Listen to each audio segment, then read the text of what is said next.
Call the meeting in order of the Wilmington City Council. I'd like to welcome all those who are with us here this evening and all those who are watching us at home. Thank you for taking an interest in your government. At this time, I'd like to introduce Captain Joe Michael James of the Wilmington Fire Department. If you'll please come forward to please give us our invocation. If everyone will stand and remain standing afterwards for the Pledge of Allegiance.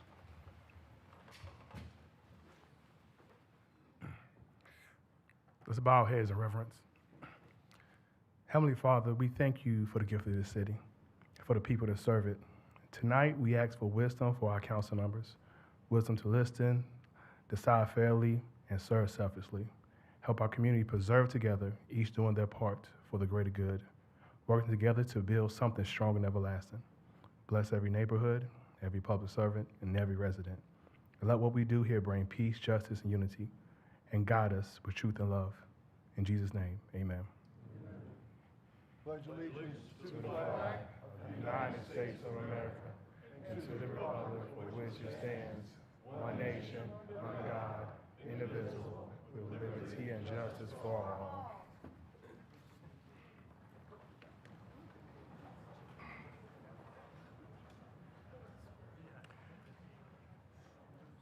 First item of business is our new police chief, Ryan Zudema, who is here with us this evening with his wife and several of your family members and a lot of the command staff from the Wilmington Police Department. And at this time, we'd love to swear you in.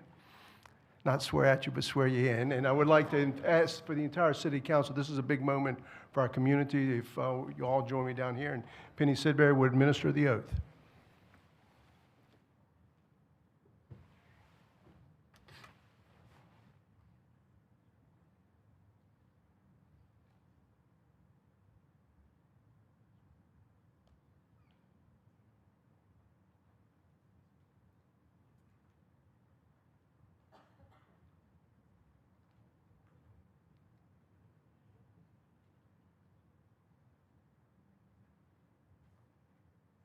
You're going to place your left hand, raise your right hand.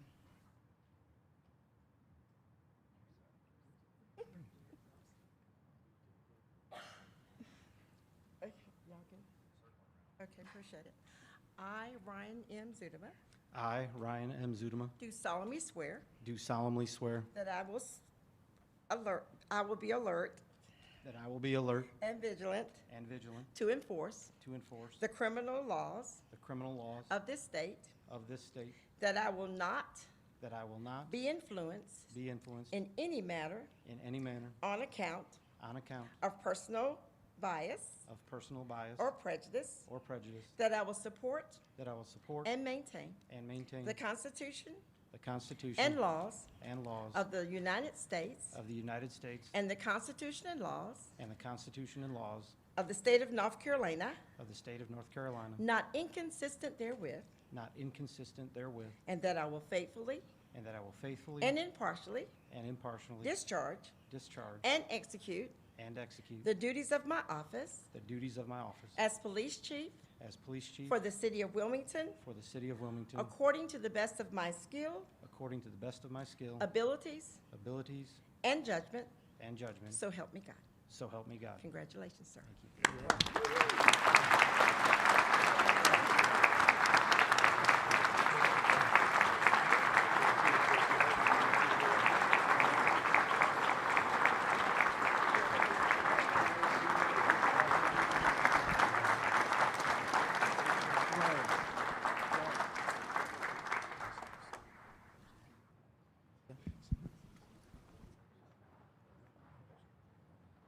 Now, thank you all first for being here. Thank you, City Council, for your trust in me for this very, very important role for the City of Wilmington. Don't take that lightly. I'll do everything I can to honor your decision and to make you proud of me. I just want to recognize a couple folks that are here. Randy, Cindy Williams, some friends of ours from a long, long time ago. Donna Miller, some Lynchburg folks. Tom Courier back there from Lynchburg. Chuck Bennett, gentleman right here in the front, who actually hired me 29 years ago as a young police officer. And so he's to blame if anything goes wrong. I have two of my captains from my former department, Captain Joel Hinckley, Captain Tim Clements, who actually trained Tim as a young officer, so I thank you both for being here. And then my family, my father, Bob, his wife, Betty, my brother Brandon, and most importantly, my wife Jenna. I have two boys that unfortunately weren't able to make it down here. They're adulting a little bit, and so they're trying to take care of a few things they have. But just honored to have this position. Over the last week or so, I had the opportunity to spend some time with Chief Evangelist. Want to thank him for him holding the fort down as our interim chief here, and have a great opportunity to meet many of the men and women you see here today with the Wilmington Police Department and many others. And I've been utterly impressed with how professional they all are and how hard they work for this city each and every day. So my promise to you is I'm going to do everything I can to work with you all to make Wilmington an even greater place than it already has been. So thank you again. I appreciate it. Thank you, Chief.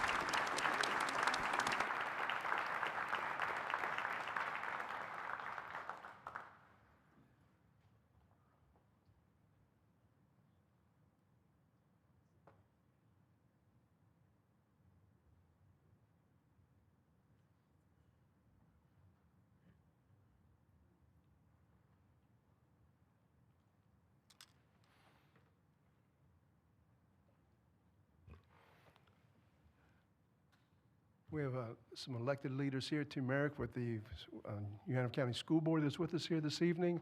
And also our former Mayor Pro Tem, Margaret Haynes, is also sitting with us here today, sitting on the front row. Good to see you. This time I'd like to recognize Police Chief Ryan Zudema, who's going to make a presentation of life-saving awards to Corporal William Rose and Sergeant William Richards, and citizen commendations to John Linzick and Landon Bush and Tara Simmons. So if everybody will meet me back down here.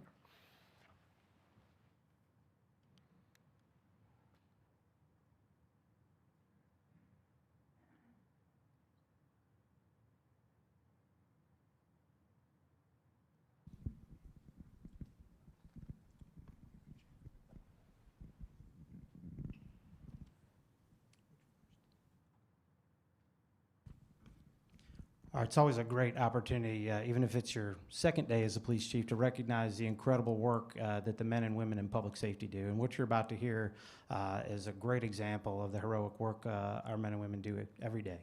So first, we are going to do the life-saving awards. That, if I could ask Sergeant Will Richards and Corporal William Rose to come forward, please.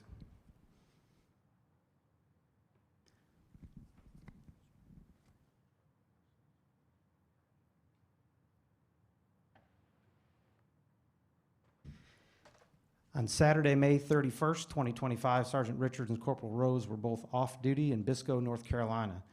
They saw a Biscoe police officer performing CPR on a 3-year-old girl and immediately stopped to offer assistance and took over that CPR. They performed CPR for 10 minutes, awaiting EMS. They helped determine that an accidental opioid overdose had taken place, and once EMS arrived, Narcan was immediately administered. The child regained a pulse and began to breathing on her own. Wilmington Police Department Command was later contacted by medical staff and told that without a doubt, the actions of the off-duty officers saved the life of this child. These actions are in the finest traditions of the Wilmington Police Department and warrant them a life-saving award. Congratulations to both of you, very well deserved.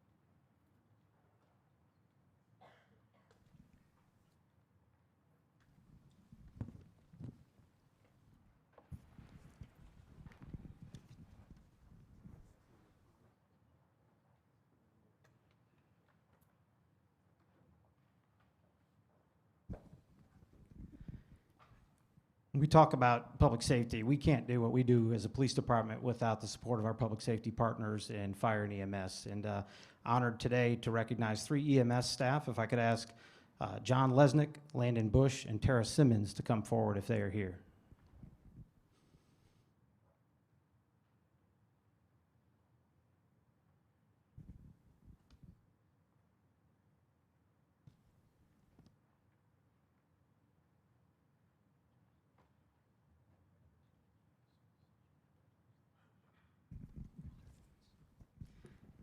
On Friday, June 20th, 2025, Officer Kendall responded to a person who was observed unclothed in the roadway by EMS. Once on the scene, the subject attacked Officer Kendall and knocked her to the ground, continually striking her. Officer Kendall was the only police officer on scene, and 3 EMS personnel that you see here today intervened by knocking the suspect off Officer Kendall until she could clear her vision and deploy her taser. These 3 individuals put themselves in harm's way to assist Officer Kendall and stop the offender's vicious assault and assist in taking him into custody. They then immediately rendered aid to Officer Kendall. These actions were above and beyond their normal duties, and their willingness to assist Officer Kendall helped her keep from being seriously injured. These actions are in the finest traditions and warrant these citizen commendations. I'm very, very proud, and I'm also very, very thankful for your actions that day. We depend on our fire and EMS partners for everything, and this is a great example of the work that they do above and beyond. So let's give them a round of applause.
That brings us to our next order of business, which is our consent agenda, items 1 through 5. Are there any items that any council member would like to hear separately? If not, what are the Mayor, wishes of this council? Yes, sir. I'd like to pull C5. C5? Okay.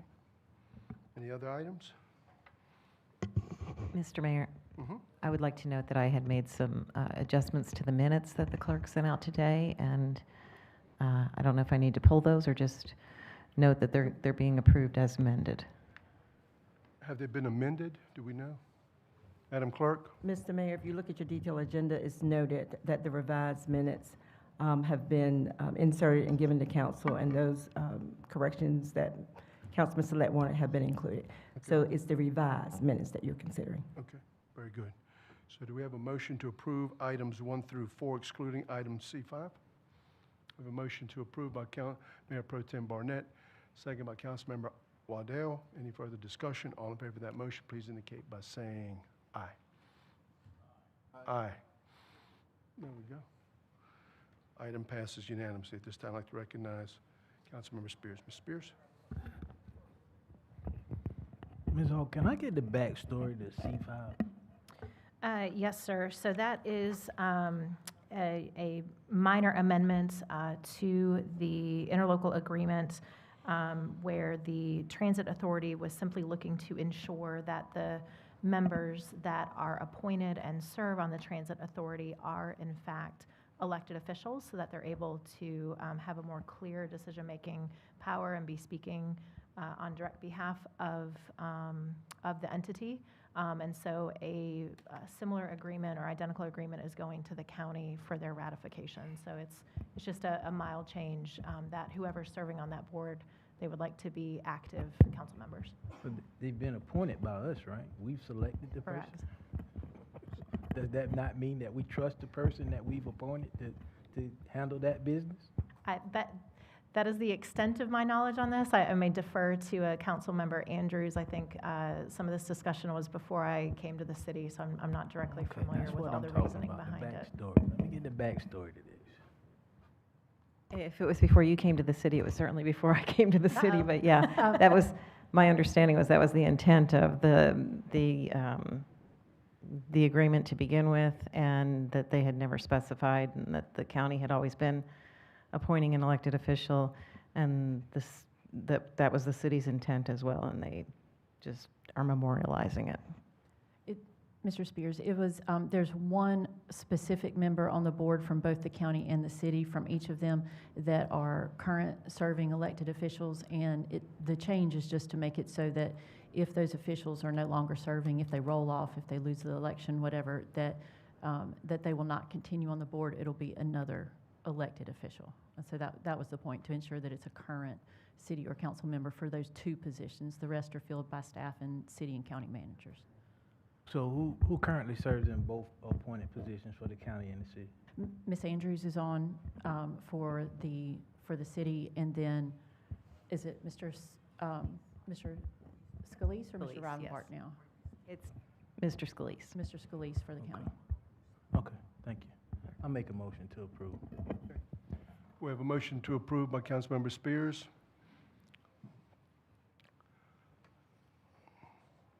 I'm just going to look based on what has been put up on the board here. It's a motion to approve by Councilmember Reinbark, second by Councilmember Joyner. Any further discussion? All in favor of that motion, please indicate by saying aye. Aye. Any opposed? Item passes unanimously. That brings us to our next item of business, which is our public information segment. We have 10 speakers that have signed up to speak to us tonight. Each speaker will be allotted 10 minutes. If there's one speaker that has not shown up, then the clerk has some additional names that she can give to me. And if those people are in the audience, they will be given the opportunity to speak. Our first speaker is Miss Lauren Bolt, who lives at 4504 Split Rail Drive. She wants to talk to us about electric and water sewer service billing. Is Ms. Bolt here? Ms. Bolt? Okay. Second speaker is Mr. Patrick Matthews at 2750 Vance Street, Homeless Issues in the State of America. Is Mr. Matthews here? I'm speaking for him. Sorry, you cannot speak for him. There's rules of order. Third speaker is Miss Jamie Thompson, 401 Grace Street, Camping Ordinance. Is Miss Thompson here?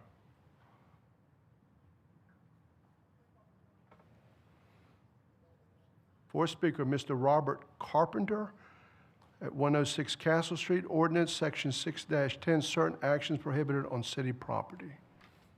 Do I need to state my name and address? Oh, got it. Okay.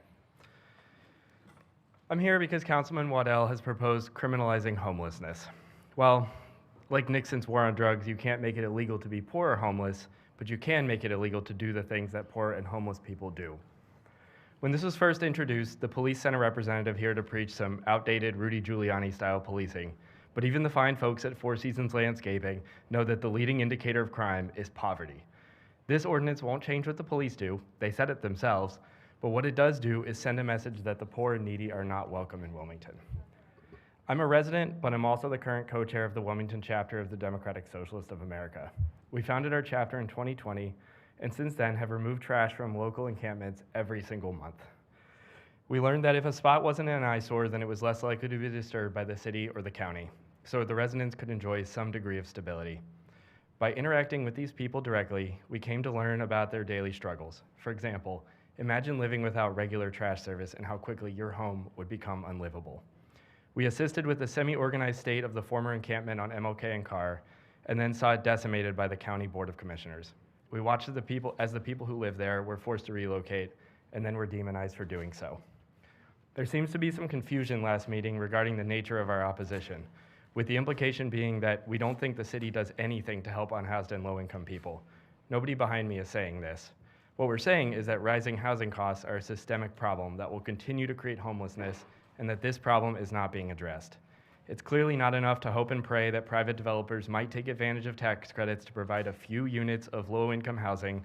So why isn't the city using its existing land to construct publicly owned housing that could provide a stable place for unhoused citizens and allow the city to offer at cost or subsidized rent to lower income individuals?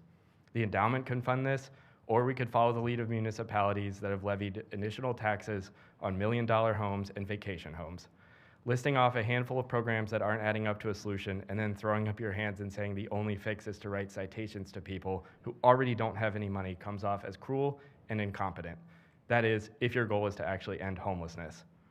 Prior to the last council meeting, our group put together a fundraising event and raised over $800 in one night for Good Shepherd from a few dozen working class people. This event brought people together around a cause that they care about, because we all know that any one of us could have a life-changing event that renders us unable to afford housing, and that we too can become victims of the cycle of poverty and homelessness. This ordinance only serves to send a message that the city government believes poverty to be a crime, instead of using its power to correct the inequality and exploitation that causes poverty in the first place. I recommend everyone vote no on this ordinance. Next speaker is Ms. Gail Marcus at 3916 Wrightsville Avenue, Consumerism. Is Ms. Gail Marcus here? Ms. Gail Marcus, Consumerism.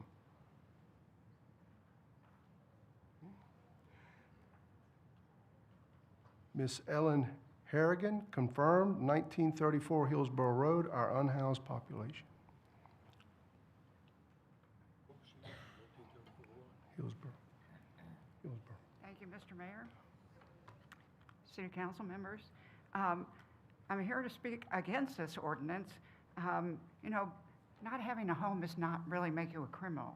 I think Mayor Saffo said it last year, we can't arrest our way out of this problem.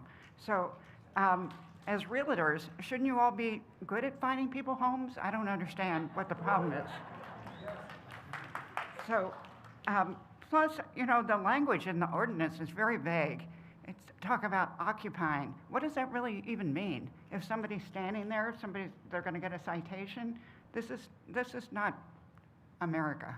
You know, please do better. Thank you. Thank you, ma'am. Mr. Ty Green, the 714 North 4th Street, parking suggestions for North 4th Street. Mr. Ty Green, is Mr. Green? There's Mr. Green. Mayor Saffo, Mayor Pro Tem Barnett, City Council, thank you for allowing me to speak, and thank you for making Wilmington a great place to live. Ty Green, 9-year owner, 715 North 4th Street, Laurel Oaks condo, part of an estimated $35 million in residential value in the Brooklyn Arts epicenter, all relying upon curb parking for our value. Mayor Saffo, tonight the businesses will make my case for me. Sir, exactly as you expressed in the July council meeting, parking for all this popularity over businesses might be a problem. We ask for the same protection for curb parking to protect our value, just as the city grants to other residential areas. I have fortunately met with the Director of City Parking, Chance Dunbar, and would like to express my faith in his expertise to recognize this protective need, as we are one of the most highly valued block and a half areas in the city, with the least amount of available linear curb parking per resident. Plans by the Downtown Parking Advisory Committee to meter all of North 4th Street will have devastating effect upon all residential on and anywhere near North 4th Street. As a 15-year past ally involved in economic development across the state, my advice is to capitalize upon North 4th's current characteristics and to create a parking plan on North 4th during the day that exemplifies marketability for both residential and business growth, while redirecting drinking patrons at night and weekends into pay lots away from residential and churches east of 4th to pay lots as those such as the 140 spaces at Wells Fargo, 40 spaces at Promenade, the row of meters along North 3rd, the Wilson Center deck if available, and the Skyline deck. I conclude by saying residential growth along North 4th Street has very little competition and only needs parking to prosper, as it's the residential popularity is the proximity to business areas without the inconvenience of living right within those areas, and the major inconvenience in those areas is solely parking. So thank you very much for allowing me to speak, and I welcome the new chief as a resident of Halifax, Virginia, and a native of Farmville, so welcome from Southside, Virginia. So thank you very much. Thank you for Mr. your Green. time. Thank you. Next speaker is Mr. Bob Cordino. at 3604 Watercraft Ferry Avenue, criminalizing homelessness and camping.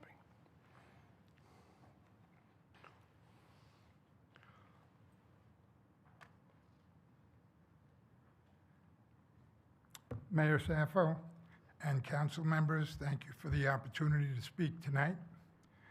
Last month, I heard experts, concerned citizens with a lot more experience, knowledge, and input than I will ever have on the subject of homelessness.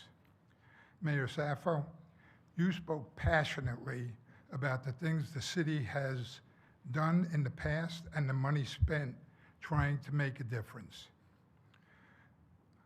Almost every time land is cleared for an apartment and homes, homeless encampments have been cleared, some existing for years, some since Hurricane Florence.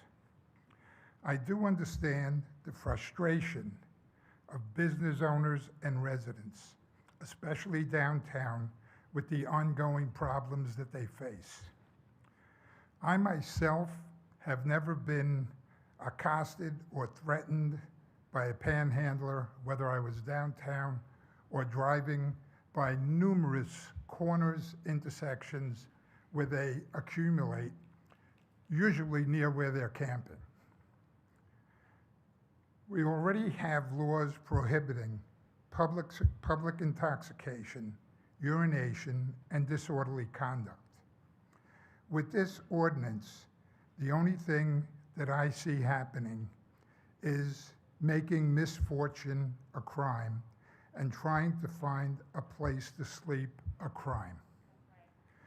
All of the great things you added last month, I was at that meeting, talking about teams with social workers and officers, looking for city property to use for homeless people, not criminalizing sleeping in a car. These can all be achieved without this ordinance.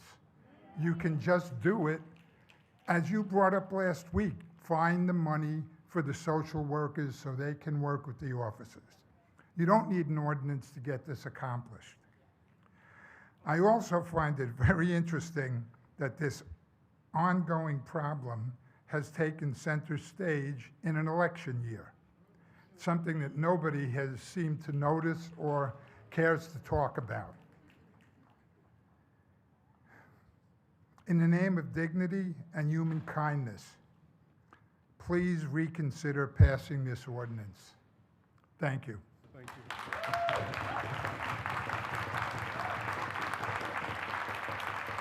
Next speaker is Mr. Hunter Ford, 3 North Front Street, Wilmington's reliance on RFPs and NGOs.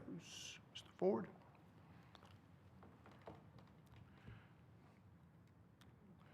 Dylan Keel. Good evening, Mr. Mayor and Council. Dylan has a picture that he's going to leave up while I speak. This is the inadequate surveillance that you have for the Market Street deck, an incident that happened last night that I called the police that didn't show up. I want you to note in this picture that there's no ambassadors, there's no police, and there's no parking attendants. My name's Hunter Ford. I'm a downtown business and property owner, and I'm here to speak about the city's reliance on NGOs like Wilmington Downtown Incorporated, the Historic Wilmington Foundation, and Pivot Parking. Right now, businesses and property owners in the Municipal Service District are being punished with an additional tax simply to operate downtown. On top of already high property taxes and valuations, the MSD levy acts as penalty tax. That money is handed to WDI, which uses it to fund facade grants that primarily benefit slum landlords, people who refuse to maintain their properties but are rewarded when tenants foot the bill. A tenant spends thousands improving a storefront, and then WDI hands taxpayer dollars to the landlord through matching grants. That system removes all incentives for landlords to care for their own buildings and cycles taxpayer money back to WI's connected board members. Meanwhile, WDI has failed in its central mission of addressing homelessness and vagrancy in the Municipal Services District. Businesses were told that extra taxes would fund solutions, But today, the only real progress came when a sheriff's deputy with a canine was reassigned to Front Street. His simple presence during the day has reduced open-air drug use and made customers, staff, and families feel safe again. That one officer did more in weeks than WDI has done in a decade. At night, however, Market Street's parking deck turns into what the downtown business owners call the clubhouse, with police vehicles parked outside while drug use and harassment occurs inside unchecked. Last night, I personally had to ask 6 vagrants to move from my private parking space while my young daughter sat in my truck. Some cursed at us while smoking crack and marijuana. It's unfortunately that I know what that smells like downtown on a regular basis. Officers were feet away, but never responded to our call. That is unacceptable. Public safety must come before funding NGOs and private contractors. Pivot Parking is another example. They profit off taxpayers while delivering poor service. Why can't the city staff its own decks and use the savings to provide at least 1 free hour of parking? Right now, the lowest paid employees downtown are paying just to work, and decisions by politically connected figures like Bruce Kemp have only made that harder. Bragging that he took parking spaces away from minorities that walk in the heat, the rain, and the cold to earn a living. Lovely guy. Finally, there are glaring conflict of interest when licensed real estate agents sit on boards of WDI and Historic Wilmington Foundation while also serving on the city council. Approving public funds for facade grants or tax credits while closing real estate transactions creates at least the appearance of corruption. For that reason, I respectfully call on Councilman Luke Waddell and any other sitting council member with an active real estate license to step down from those NGO boards that provide public funds. Wilmington doesn't need more penalty taxes or more NGOs draining public funds. We need accountability, real public safety, and leadership that puts our citizens and small businesses first. Thank you. Thank you. Next speaker is Mr. Renegade Cherokee. Lives at 3436 North 23rd Street, making Wilmington great again. Is Mr. Cherokee here? Thank you, Mr. Mayor, Yes, Council. Before I start, I'd like to come from the good book, the New Testament, St. Matthew, the 25th chapter, verses 34 through 40. He shall set the sheep on his right hand, but the goats on the left. Then shall the king say unto them on his right hand, Come, ye blessed of my Father, inherit the kingdom prepared for you from the foundation of the world. For I was an hungered, and you gave me meat. I was thirsty, and you gave me drink. I was a stranger, and you took me in. Naked, and he clothed me. I was sick, and you visited me. I was in prison, and ye came unto me. Then shall the righteous answer him, saying, Lord, when saw we thee and hungered and fed thee, or thirsty and gave thee drink? When saw we thee a stranger and took thee in, or naked and clothed thee? Or when saw we thee sick or in prison and came unto thee? And the king shall answer and say unto them, Verily, I say unto you, inasmuch as ye have done unto one of the least of these my brethren, ye have done unto me. Selah. Therefore, we heard the words of our Master Christ. And what we're supposed to do for the least of these is what the Messiah expects us to do for him. So therefore, you have people at Fox News, a man named Brian Kilmeade, and this churlish vagabond had the nerve to say that you should involuntarily euthanize the homeless. That's against the scriptures, both old and new. So, council, Mr. Mayor, let's treat the homeless right. They're people as well. They have rights. Some aren't always on the right side of things. They may have addictions. They may be alcoholics, whatever the case may be. But sometimes people fall on hard times. That can't be helped sometimes.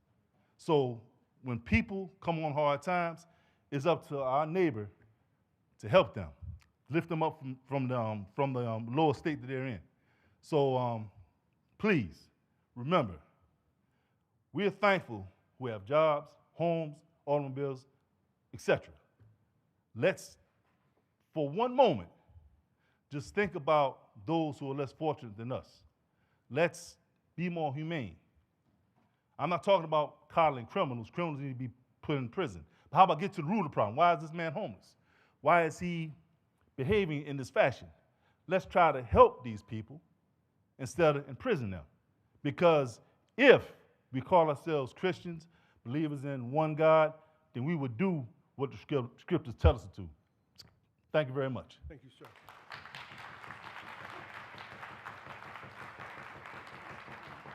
Madam Clerk, how much more time do we have? Madam Clerk, Yes, sir, you have 15 minutes, so you conclude at 7:15. 7:15? Yes, Okay, sir. very good. Next speaker is Mr. Trey Barefoot. Is Mr. Barefoot here? The upcoming vote on the ordinance regarding homelessness. Mr. Barefoot, could you please tell us where you live also, please, sir? 1309 Princess Street. What was that? 1309 Princess. 1309 Princess Street. Okay, thank you, sir. Over the past 2 weeks, Wilmington citizens have sent over 610 emails to all of you, and the only person who has responded to us is Councilwoman Andrews. In our emails, we have urged you to vote no on this ordinance and instead to invest in the steps that we've already provided with you again and again and again. And those steps come from our local service providers, not hopes and wishes or dreams of utopia. The action steps that work is what we provided to you and got no response. The proposed ordinance to criminalize homeless neighbors does not represent the will of the citizens of Wilmington. Your proposal of 4 new social workers would be a great start, Mayor Sappho. Thank you. It is a wonderful idea. It is evidence-based. It's proven around the country to be highly effective. I think you all probably have some awareness of that dynamic, that it is proven. We need more than that. We need more than 4 new social workers. We need also immediate reallocation of the necessary funding for the more than 75 people on average who remain unsheltered on waiting lists because we do not have emergency shelter in Wilmington.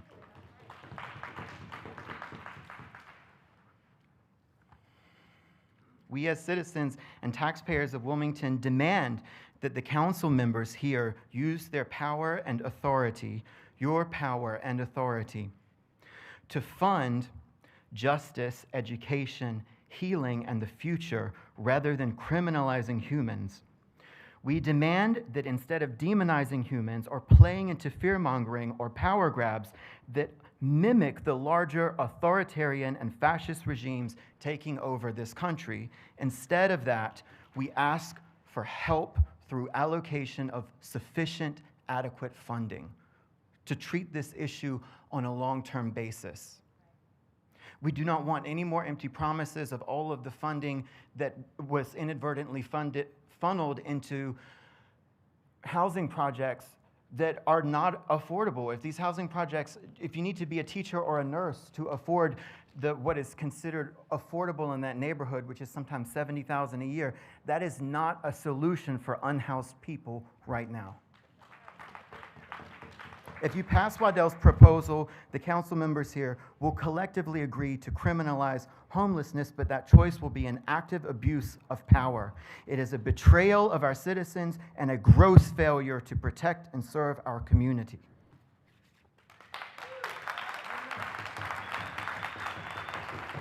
Next speaker is Ms. Sarah Moxley, proposed ordinance adding certain actions prohibited city property.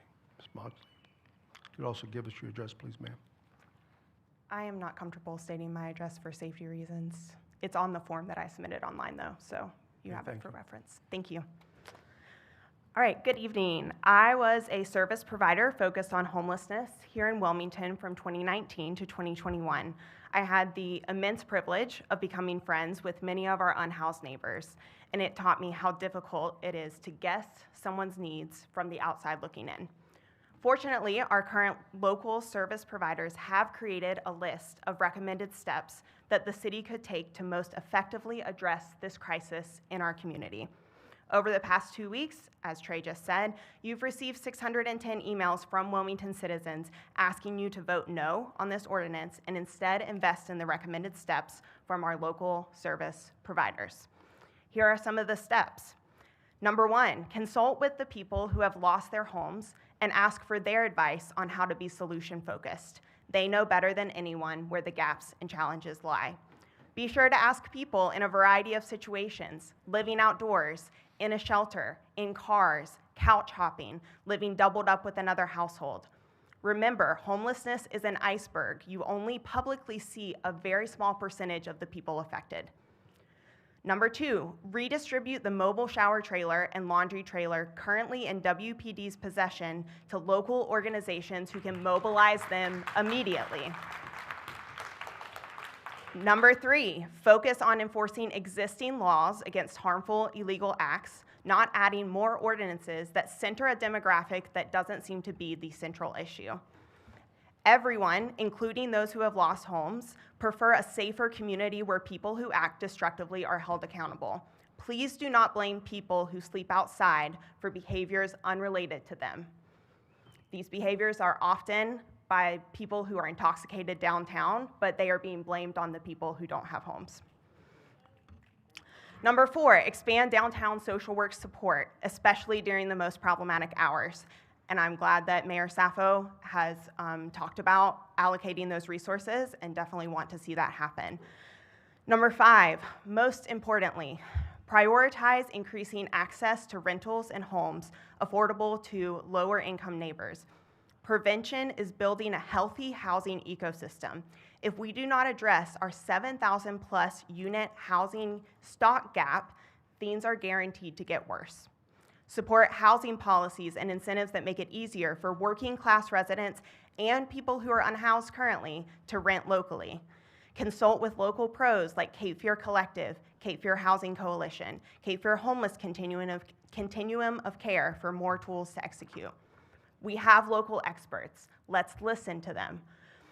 We want to see our public resources used for these impactful solutions. We agree with the local service providers doing this work day in and day out that the proposed ordinance is not an answer to Wilmington's needs and instead would be counterproductive and deeply harmful. We urge you to follow the leadership of local service providers, experts, and our unhoused neighbors to implement these solutions that would make a genuine difference in what our community actually needs.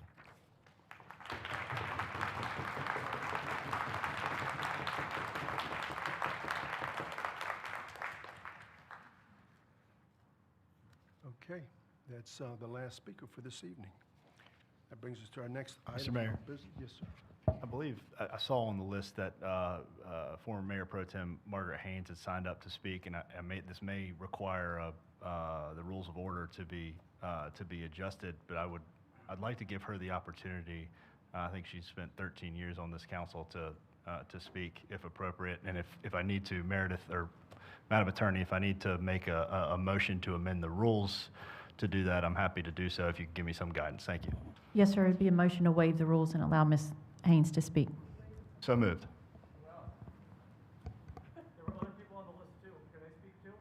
No. I move to amend the rules to allow Mayor Pro Tem Haynes to speak.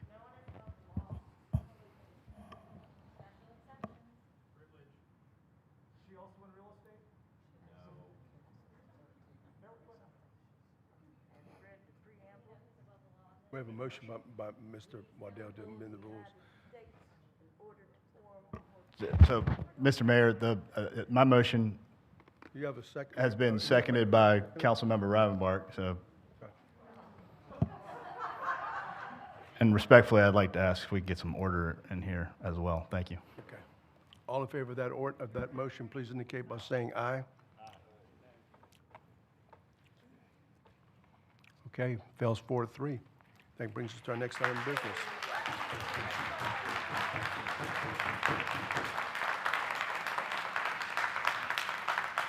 Brings us to our next item of business, which is PH1, and this was also continued from our September 9th, 2025 meeting, ordinance amending the official zoning maps of the city of Wilmington, rezone property containing 4.08 acres located at 2929 Market Street from O&I Office and Institutional to MD 17 CD High Density Multi-Dwelling Conditional District for a 120-unit workforce housing residential development. I will also note that whoever makes the motion must read the consistency statement for the record. And I will read the, at this time, I'd like to recognize our city manager, Ms. Becky Hawk. Ms. Hawk? Thank you, Mr. Mayor, members of council. The staff member leading this presentation this evening will be Patrick O'Mahony, our planning manager.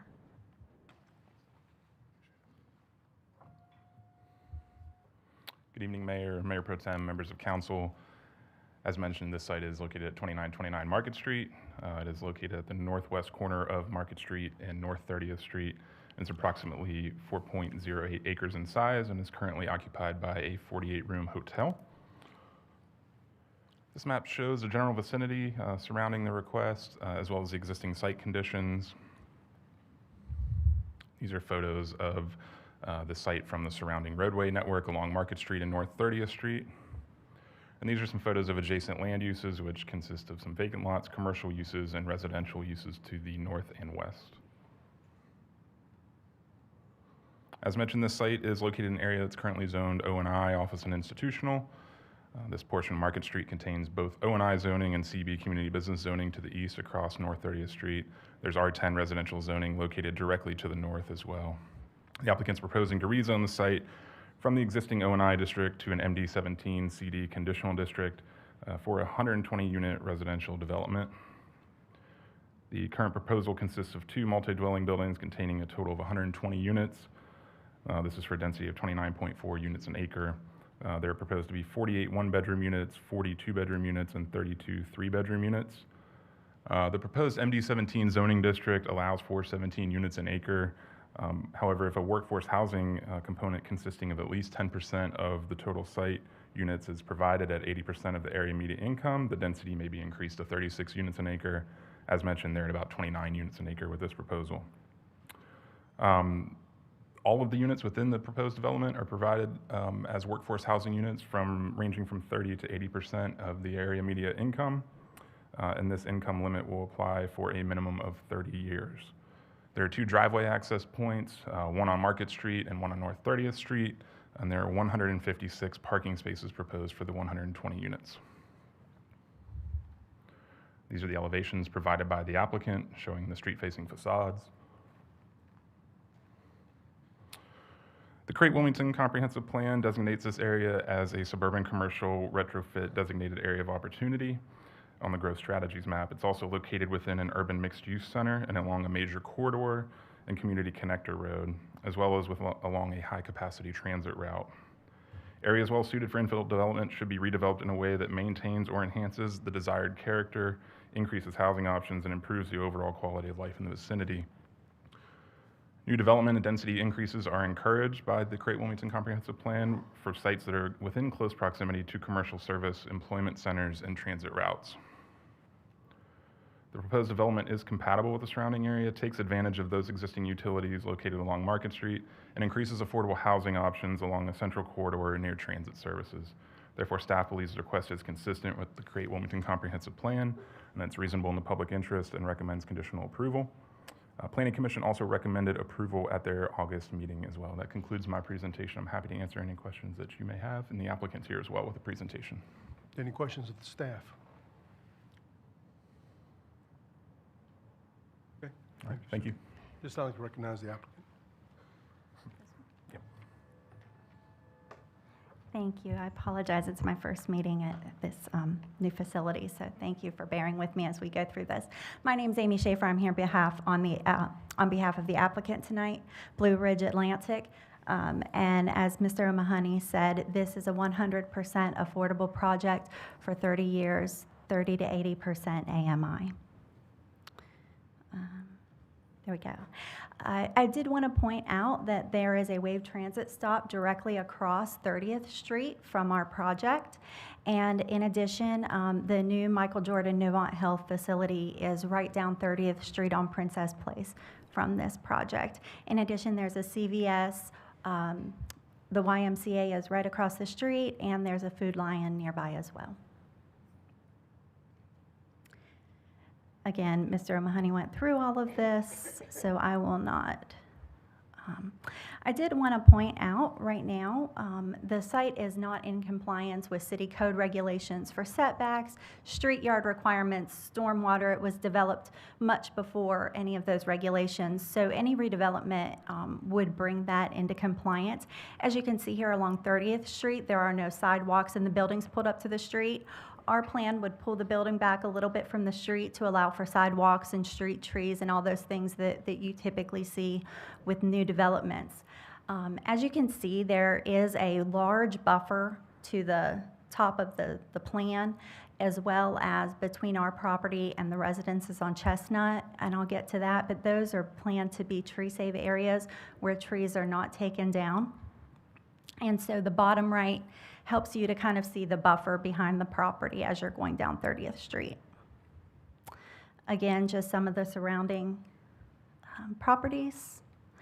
And here's the site plan. So as you can see, there are 2 4-story buildings with elevators. I do want to point out that during the community meeting, the building orientation, what's labeled Building B, was back a little bit further and oriented differently.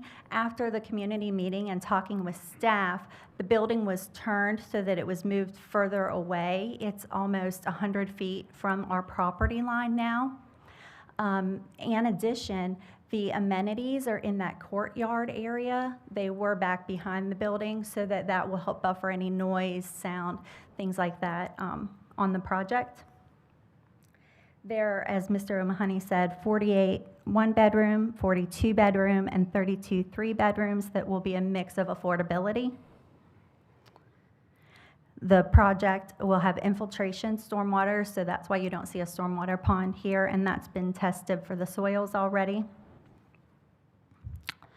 This is also going to be a highly amenitized project. So Blue Ridge Atlantic already has one project in the city of Wilmington, Canopy Point and Carr Avenue.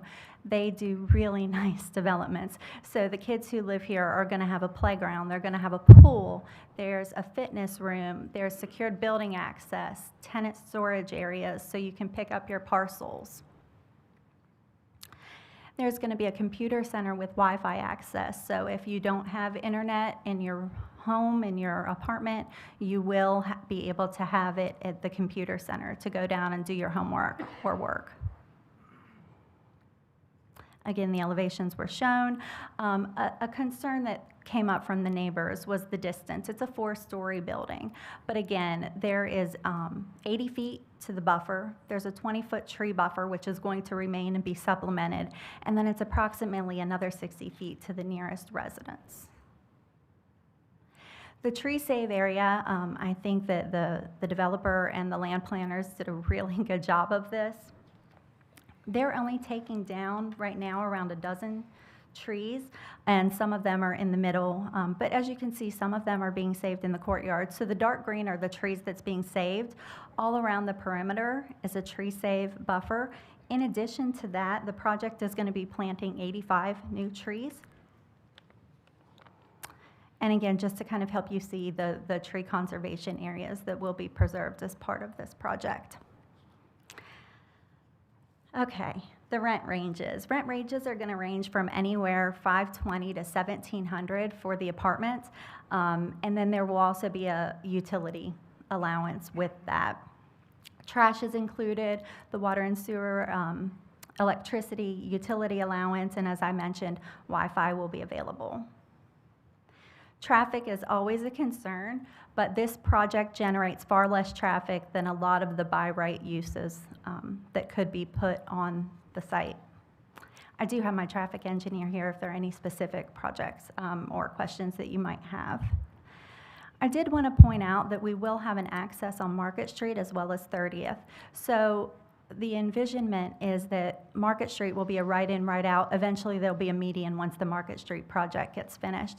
And then 30th Street, there's a light back at Princess Place. So if you want to go left on Market, you can go back to Princess Place and then come down Montgomery. That's typically how I go when I'm back in that area. My office is near here. And again, I just wanted to point out the Residences of Canopy Point is a senior living facility that the City of Wilmington annexed. We did check just because, and there have been no incidents of police calls out to this location since its opening that we were able to find. And again, Avenue Flats here on Carr was approved in September of 2024. These are both tax credit projects. And with that, we do think that the project is justified for the amendment. Again, we don't have to talk about the need for housing. I think you've heard that today and multiple times. But again, this will provide that gap. The proposed zoning also aligns with the revitalization of the neighborhood and the surrounding commercial areas, providing pedestrian connections to those services. And again, it is well within the comprehensive plan. It's a live-work area of opportunity, a suburban retrofit which calls for additional residential and higher density housing. Similarly, it's a mixed-use place which calls for increasing building height with infrastructure to provide a more walkable community. And again, the cost of living and wage gaps. This provides an amenity-rich, affordable, truly affordable project for the residents of Wilmington. And as I said, I'm here, my traffic engineer is here, and we also have our civil engineer if you have any site-specific questions that you'd like to ask us. Mr. Joyner? Hey, good evening. How are you? Good, thank you. You indicated that Residence Canopy Front is a existing project by this same proposed applicant? Yes, sir, Canopy Point. And do they have any other projects in Wilmington or in the region? Not yet. They do in the region. Avenue Flats is approved in Wilmington, but it is not up and running yet. But they are a very well-known and respected development, and Mr. Weldon is here if you'd have any questions about their programs. For Residence Canopy Front, were there also affordable housing components in that application? Yes, sir, and Canopy was also a senior living, but it was 100% tax credit as well. And this may be a pivot to staff, but I understand that we do have audit processes in place to make sure that when applicants come to us with affordable housing components, we're able to make sure that a few years out, they're actually abiding by those covenants. And I just wanted to confirm that we don't have any reason to believe that this builder is not complying with the other project. So the Housing and Neighborhood Services works with the planning department to ensure the affordability. When we fund projects such as Canopy Point, they're also held to that standard through the funding as well. And then with the tax credit, there's a lot of different checks and balances along the way, but no issues. And this applicant is in compliance with their other project? Yes, sir. Thank you very much. Okay, Mr. Unbar? Ms. Schaefer, could you go back to the slide that has the rents, the 1, 2, and 3 bedroom? Yes, sir. Someone comes in there in a 1 bedroom, they have to meet a certain, their income level. Correct. Is that monitored on a yearly basis? Yes, sir. Yearly, that staff will require that, so it's monitored yearly. And, excuse me, there is also, the last item on your agenda is the funding request for that. So Ms. Laco, I'm sure will go into those details, Yes. but yes, sir, it is monitored yearly, so you have to maintain your eligibility. Thank you. Yes, sir. Mr. Barnett? Okay, thank you for the presentation. I've got a question. You say that the building itself is 4 stories high. Yes, sir. Now, I was told that like the ground is a little higher or something. I am not 100% on the topography, but if you see here from the front of Market, it does look like it's a little bit raised from the front of Market Street. So is it like, will it eventually be 5 stories high, or is it? I guess it depends on where you're looking from, sir. If you're looking from Market Street, oh, thank God. Somebody with a little more technical expertise is coming up to answer that question for me. Yeah. Good evening. How are you? Sam Weldon with Blue Ridge Atlantic Development. Thank you. To answer that question, yes, currently that is the way the existing conditions are, but once we get into the actual full CDs, it'll likely be graded lower to the, what I would call the sidewalk. I mean, there's potentially could be a retaining wall there. It's not going to sit 5 stories high. Okay, but your plan right now shows it like that, or help me out? Like what? I'm not sure I follow. Like it's almost, you say it's 5. It'll be looking for Market Street. Mm-hmm. I'm understanding you can go a little higher than you could. No, both buildings will be 4 stories. What will be 4? Yes, sir. And the ground and stuff won't. We'll probably elevated. grade. I mean, this is getting real technical here, but Right. we'll grade. At some point we'll start grading, and that ground will be leveled out and likely be undercut. So it will not be 5 stories high. Okay. All right. I like the prices. I appreciate that. Yep. Yes, sir.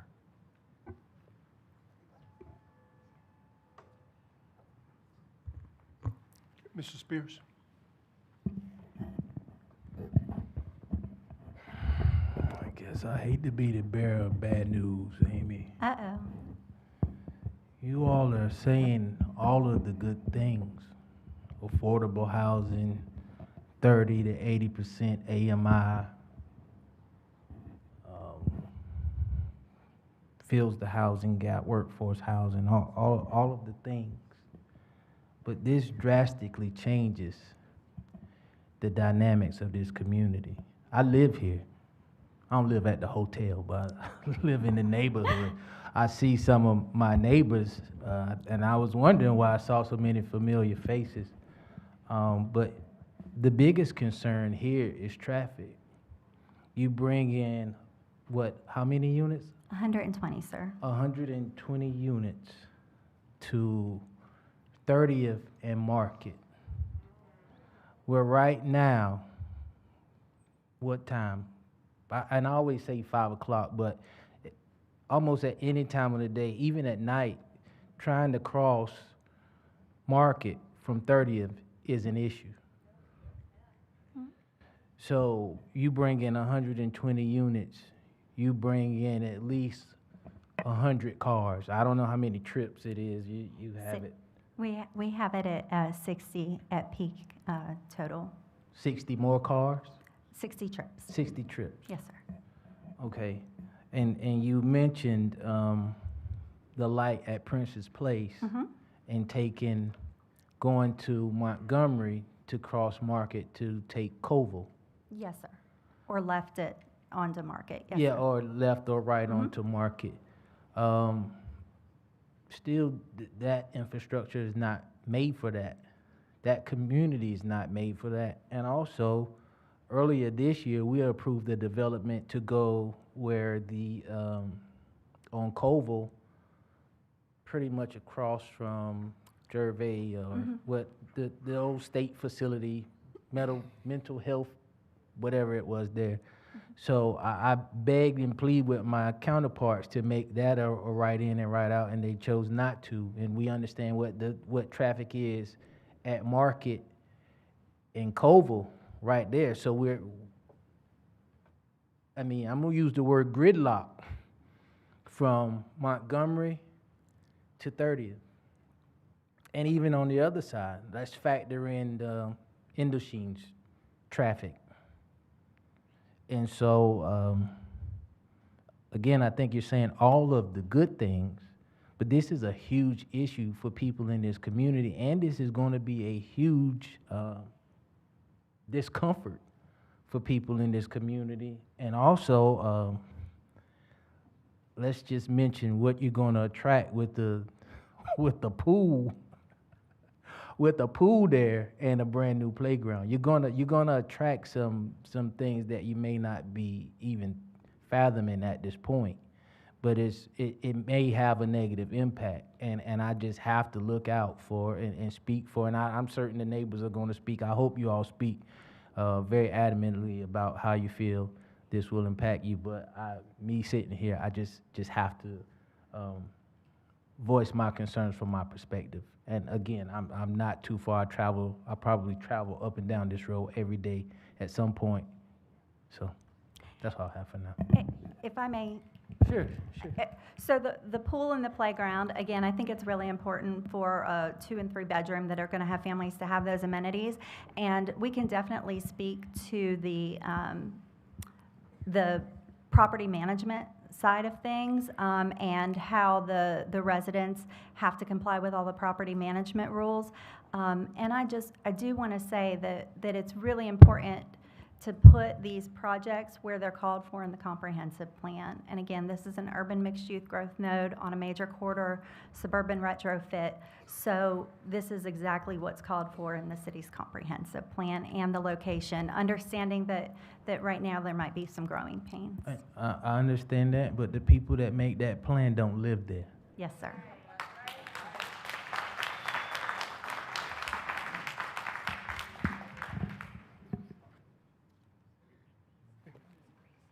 Anybody else? Okay. Has this project been presented some other place, or? We went to Planning Commission, sir. Okay, and they voted, what, 4-1? Yes, sir.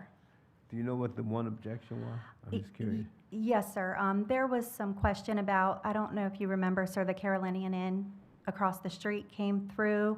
It was a different project, different developer, wasn't 100% affordable, wasn't a tax credit project.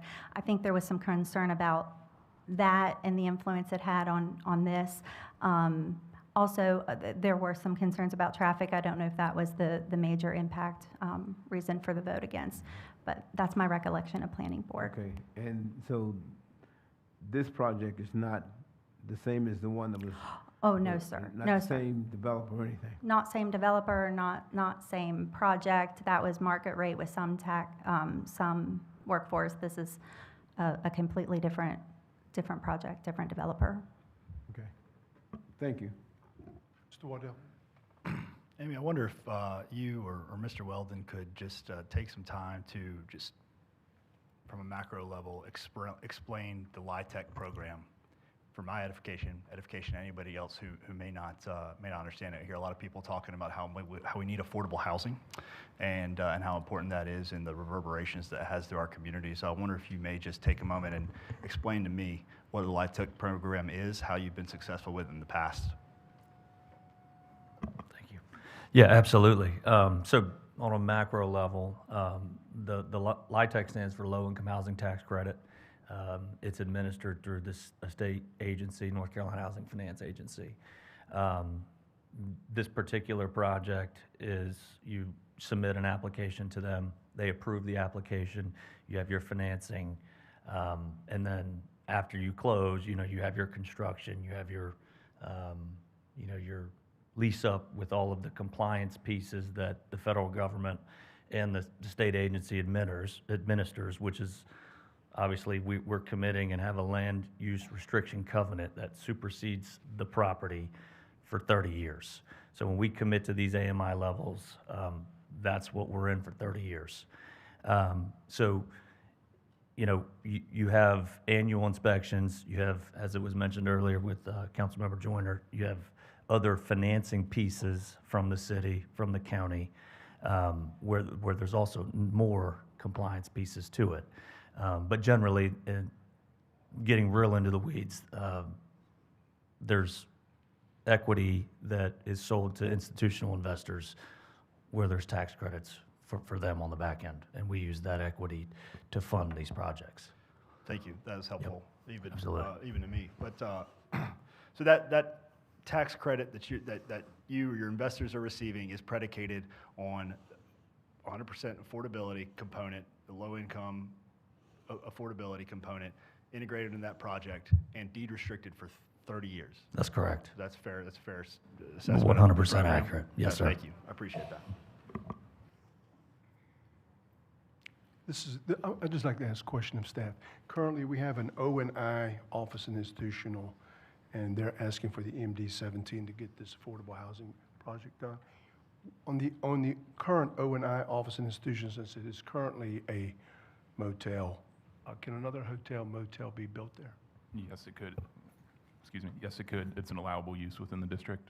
And how tall can you go there with the O&I office and institutional? The O&I district allows you to go to 45 feet in height by right, but it also allows you to go to 96 feet in height with additional step backs. Okay.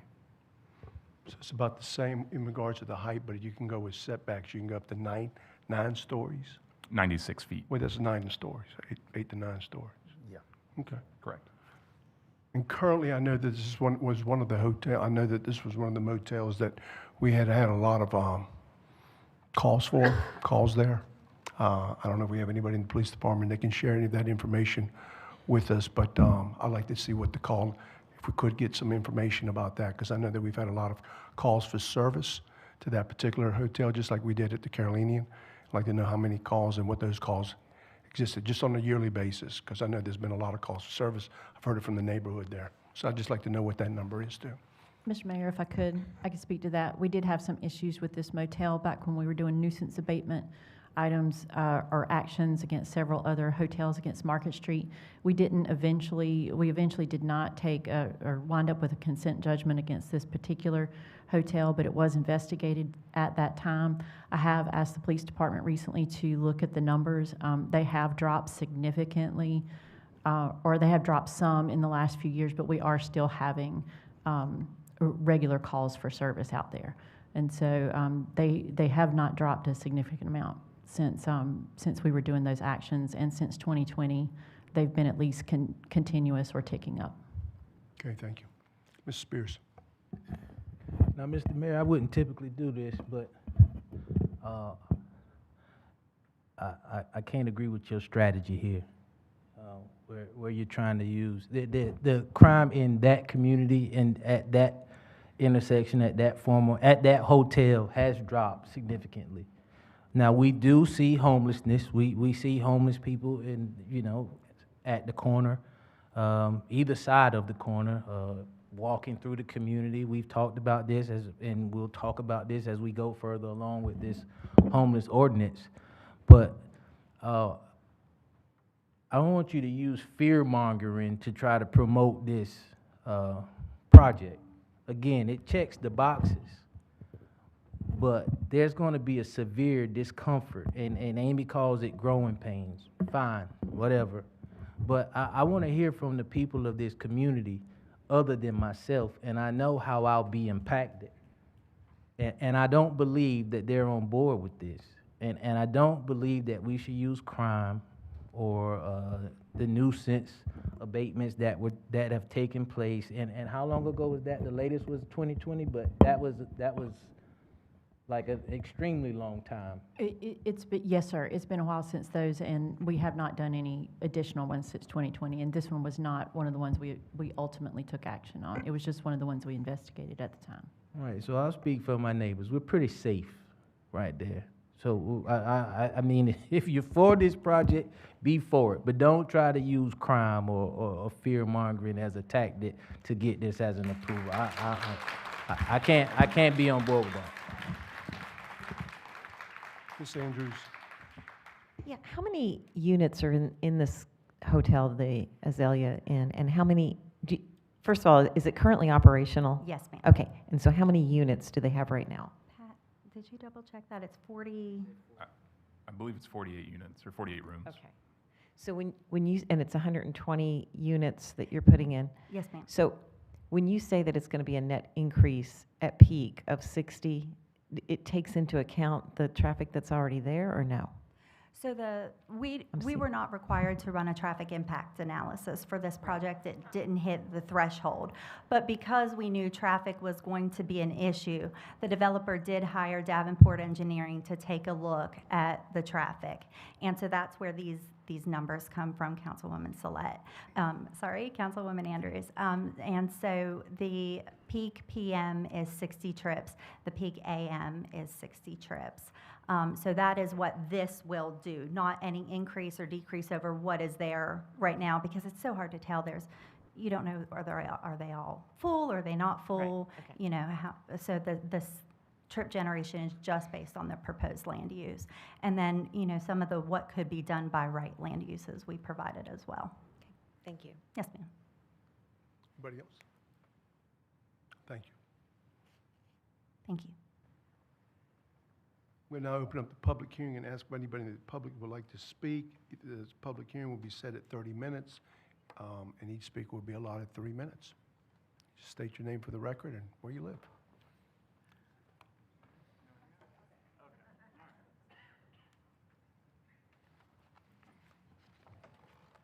You're not surprised, are you? Thank you. Thank you, Mayor, Mayor Pro Tem, and members of council. I'm Natalie English, President and CEO of the Wilmington Chamber 1 Estelle Lee Place in Wilmington.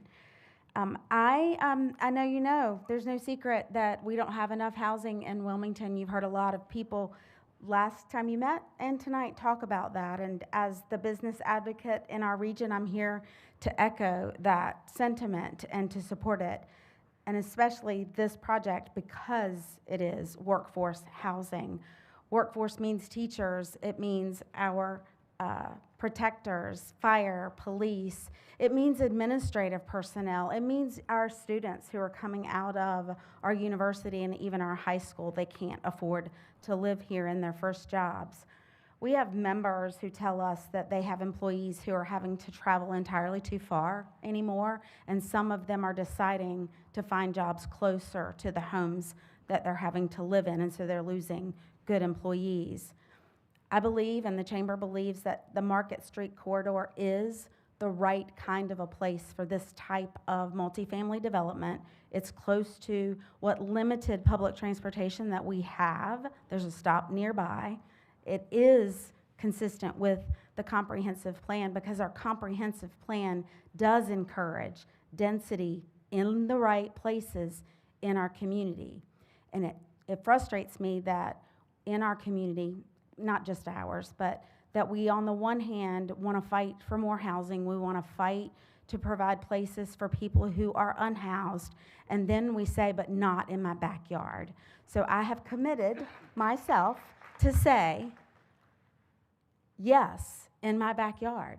Let's find the places that make sense, that are on our corridors, that while today they are somewhat overcrowded, there are plans for investments so that they can handle the increased traffic, so that you can safely maneuver around them. The developer's already planning a right in, right out. It is the right way to develop along a corridor. And so I would encourage you all to please not only support this because it is more workforce housing, but also because it does align with our comprehensive plan so that we can continue to develop our community that will allow for our workforce to live close to their jobs. Thank you. Mr. Spears, do you have something to say, sir? Ms. English, would you say yes to your backyard? Yes, sir. In fact, I'll take you to my house and show you a significant number of units being built exactly across the street, and it will add a significant amount of time to my commute. Is it on Market Street? No, it's on Carolina Beach Road. Thank you. I'm not Next. certain I believe you. How do we turn this up here? There we go. Oh, are we doing it together, John? Okay. Well, hey, good evening, guys. My name is Sean Olds. John and I are co-chairs for the Cape Fear Housing Coalition. So we're here tonight to express our support for the Blue Ridge Atlantic Apex on Market at 2929 Market Street. From a rezoning and planning perspective, the development follows several policies from the city's guiding document, the comprehensive plan, and Natalie just expressed a lot of this for you, but in terms of those policies, it promotes the responsible growth of the city's population through redevelopment, infill, and appropriate new development and annexation. The development will redevelop the Azalea Inn to create 120 new affordable apartments. Policy 3.1.2, dispersal and production of the affordable and workforce housing units should be promoted throughout all areas of the city. Policy 3.1.6, location efficient housing should be promoted, encouraged, and preserved where already existing to help supply Wilmington with diverse housing options that are accessible to individuals and families of all incomes, needs, and preferences. The location of affordable housing in areas with access to transit services, including current and future transit stations, should be incentivized, including but not limited to zoning and development incentives. This development is centrally located within Wilmington, providing ease and access to public transportation and convenient retail and food services. Per the comprehensive plan, when these elements are brought together, they enable an efficiency of scale. As the public hearing tonight on this project is a request to amend the official zoning map from O&I to MD17, it's important to recognize that the city's land development code states that MD17 is intended to be applied within the urban core of the city and other areas with a full range of amenities and commercial services. The Market Street corridor surrounding the proposed development is succinctly comparable to this description. Further, MD17 is intended to provide a mix of densities and housing forms in a compact urban environment through redevelopment, infill, and on relatively small sites and within mixed-use areas. Per the city's own comprehensive plan, the project is exactly what the plan encourages. The development uses creative infill strategies to provide affordable housing on an existing footprint. The development provides accessible housing in close proximity to food and commercial resources. The development also provides housing with easy access to public transportation on a primary street. Lastly, in keeping with Wilmington residents' desire to leave and preserve green space, this Blue Ridge development sets aside 1 acre of open space. Moreover, in addressing previous public comments that have been brought up again tonight, the building size is well within line of the zoning code. The site meets the parking requirements set out in the land development code. And as just brought up, concerns for public safety are unfounded due to misnomers and ill understanding of affordable and workforce housing residents. There will always be opposition to diverse housing options close to large single-family lots. But if we can't build apartments on one of the major corridors close to large amenities and commercial spaces, where can we put it? The Cape Fear Housing Coalition wholly and fully supports this development. And John, you're up next. Thank you. Like the one woman said earlier, Set you the know, time, please, Madam Clerk. This is the third person. Go ahead, sir. Go ahead, John. yes, the Housing Coalition, we have 150 different partners from all aspects of life that are in support of this program. We look at it from a varying array of different aspects, and we're all in this community together. And thank goodness we have all these concerned citizens here that are looking at every different aspect. There's nothing one one project is going to solve, but this does solve a lot of problems, and it is in keeping with what we're trying to do in the city. So we strongly support this project. Thank you. Next.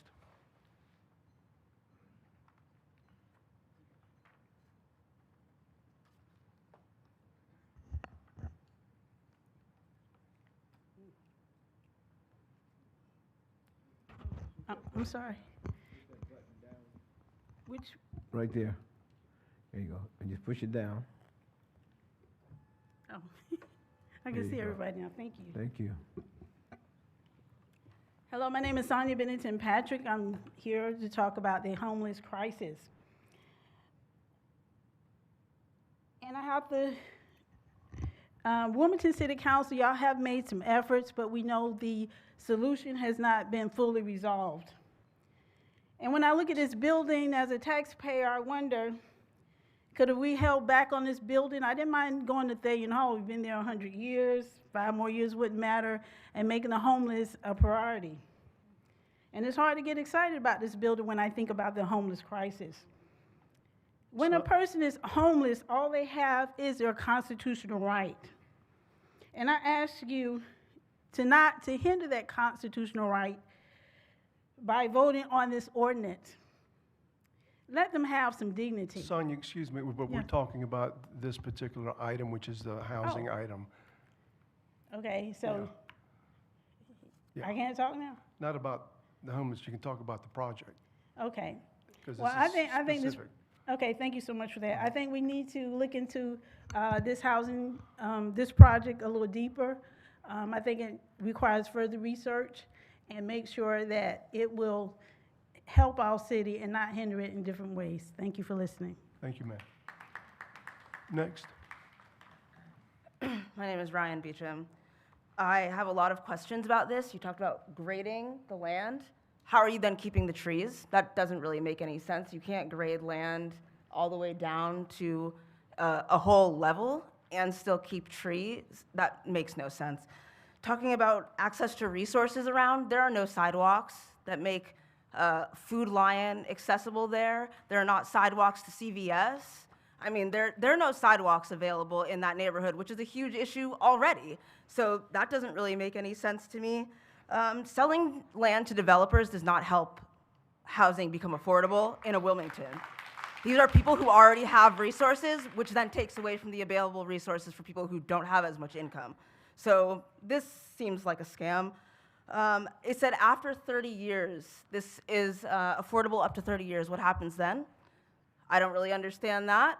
And 80% of AMI or whatever is still pretty unaffordable for Wilmingtonians. So I don't really understand that either. This is also going to be a major driver of gentrification in this area.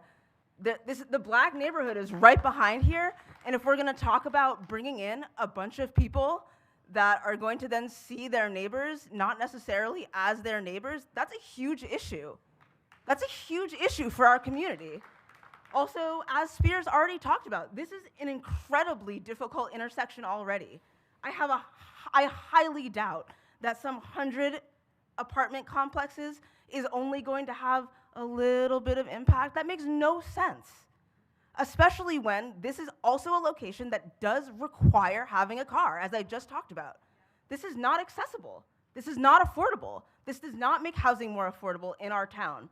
Vote no against this. This is absolutely preposterous.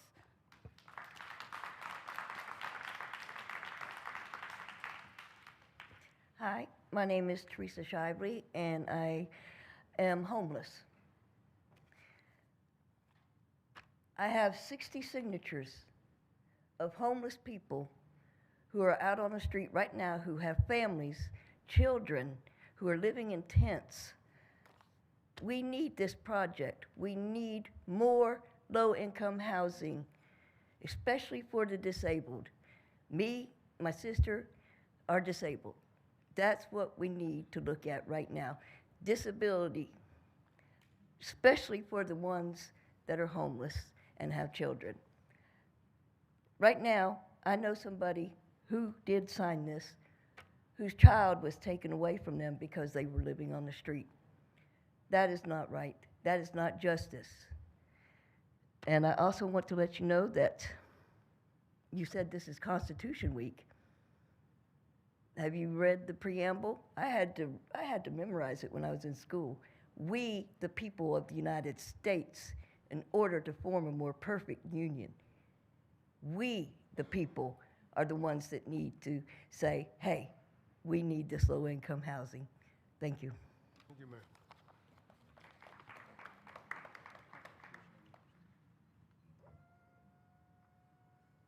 Good evening, Mayor and City Council. My name is James Cannon. I live on South 29th Street, which is across the street from this development. I want to echo what this lady said, and for you to think about safety with this street. Councilman Spears was talking about it.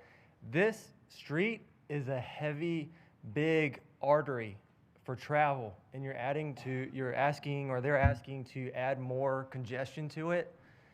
I know they've done some sort of traffic study, but if you look at this street, it's a wild card. Every hour it changes. Today at 5 o'clock, traffic is backed up from Coville all the way down to my street at South 29th. I cannot get out.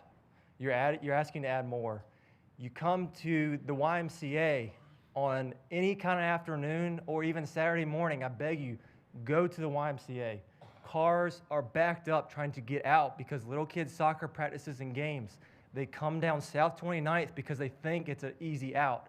It's not. It adds more to the congestion. And then you're going to add across the street. I won't be able to turn left out of my street. I'm very worried, very worried.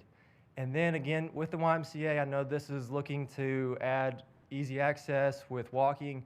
You're asking little kids to live here, and they're going to try and walk across Market Street to get to the YMCA. There is not a crosswalk there. There is not. Someone died earlier this year crossing Market I believe it was over by Colonial, where there was a crosswalk. I would also like to mention that they mentioned the Wave Transit is near Montgomery Street, but if the, I know there's a big if the Independence expansion to Martin Luther King gets built, that's going to be moved. There is no walking access to this. Thank you for your time. Thank you, sir.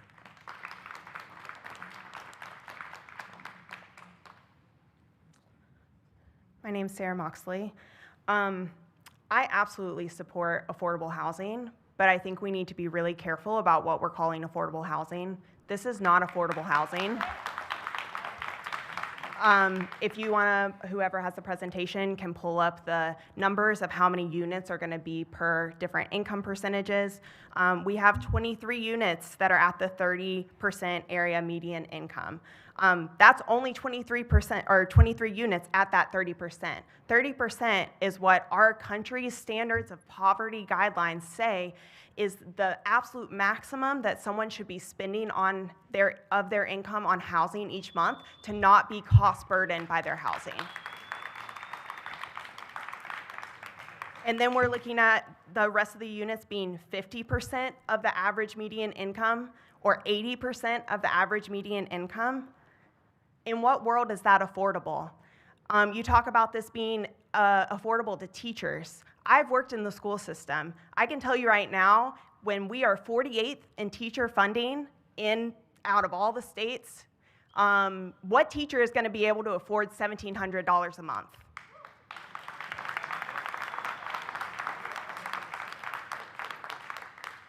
So I absolutely support affordable housing and really, really want to advocate for that, but I really think we need to be careful about throwing this buzzword around without actually defining what affordable housing is.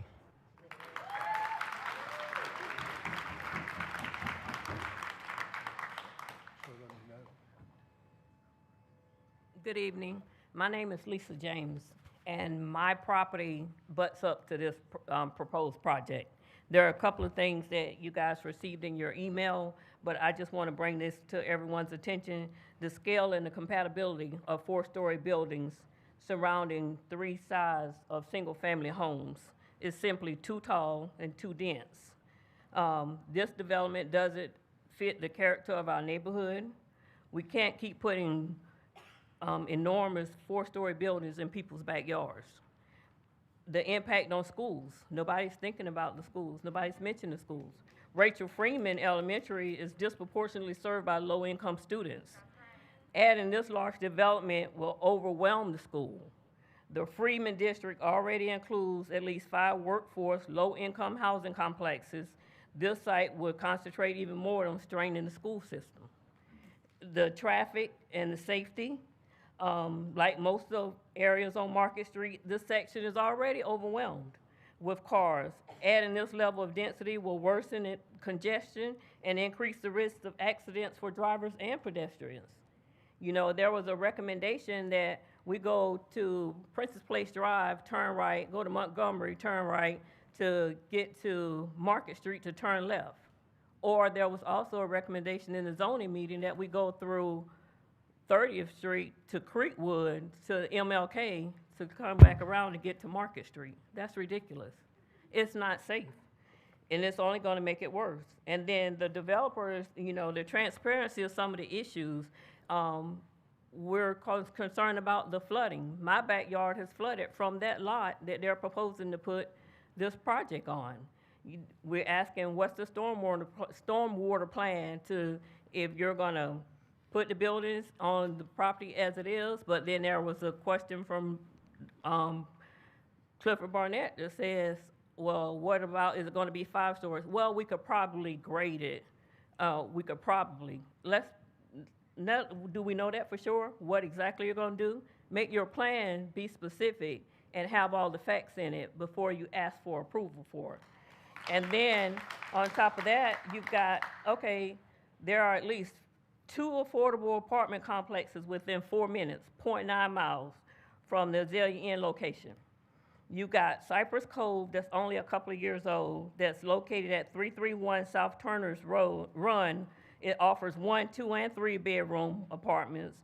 You've got Tidewater Townhomes located at 355 Greendale Drive, offers 1, 2, 3, and 4 bedroom units, and it has 104 units, as well as 5 other low-income, affordable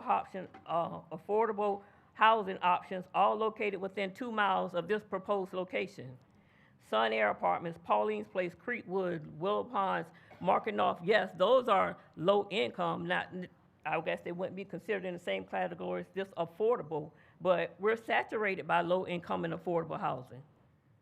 We are deserve to be protected in our property. And in addition to that, the lighting, you know, what's the lighting plan for this property, this proposed project, and is it gonna be an inconvenience to us? So you're gonna put lighting that's gonna be safe for 4-story apartment buildings.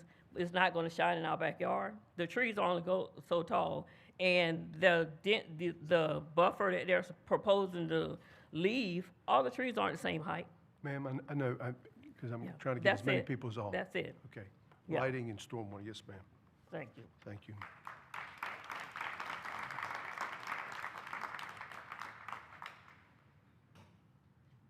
Come on up. Thank you. Yes, ma'am. My name is Nancy Haddock, and I live on 29th Street, or, yeah. You speak right directly into one of those microphones, ma'am. Is this one better? Okay, thank you. I want to talk about the topography that's involved and how much it's going to have to change to do anything with this lot, because it starts about where Princess Street is, and then it goes downhill from there. And it is a runway for water right now already. And you start putting stuff on there and not accounting for a reservoir or some sort of some sort of accommodation for where the water is going to go, because it's going to fall from the sky no matter what we do. So we're going to have to take account for it. And I haven't heard anybody talk about stormwater, but that's a huge problem. And because the only place it's got to go is down into Burnt Mill Creek. It's at the bottom of the the hill. And it's, I mean, it just flies down that hill. And anyway, to me, the stormwater alone is an issue. And these guys talked about putting containers underneath their parking area that would trap the stormwater there. And I couldn't figure that one out, because then they said that it was only going to be 4 stories tall. Well, if you've got huge containers under your parking area that have got stormwater in them, and anyway, you can figure it out. But it's a mess. Next.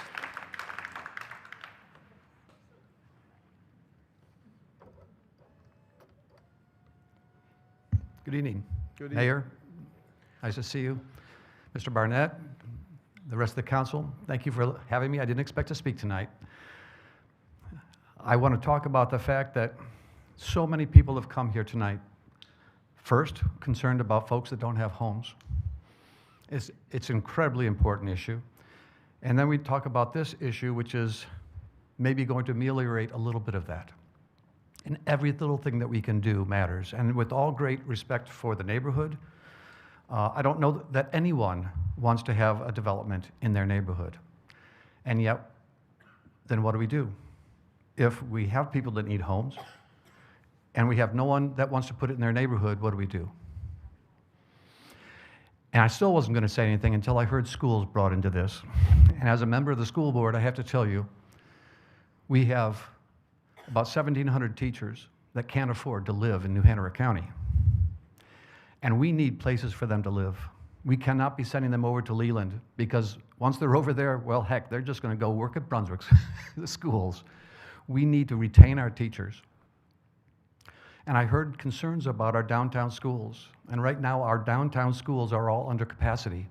There is room in our downtown schools. We need students in our downtown schools. More students in our schools means more ADM, which means more funding come into our schools, which means we are more able to help the children that we have in our schools. There's a lot of reasons that we are concerned, whether it's stormwater, whether it's traffic, and I leave that to your best judgment to handle that, because no matter where we put a housing development, it's going to cause problems. But we need homes, we need students, we need to ameliorate the problems of our homeless and our near homeless. So thank you for taking the time to listen to me. I hope that you will approve this. Thanks. Thank you. Next.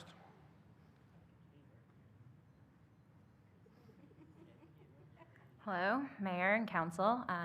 I also wasn't expecting to speak today, but the professional in me was very frustrated with this presentation and what feels like a severe misalignment. It feels like we have a development company who is selling a wonderful idea with things like sidewalks. A sidewalk in front of a development that connects to nothing. Walkable conveniences across Market Street. I can barely drive around Market Street without almost getting into an accident, right? It's not safe. And you're making good points. I agree that there's affordable housing, but it feels like the work was not done. It's not complete. You didn't talk to the community enough. You didn't get their feedback. We have questions about schools. What's the capacity? I heard 2 pieces of info tonight. Which one's correct? I don't know, but I would have wished it was in the presentation that was brought to us and brought to you. I wish it was more thorough. I wish that there had been more consideration to the execution of great ideas. I can pitch a proposal at work to roll out an incredible idea, but if I don't have an implementation plan, it means nothing, and you've wasted our time and money. So I want more answers on what it's gonna look like if you're executing this in our community. Have you spoken to the residents? Have you shown what the school impact is? Have you shown what the actual traffic impact is? Not a non-mandatory survey. Sorry, I'm really nervous. But not a non-mandatory survey, but have you actually looked at how this has impacted other developments on Market Street? Have you seen the impact in our communities? Have you actually done the work to connect? Because if you connect with us, I guarantee Wilmington wants housing. We don't want to see our citizens suffering. When we walk, I live downtown. When I walk downtown and I see unhoused individuals, 9 times out of 10, our locals are buying them food. They're buying them drinks. We're bringing them inside. We take care of them. Why don't you use our money to do it, and why don't we get a thorough proposal? Bring it to us with a good idea. We all want the same thing, but please, please, please, do the work thoroughly and ask us, and I promise we can get there, but don't give us a presentation like this again. This was less than standard.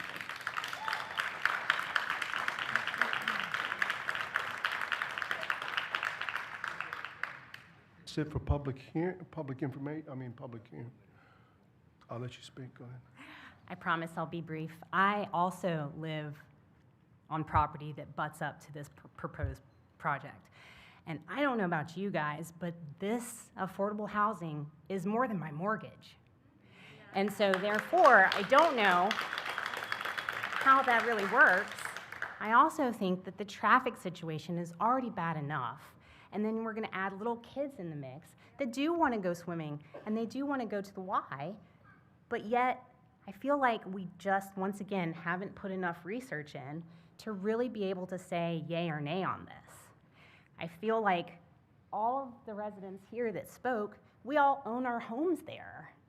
We don't rent them. None of the renters showed up, but they're not the ones who have to be concerned about our kids on our bikes on our sidewalks. Thank you. Thank you, ma'am. All right. This concludes the public hearing portion. Yes, you can ask any question you want. A number of things came up, and I'm sure you're going to address them. Yes, sir. But I was really interested in a couple things. The sidewalk, again, the plan for stormwater. Yeah. And then the third thing I'm very interested in is how much community dialogue did you guys have? Sure. So we had our community meeting, which is required. We also sent out with that an email address if anybody had any questions or concerns after the community meeting. So that was that. Sidewalks, again, we will install sidewalks on 30th Street and Market Street.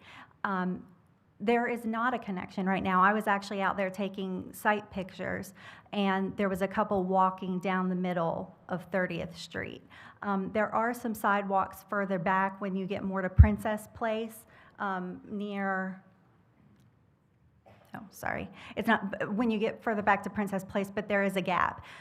This project will not fix that, but the hope in this city is that as developments come in and put in sidewalks, then there's a smaller gap for the city to fill in those gaps. And in fact, you guys have some funding coming up later where you talk about sidewalk projects that the city's doing to help fill in those gaps. So I hope that answers your question about the sidewalks. I had something about the schools, but I can't speak any more eloquently than our school board member did, so I won't address those. As for grading and stormwater, I have my civil engineer here, and it is infiltration. As you can tell, we talked about it at the community meeting. And so there will be grading. There'll be a tree protection area that's set up, those orange construction fences, so that the tree protection area is not touched. But there will be grading to allow for the excavation for the infiltration systems. And with that, I'm going to ask our civil engineer to answer that question. Yeah, that's good. Evening, Mr. Mayor and council members. My name is Matt Horan. I'm with McKim & Creed, the civil engineering firm retained by the developer for this project. We also did the planning, the site planning for the project. On this project, we actually went kind of a little beyond the typical process of evaluation of the site with respect to grading, tree preservation, and also stormwater management to where we kind of bring things to today. In a lot of cases, we don't, there's not the level of funding provided to us by the developers to be able to kind of investigate and do the things necessary to be able to address the concerns of the community. So in this particular project, we did, Amy alluded to earlier, we did soils testing for infiltration. There is some positive feedback on those results for the soil testing. What that does is, on a site like this where, and this information was presented verbally to the community at the community meeting and then also at the planning commission, but this site already has a pretty significant amount of impervious area on the site for the hotel and all the parking provided for it. The project is proposing an additional increase of impervious area, looking at the site plan of about 30%. And the current site does not have any stormwater management controls. There's no pond, there's no other underground infiltration or underground detention as we're proposing right now.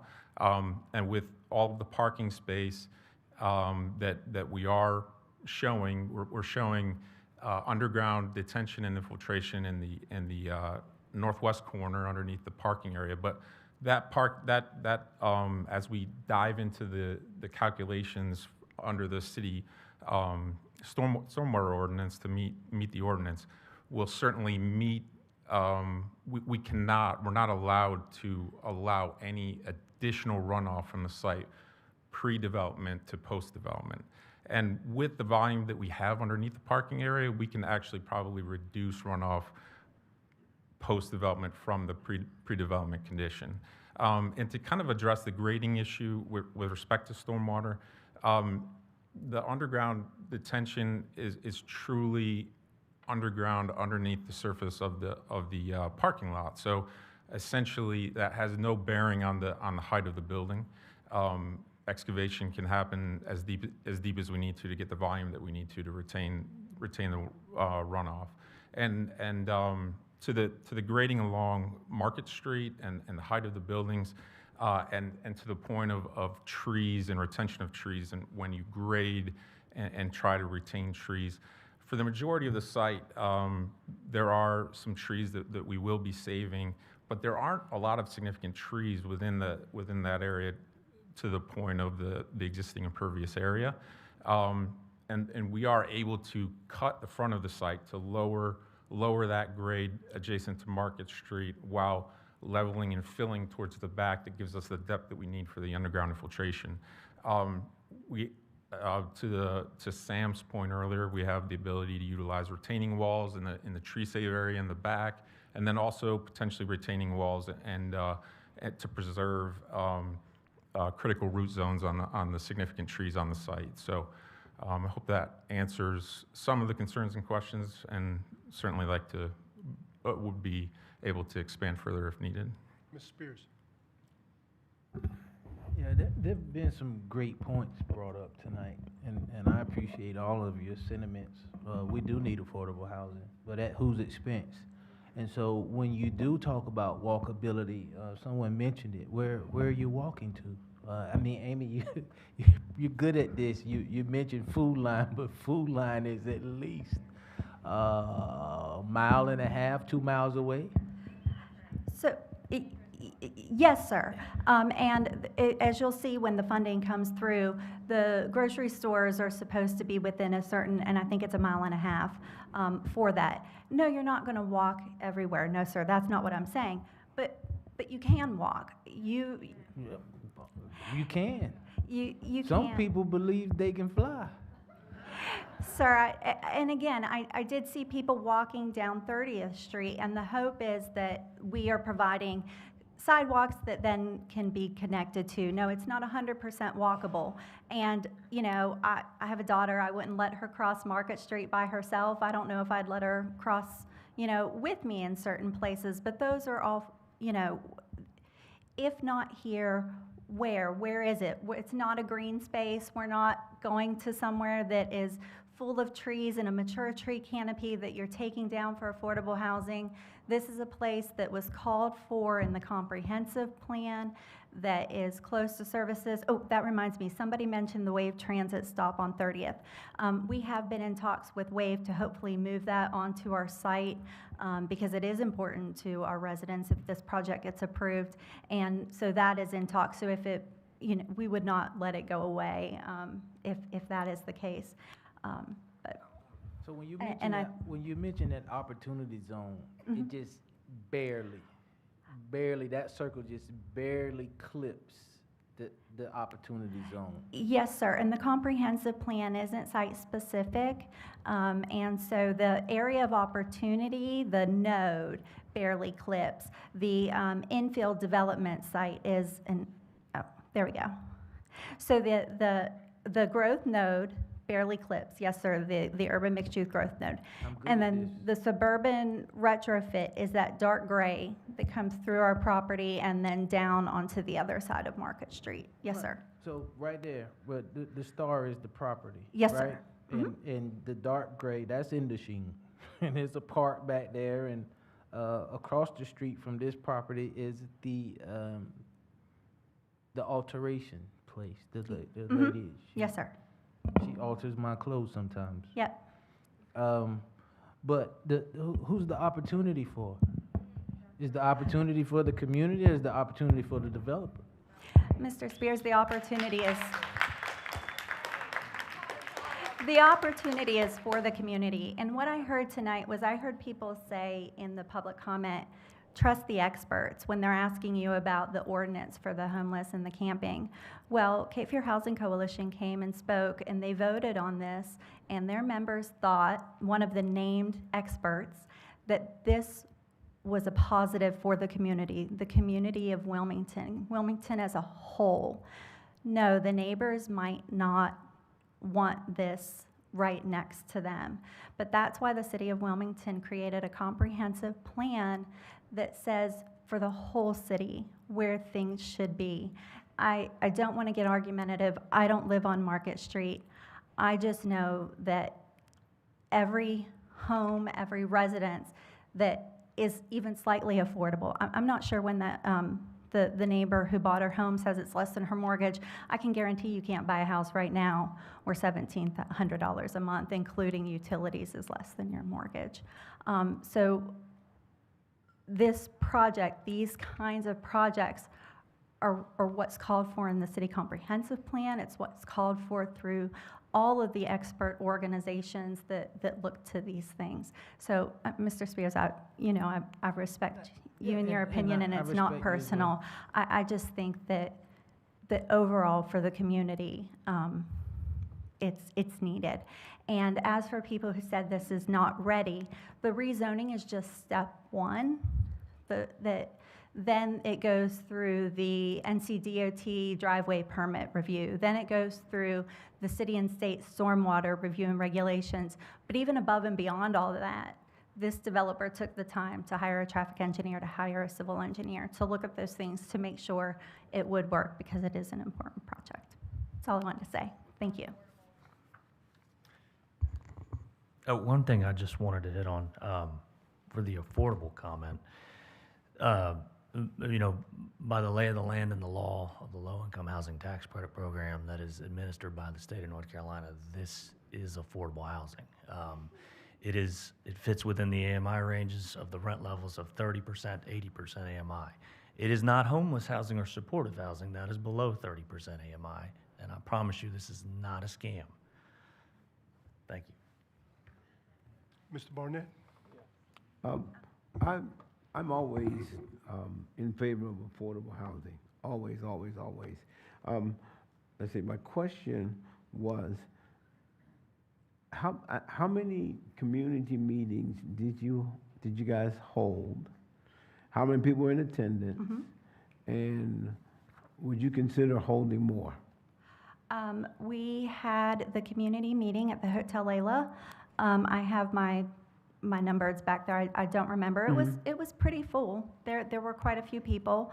A lot of the questions were addressed about what we talked about, the building relocation, the distance from the site. I don't think that timeline-wise, due to the federal funding, that at this point we could hold another community meeting. So we're working, and I understand because it's a federal grant and you get the match and stuff. So time crunch prevented you from actually? No, sir. I'm sorry. I didn't mean that. We held the community meeting that was required. We left an email address. The plan was modified slightly based on some of the feedback. We didn't hold another community meeting because, one, it's not required, and two, we didn't get a lot of feedback on the email that required anything new that we thought that we should consider. Okay. Oh, yes, sir, and it went to Planning Commission for the hearing as well. Okay. So from what you've heard tonight, what would you say to some of the things that you've heard? Yes, sir. Help me out with that. Sure. The grading and the topography and the stormwater, again, I think stormwater is an issue. They say it's already an issue because there's no stormwater on the site. This project will provide stormwater on the site, which will help alleviate that because they have to, under the city and state rules, you have to keep your own stormwater on the property. That wasn't required. It's obviously not happening, right? The lady said that it's rolling off of her property off of our property onto her property. The traffic and safety, I don't know that any amount of meetings is going to address that. I think the school issue was answered. We need kids in downtown. The building height is what's needed to get the amount of units and open space, right? You can have maybe 3-story buildings, but then they're taking up more ground space and they're taking down trees and it's more impervious surface. And so I'm not sure that there's anything more that we could address at another community meeting, sir. Okay, last question. What about Sure. the lighting? Oh, yes, sir. Thank you. And I did double check with staff. A lighting plan will be required to be submitted as part of the technical review, and all lighting is directional. It will be required to be directed at the property. So that will be reviewed by staff and has to follow all land development code requirements for their TRC review. So it wouldn't be shining on, No, sir, it No won't be shot. shining on adjacent properties. It will be directional. They have to have certain covers and levers to have directional lighting. thank you. Yes, sir. Anybody else? Okay. Madam Clerk, have you had any additional comments sent to you? Yes, sir, Mr. Mayor, we did receive some additional comments. The first one was from Laura Bianco of 2930 Chestnut Street. I'm writing as both a homeowner on Chestnut and 30th Street for the past 7 years and as a school teacher in our community. I urge you to carefully reconsider the proposed conditional district rezoning from O&I to MD 17 high-density multiple dwelling for the development of 120 residential units. My concerns are school overcrowding and teacher shortage, flooding and infrastructure resilience, traffic and safety concerns. I respectfully request that you consider the cumulative impact on our schools, infrastructure, and traffic before approving rezoning. Responsible growth requires balancing development with the capacity of our community to safely and sustainably support it. Thank you for your time and thoughtfulness consideration. Sincerely, Laura Bianco. The second was from Willie Hilton, 2930 Chestnut Street. As a wrestling coach who works with students and families across the area, I'm concerned about traffic and safety impacts this rezoning would bring. Market Street is already gridlocked at peak times, and I regularly see drivers cutting through the small business parking lots by Market Street to avoid the turn left cube. Adding 120 units without significant improvements risks more collisions and slower emergency response when minutes matter for kids and seniors. Our schools are also stretched thin. Coaches and teachers see the strain every season. Overcrowded classroom and overextended staff make it harder to give students the attention they need to thrive. Please either deny this rezoning as proposed or require a scaled-down density funded traffic mitigation, signage, turning, change turn lane fixes, and safe access that doesn't push drivers through private lots. A clear stormwater plan that reduces current flooding risks and proof of school capacity solutions before any building permits are issued. Thank you for considering what's best for our student safety, local businesses, and the long-term resilience of our community. Sincerely, Willie Hilton. Thank you. Is that it? Is that it? Okay, Yes, sir, it is. okay. Any other comments, questions from council?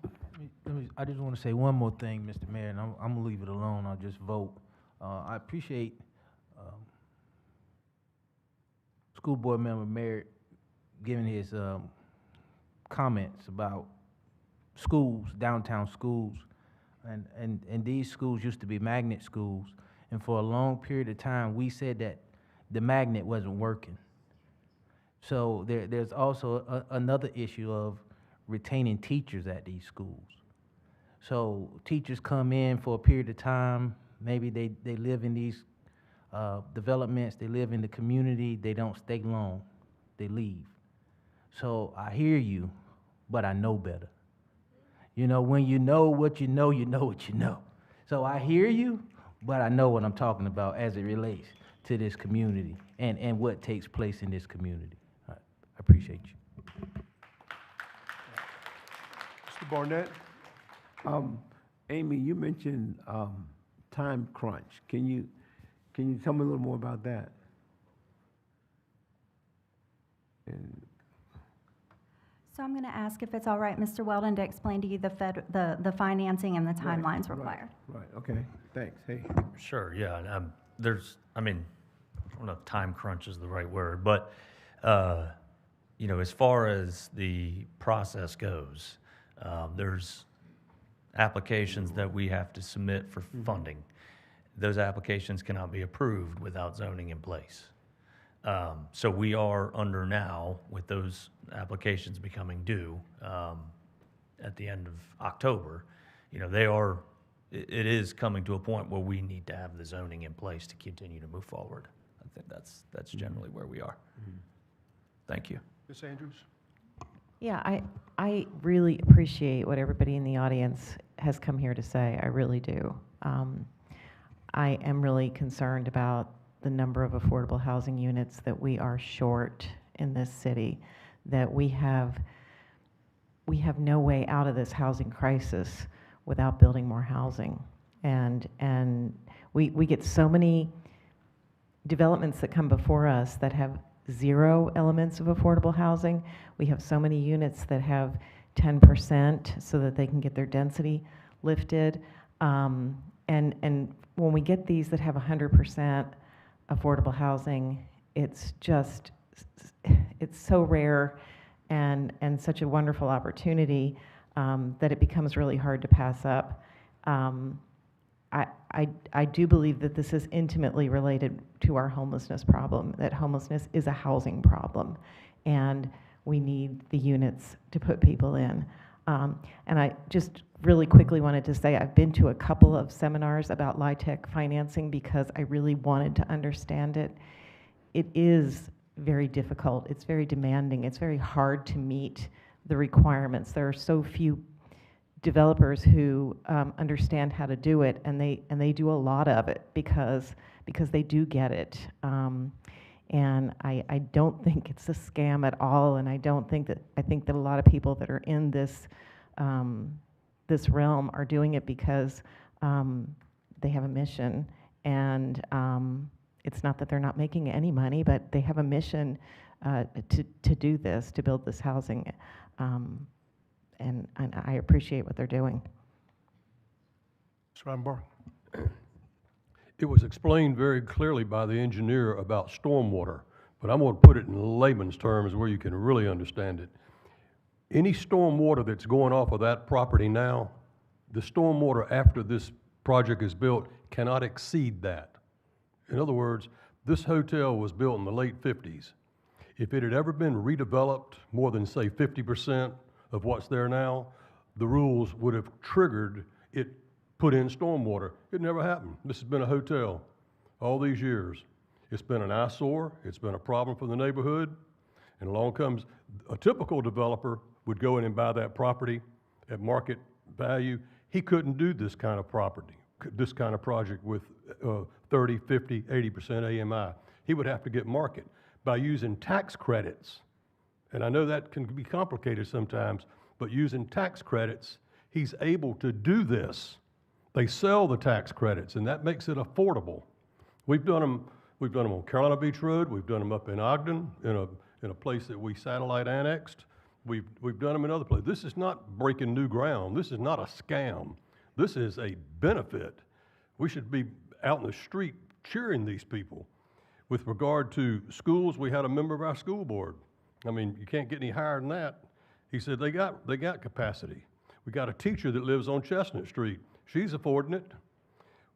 If this project were not to go, a developer would come along and build a big office park there on 4 acres or 3 or 4 acres of land. You could put a lot of impervious surface, a lot of stuff that holds water. You could put a big office park there, and then you're talking about generating a lot of traffic all day long. Those are my comments. It's killed me to sit here and listen to all this back and forth and not being able to stop somebody in their tracks and say, you appreciate what you're saying, but you got wrong information. You didn't get it all right.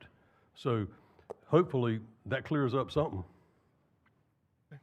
Anybody else? Okay. All right. I'm going to close the public hearing, which I already have, but I'm going to ask for the wishes of council in respect to the item.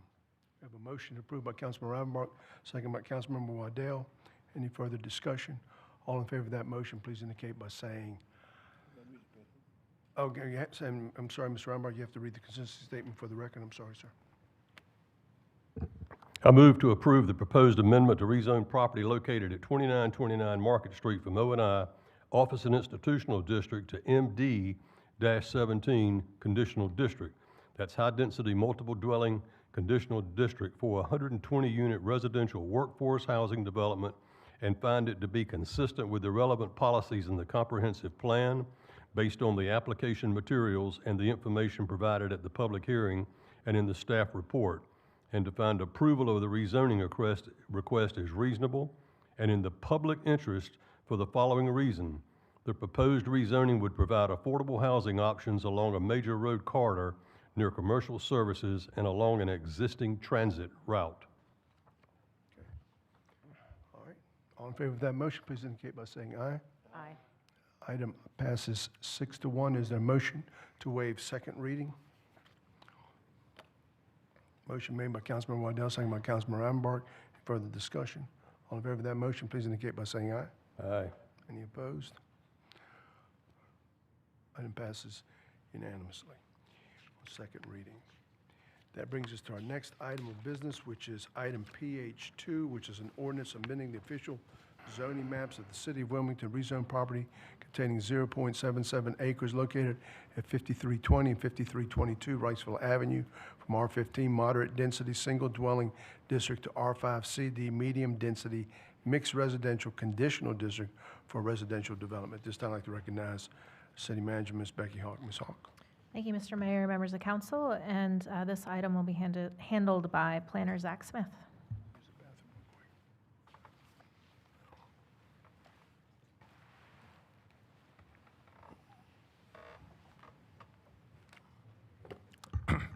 Good evening, Mr. Mayor, Mayor Pro Tem, members of council. This is public hearing number 2, a conditional rezoning of 5320 and 5322 Wrightsville Avenue. The site is located along both Wrightsville Avenue and Park Avenue, containing approximately 0.77 acres. The subject site is currently developed with 2 single dwelling units and 1 accessory dwelling unit along Wrightsville Avenue frontage. This map shows the general vicinity surrounding the request, as well as the existing conditions of the subject property. These are photos of the existing conditions surrounding the subject property. These are photos of the adjacent properties and land uses.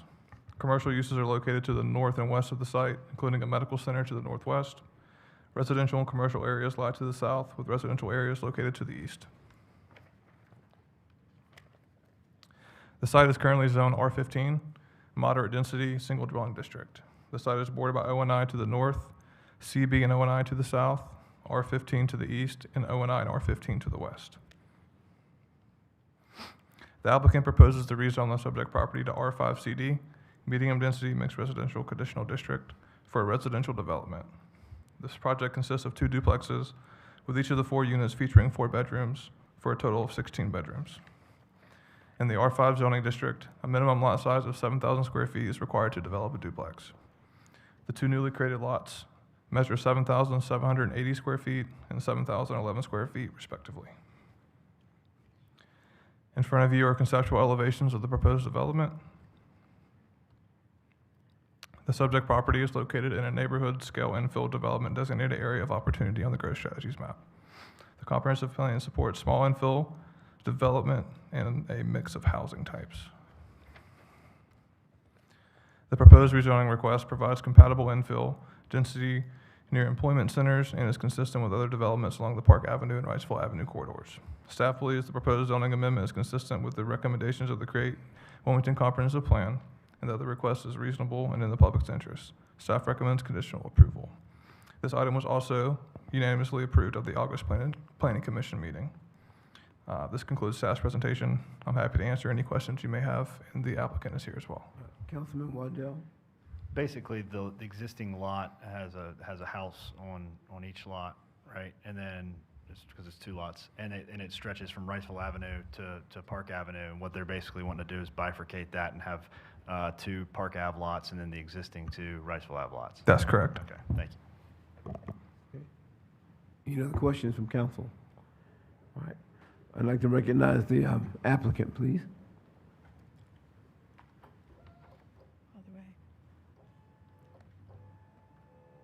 Good evening, thank you. My name's Cindy Wolf, and I'm here on behalf of the owner of the property. We appreciate the staff summary of the petition.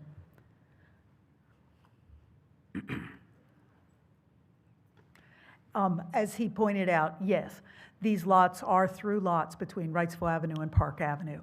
In this particular case, and similar just to the left of the screen, the lots are deep enough and the houses that are on the Wrightsville Avenue fronting part of it are close enough to Wrightsville Avenue that it will provide for the bifurcation of those lots.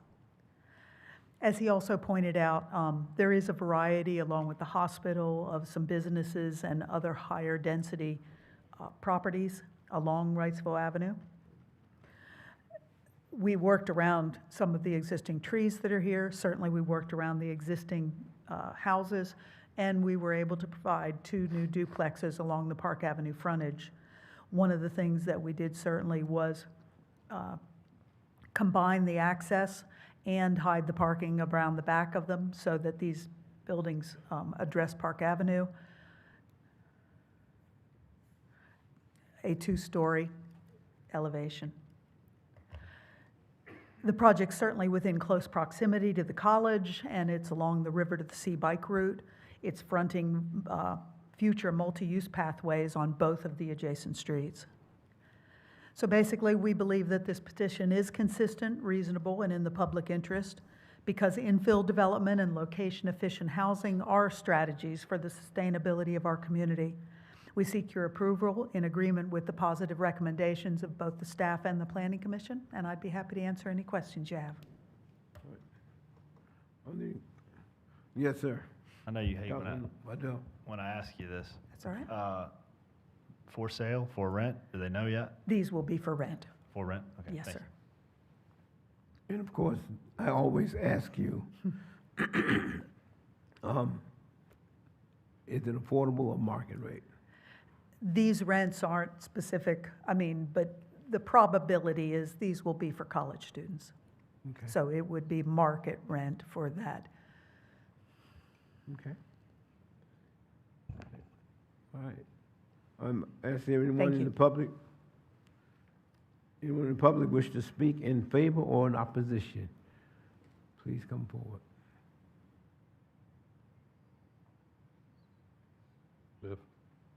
We just did a project like this a couple of years ago, right down maybe 3 or 4 houses down. It's identical to this. This went done very well. Yes, right on the left side of this, there are 3 duplexes there. Again, parking behind, it did work very well. It's not been a problem at all. All right. All right. Anyone wish to speak in favor or in opposition? Having none. Yes, I'm sorry. Thank you. Sarah, right? Sarah Moxley, yep. Gotcha. I understand that you don't see many developments that come through promising affordable. I'm asking you on the behalf of your citizens to demand better from these developers. 80% AMI is not affordable. I know those numbers were for the past one. For this one, we don't even have numbers. Market rate is not affordable. And I want to ask you, could any of you afford 80% of your income going to your housing? I know I couldn't. So I really, really am begging you on behalf of your citizens, we need to have standards for people who are coming in and doing housing that it's actually affordable for the people who live here. Ma'am, it's not 80% of your income. They take 80% of the average median income. That's how they arrive at it. The rents are not 80% of your income. Okay. Cindy, I would you wanna- love some further clarification on that then. Okay. All right. Thank you. All right. Yes, ma'am. Yes, I am against it because I think, and to being homeless myself, I ride the bus. I see all these empty lots, empty houses that would probably be cheaper to fix up than build more college students' housing. I think we need more of the factories, abandoned buildings. Those are what needs to be refitted and put into temporary shelters for all the homeless.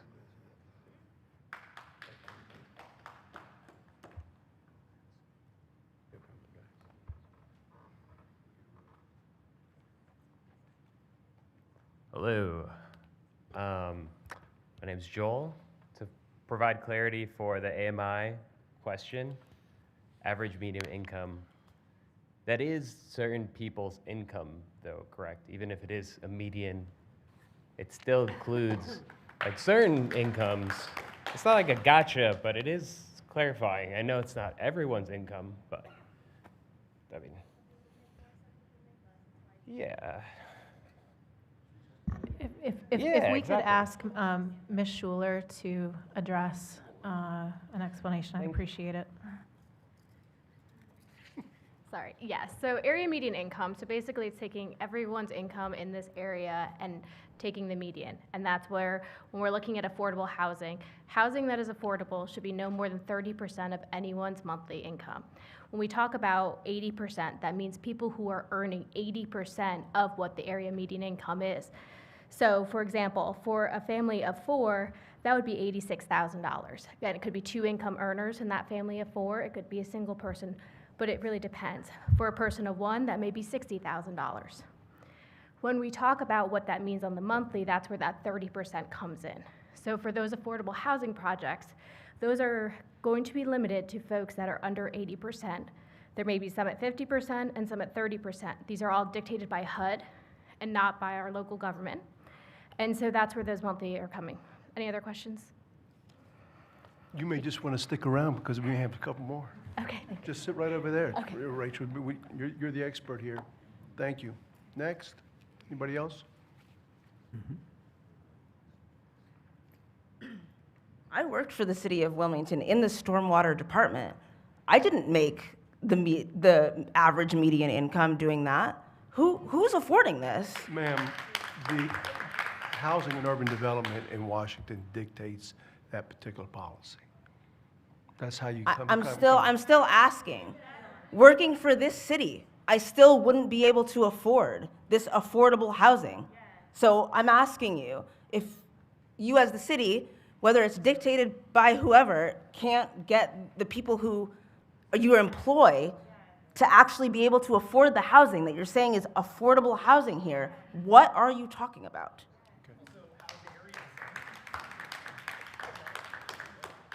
Anybody else?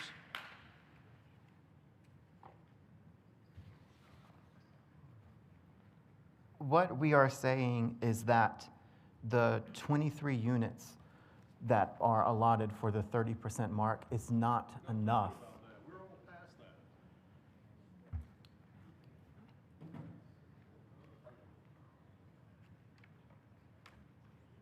Hi, I'm Madison Morrison. I'm sure most of you know exactly who I am.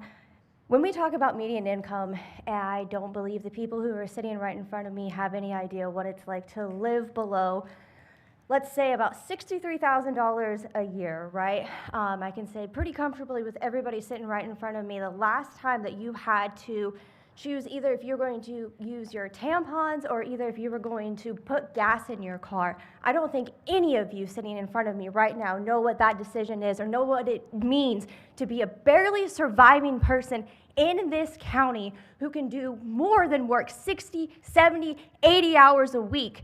How dare you come here and decide to make decisions for our community when you won't even listen to what our community has to say?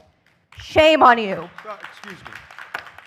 I'm going to have to ask if the person who's text, will you please just keep it to the item, please? Thank you. Next. Anybody else? Okay. Madam Clerk, have you received any additional comments?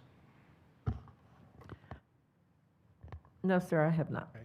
Ms. Andrews, I'm sorry, you signed up to do. No, that was a while back when we were talking about area median income. Okay. I did do a chart of this one time. This might be a few months old, but I think area median income is about $71,000. And when you go down to 30%, it's about $21,000.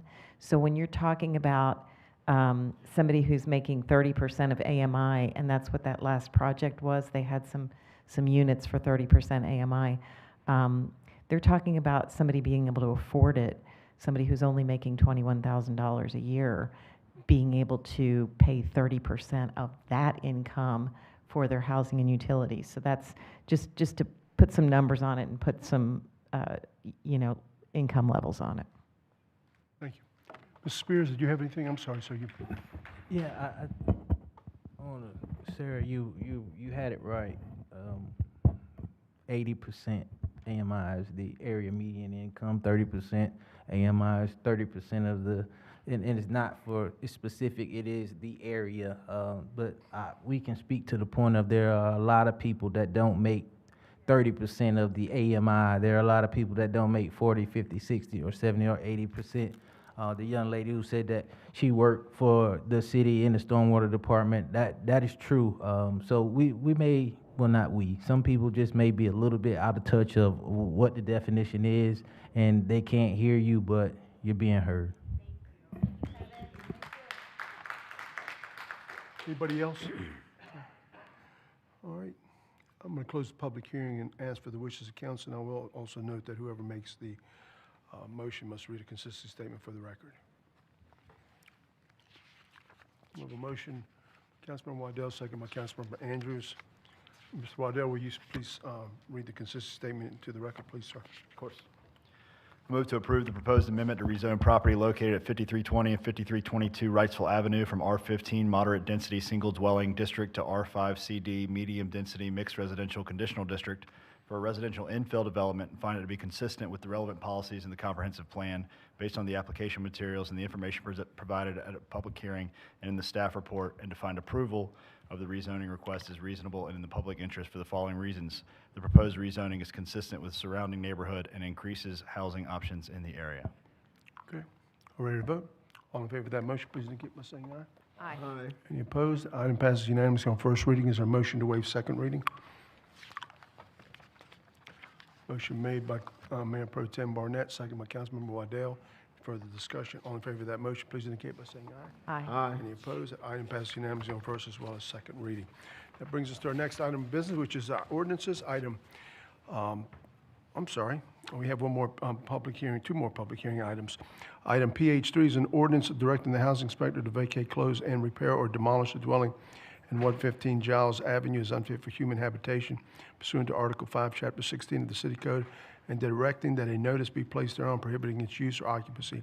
This time again, I'd like to recognize the City Manager, Ms. Hawk. Ms. Hawk?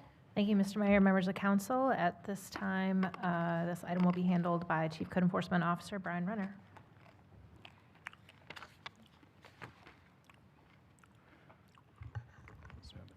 Good evening, Mayor, Mayor Pro Tem, Council. Property we're going to talk about first is 115 Giles Avenue. It's about a 1,000 square foot manufactured home. It's vacant. Had been occasionally occupied by some people. We received a lot of complaints about it over the last year about people being in there that shouldn't be in there. The owner is Carl K. Patterson Jr. He, to the best of our knowledge, is in a care home, unknown care home. We've only spoken with his niece, Angela, and she has not responded to us in the last several months. So this is a view from Giles Avenue. So this case began back in February 2024. It was from a neighbor complaint. As I said, the property is currently vacant. And it was vacant at that time. Angela said she was not staying there, though we had some indication that she might have been. The Administrative Housing Code hearing was in July 2024. Mrs. Stepp attended that, who's the niece of Carl Patterson. The order was issued and then expired in July of 2025. As I said, we've had no response from Carl or any additional family members. We have had some issues with occasional occupancy of the dwelling over the last several months, and there's been no substantial effort to repair or demolish. Tax value of this building, 2024 tax value was just under $40,000. Our estimated cost to repair is $21,000, 54%, which is dilapidated by the city's minimum housing code. These are sections of the minimum housing code outlining the findings of fact that are included in the item. Here's some photos of the unit. As you can see, it's a double-wide manufactured home. We have some egress issues. The back door was actually found unsecured during this inspection, and we've since secured it. So this photo is from underneath the unit. The framing of this unit, though, when you look at it, it might not look that bad. The framing is completely rotted out, and this is just an example of that. So this is the inside of the unit. You can see some water damage that's been coming in through the windows. You can see water damage that's been coming in through the roof. This is the inside where it's kind of the rot's coming in. Some more water damage from the roof leaking, and some more rot happening on the floor. You can see that they had been working on it, but the rot on the framing underneath is pretty extensive. And there's more evidence of the water damage through the roof. So what we're looking for with this ordinance this evening is approval. We're looking at 90 days for the owners to take action. And if they don't, then we will look at demolishing this dwelling. Just for reference, there are about $4,000 in city and county taxes that are owed, and we have $2,200 in public nuisance liens at the moment. I'm here if there's any questions. Yes, sir, Ms. Reinbar. The lot that's in front of it that fronts up behind the commercial that's on Oleander Drive, does that go with this property? So the family actually used to own like all of this, and some of the family members sold off the adjacent parcels. To my knowledge, I'll go back to a big map. The highlighted parcel right here that you see in the bottom, that's what's currently owned. Can that, you say it's modular? Correct. It is a mobile home. We believe that that building was someplace else on the property, and then when they sold it, they moved it to this lot. Does it have axles or? I think the axle's been, I'd have to look, I think the axle's been removed. Can it, okay, that's enough. Thank you. Yeah. Sir. Mayor Pro Tem. Yeah, you mentioned the only relative that you've talked to about this property is a niece? Correct. And again, when was the last time you spoke with her? We've reached out to her multiple times this week and have not gotten a response. We sent notice to every known family member, other nieces that she had given us information for, somebody who allegedly has a power of attorney who has not responded to us, as well as published it and posted it to the property. So we've made every legal and additional effort to try to make contact with somebody in the family. I'm not sure if she's here this evening. But we haven't had any additional success. So it's been a few months since she talked to us. And most of those folks are out of town, or are they in town? I'd have to look. Angela's local. The niece was local. I think the sister, who allegedly has power of attorney, lives in just across the river, I think. But I'd have to look. We just haven't had any response from anybody. All right, thank you. Anybody else? Okay. Thank you, sir.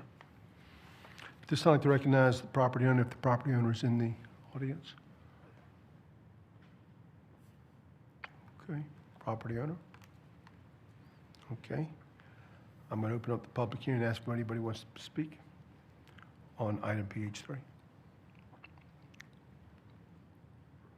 Not seeing any. Madam Clerk, have you received any additional comments on item PH3? No, sir, I have not. Okay. Any further questions from council? If not, I'm going to close the public hearing and ask for the wishes of council in respect to the item. We have a motion to approve by Mayor Pro Tem Barnett, second by Councilmember Joyner. Any further discussion? All in favor of that motion, please indicate by saying aye. Aye. Any opposed? The item passes unanimously on first reading. Is there a motion to waive second reading? Motion made by Councilman Reinbach, second by Councilmember Joyner. Further discussion? All in favor of that motion, please indicate by saying aye. Aye. Any opposed? Item passes unanimously on first as well as second reading. That brings us to our next item, which is item PH4, which is an ordinance directing the housing inspector to vacate, close, and repair or demolish a dwelling at 1308 Queen Street as unfit for human habitation pursuant to Article 5, Chapter 16 of the City Code, and directing that a notice be placed thereon prohibiting its use or occupancy. This time, again, I'd like to recognize our city manager, Ms. Hawk. Ms. Hawk? Thank you, Mr. Mayor, members of council, and again, Mr. Renner.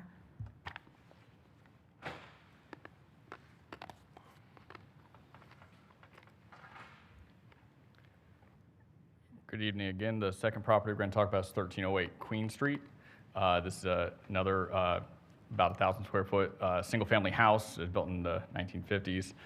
It's currently vacant. This is an heiress property.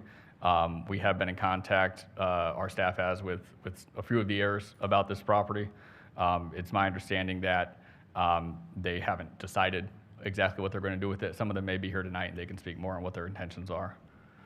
This is a view from Queen Street. So this case began back in September of 2023. It was from a neighbor complaint. The property is vacant and still vacant. Hearing was in August of 2024. We did have a few family members attend that administrative hearing.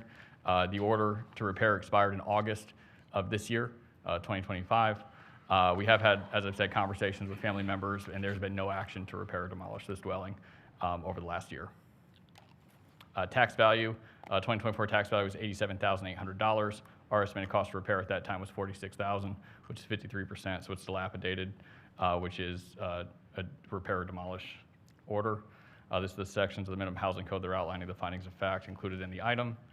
So here's some photos of the house. We can see that there's several boarded up windows. We do have issues around the flashing.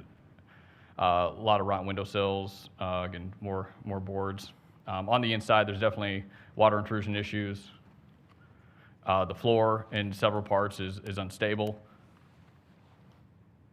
The kitchen floor unstable. Just more evidence of the water intrusion. And then this back room floor also, we had issues with it. There is indication that somebody had been staying in the house at one point, but since we've been involved in the case, no one has been in the house. So you see some bags of trash and some sleeping items, but we have not seen anybody in the house. The family's done a very good job of keeping the yard maintained and keeping the building secure. So the family is putting effort in to maintain the outside of the property. They have also paid their city and county taxes, and we have not had any public nuisance liens on this property either. So this is just showing that living room on the way out. This is underneath the house. You can see some of that water damage coming through on the floor. So what we're looking at on this is the recommendation in 90 days for the owners to repair or demolish this dwelling. As I said, I think some of the family members might be here this evening. I spoke with one of the heirs earlier today, and he indicated that they might be coming. So I'll let them speak on what their plans might be, but our recommendation is 90 days so we can move forward and take care of this house. Okay, Mrs. Spears? Brian, can you go back to the picture with the window, the boarded up window and the window sill? I'm a little confused by that. Is that that's a housing code violation, or that's just? Yeah, it's a rotten windowsill up underneath that board. So what you get is water will actually come through there and get inside the house. So that's when you start to see damage like this underneath the window, where you start to get this cracking and water damage. So yeah, the exterior of the dwelling with the rotten wood, it would be a violation. Okay. And so the house was sealed. House is currently secure. So how'd you get in? We access with an administrative inspection warrant, and then we also hire a locksmith.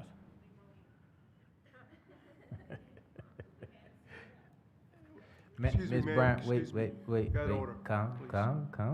We obtain an administrative inspection warrant from a magistrate, and we also hire a locksmith to access the building, and then we re-secure it when we leave. So how did this pop up again on your radar? It was a neighbor complaint back in 2023. And was it secure in 2023? It was secured in 2023, correct. So what was the complaint if it was secure? The window sill? They actually, I forget when they put the roof on. I know that there had been issues with the exterior. We obviously have exterior violations, which would warrant us to access the interior of the dwelling with a warrant. So when you have things like boarded up windows, rotten exterior wood, issues around the chimney flashing, a lot of peeling paint. I know you hate the peeling paint thing, but that is a violation. So we had enough to initiate a minimum housing code case, and then when we took it to administrative hearing, we obtained an inspection warrant to get the full extent of the violations, and then we moved forward with the hearing at that time. As I said, 3 of the family members attended that hearing and were provided over a year to take action, and they have not done so. Okay, thank you. Anybody else? Okay, thank you, Ms. Renner. This I'd like to recognize the property owner.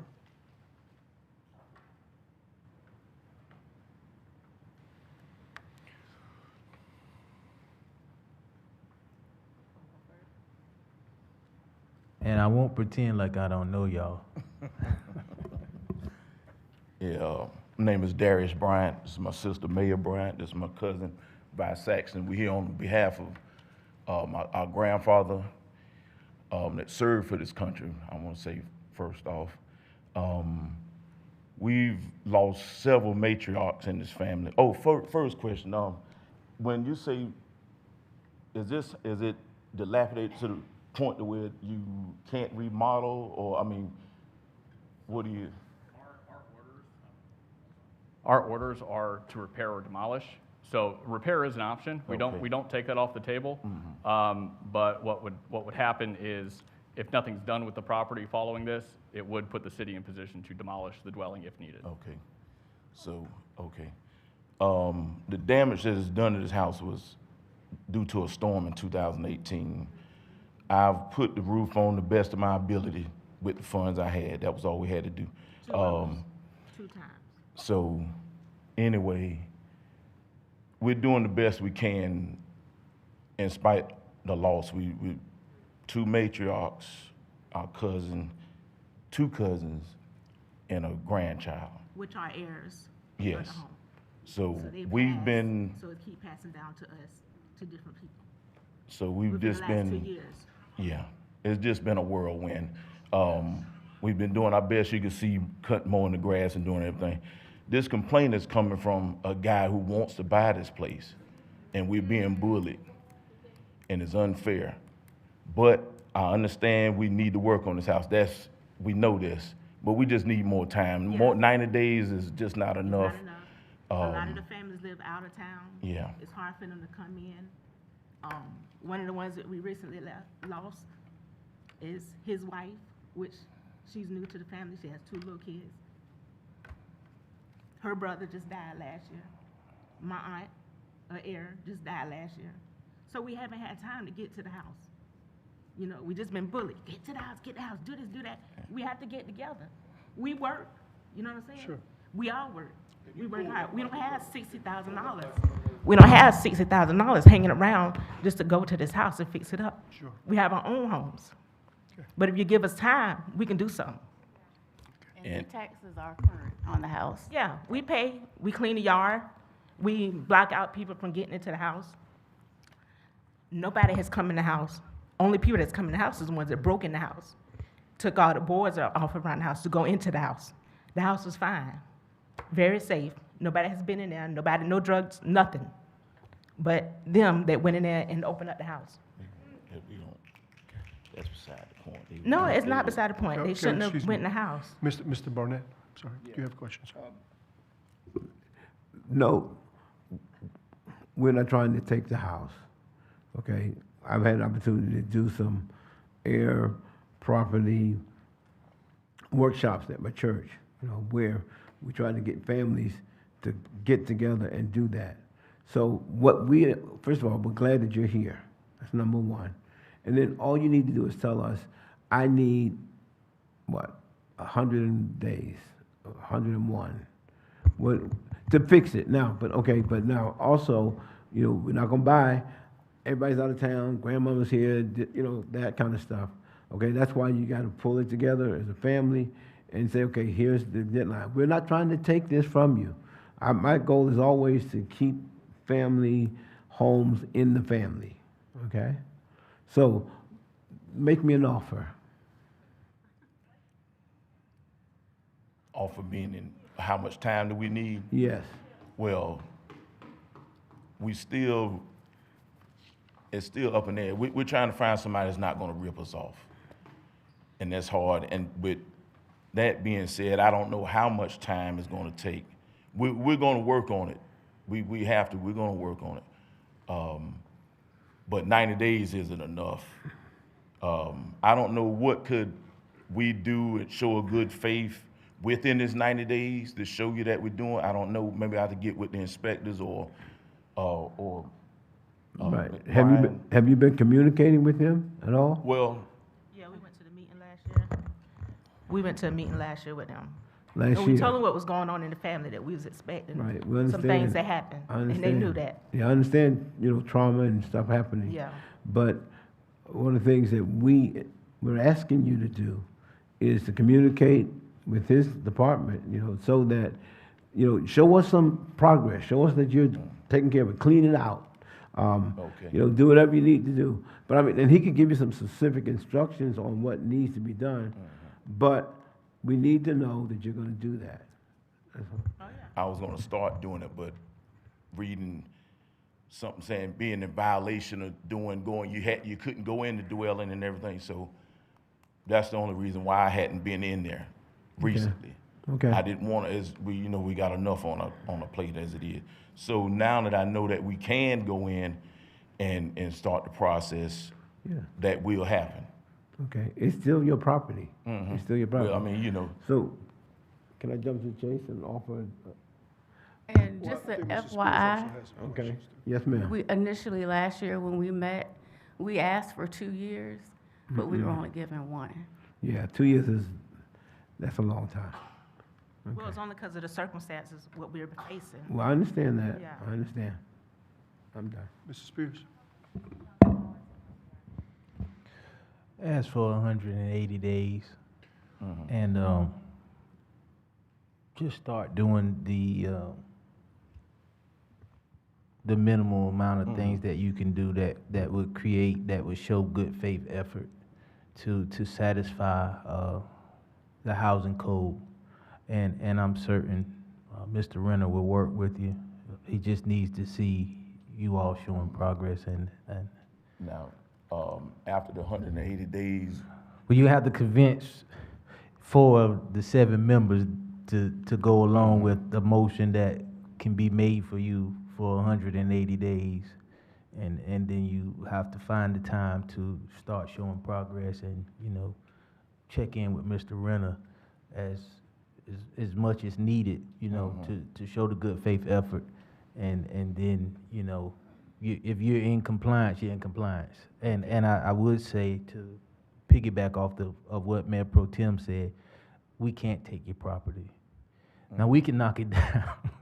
Yeah. We can knock it down, but we can't take it. It'll still be yours. It'll still be your land, just wouldn't be a house on it. And that would be unfortunate, too. yeah. So, And then we would have to endure the bill yeah, of demolish. yeah. Well, we being take a demolished, lien. which They be- would take a lien out against it. So if you yeah. sold it, we would get our money. Then you would get what was left over. But let's not go that far down the rabbit hole. There are other things that you can do. You can. I went to school with you. You're pretty good with your hands. You can do. You That's the put some problem. sweat. Put some Hey. sweat equity in there. Four or five households I'm having to help take care of. Yeah, Since COVID, and my income been cut in half. I understand. So, You come from a but big. anyway, You come from a big family. yeah. So with all that being said, will that show a good faith cleaning up, maybe putting different boards up to make it, look painted or whatever, things like that? I would say after we vote, get the ear of Mr. Renner tonight and set up a time where you all can talk and move forward Okay. from there. But,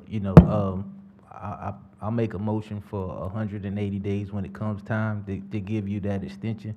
And if 3 other council members agree, then you'll have 180 days to show good faith effort to get within compliance.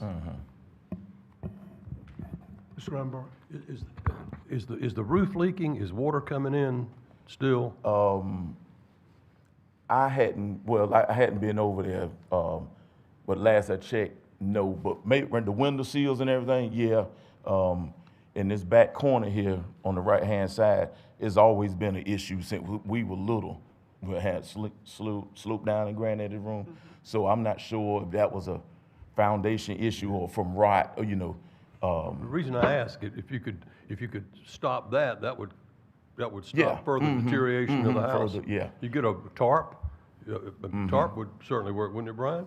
Well, I would Temporarily? probably put something up there, and I'm gonna understand as an eyesore. We have new neighbors. They just coming in this neighborhood. We've been here for 70, 80 years, and there's nobody else on that block but us that has been there that long. Yeah. And unfortunately, that's the only house that hasn't been repaired or upgraded. So, and I understand there's a new house built over here. This guy here to the left, he's always inquired about buying the house. But anyway, that's beside it. But I would do my best to seal up those areas without having a tarp, which would be another eyesore. Yes, sir. But the biggest thing, I was just afraid of people busting out the glass. If I put plexiglass up there, they could possibly break that. And there's a big glass pane on the front of the house. There's about a 6-foot glass pane window that's very vulnerable to anything. It would crack it. That glass, I don't know what kind of glass it is, but it's old, you know. But anyway, I would appreciate the 180 days, and we'll do what we need to do to get this ball rolling. Okay. Okay. Thank you, sir. Mm-hmm. Y'all got anything? No, I'm good. Just for clarity, there are other heirs that own this property? Yes. Besides just the three of y'all? Jeffrey Moore, Janae, I can't remember Janae's last. They are, Jeffrey Moore, he lives in Maryland, and Janae lives in Greensboro. Okay. And what's Jarrell's? Chelsea Pridgeon, who is the wife of my late brother Jarrell, and their 2 kids. And so y'all collectively gonna collect money from all of y'all to do the work? Yeah, it's, We probably have to do it ourselves because they live far away. They're young.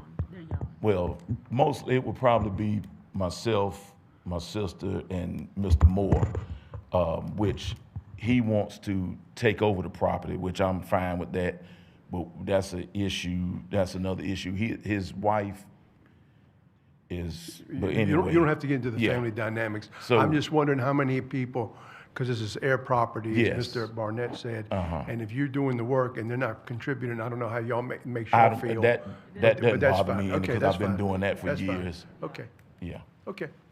All right, thank you for the All right, clarity. thank you. Appreciate it, thank you. Mhm. Thank you. I'm gonna go ahead and go through the public process. I understand that Mr. Spears wants to make a motion at the end of this, but I'm gonna go ahead and do that just for the record. So I'm gonna open up the public hearing and ask if anybody in this public wishes to speak on item PH4.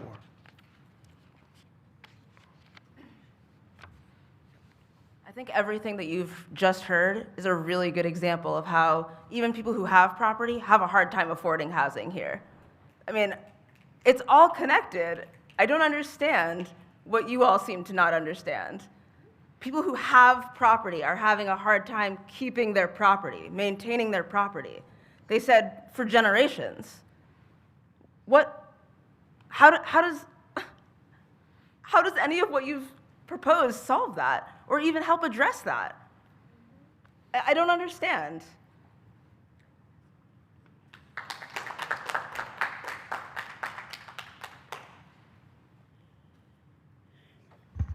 Thank you. Hearing this brings back a lot of memories. It's very personal to me. 30 years ago, my father was under the same situation. Now, I don't know if things changed back then, but the family wasn't even notified. My dad was a disabled veteran. The house was paid for. We weren't even notified that they were going to demolish it. So my question is, do y'all really notify the families by certified mail or some type of form? And if it were not for my brother who did this type of work, my dad would have been helpless. But see, everybody doesn't have a son that does construction work.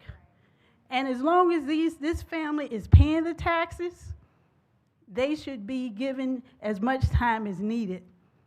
Because the house, what I'm looking at, definitely needs improvement, but not to the point where it may need to be demolished. So whatever you can do to help this family, I think they're gonna need more than 190 days because they have to hire somebody and pay them to do this work. And my dad, I believe the code enforcement shorted my dad's years because he was so stressed out. He was fined, he would pay the fine. They still came at him. He sold his property to do repairs. I paid for the repairs of the roof, and then another hurricane came and destroyed that. And it's a lot of stress on the families.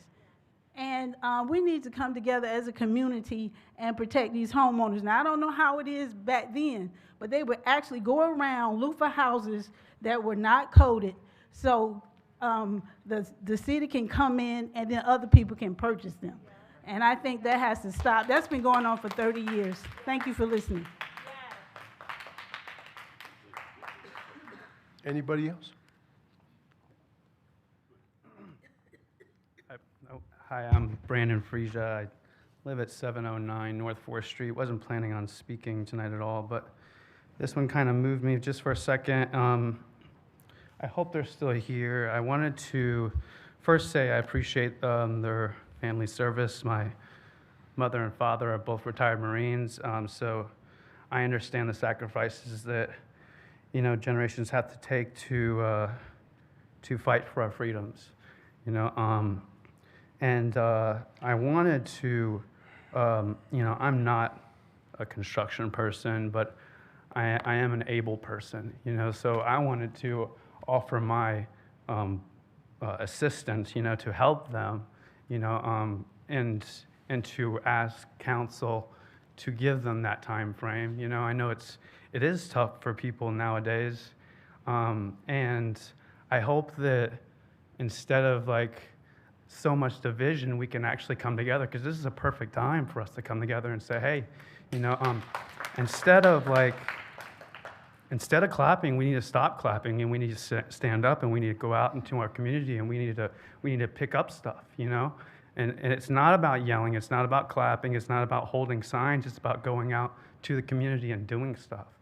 So that's why I want to offer my hands, my sweat, anything that I can offer for this family, and I just hope that council will give them that time to keep that house into their lineage. Thank you.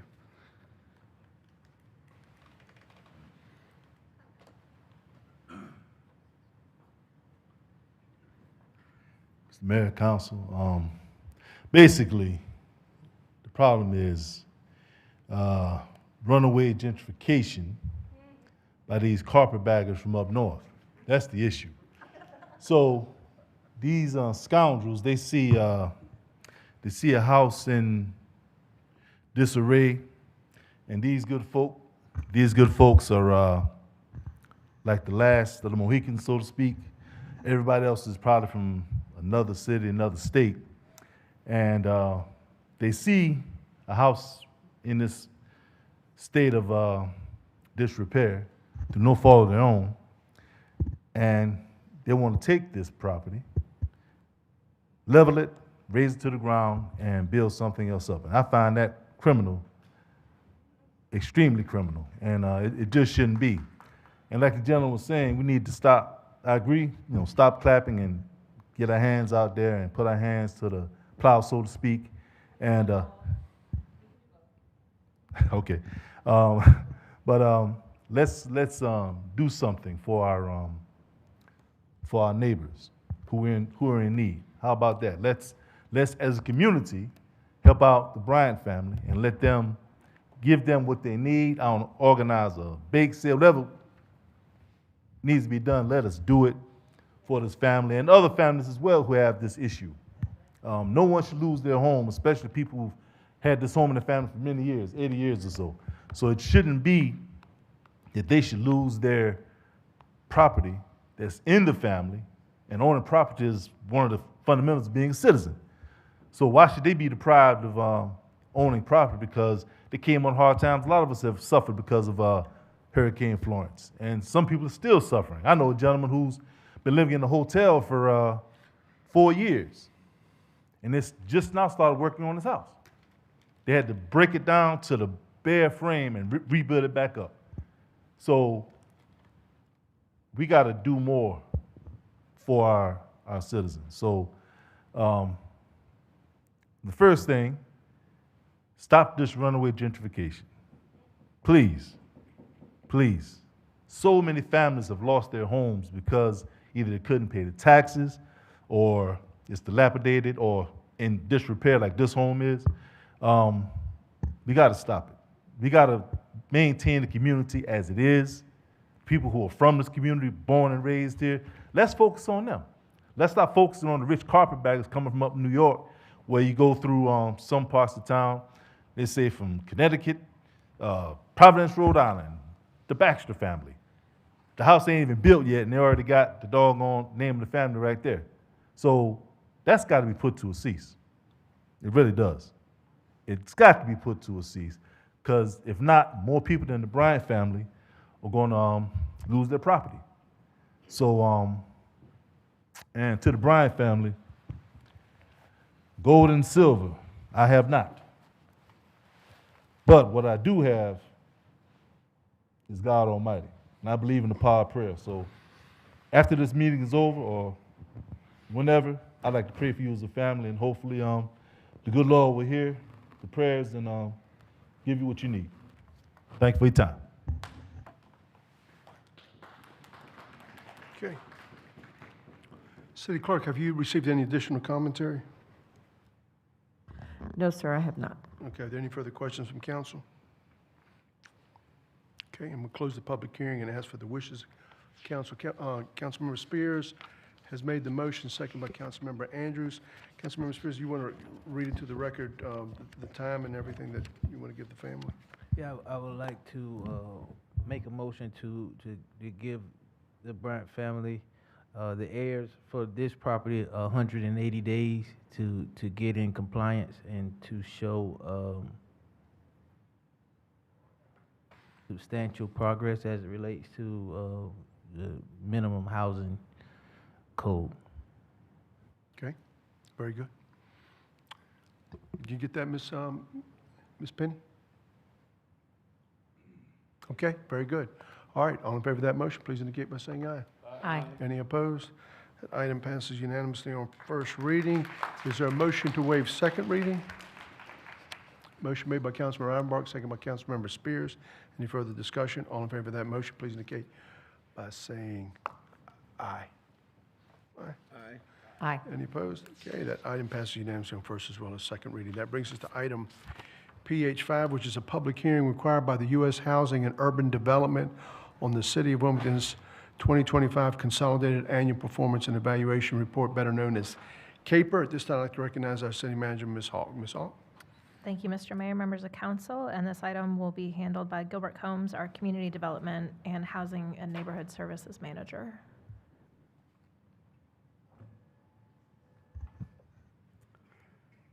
Thank you, Mayor. Mayor Pro Tem and members of council. This is the public hearing for the Consolidated Annual Performance and Evaluation Report, or CAPER for short, as required by the U.S. Department of Housing and Urban Development, or HUD. The City of Wilmington is an entitlement community, meaning in addition to the funds allocated by this council, the city receives CDBG and home funds. This report is a reflection both of the last fiscal year and the progress made in the Consolidated Plan and the FY25 Annual Action Plan.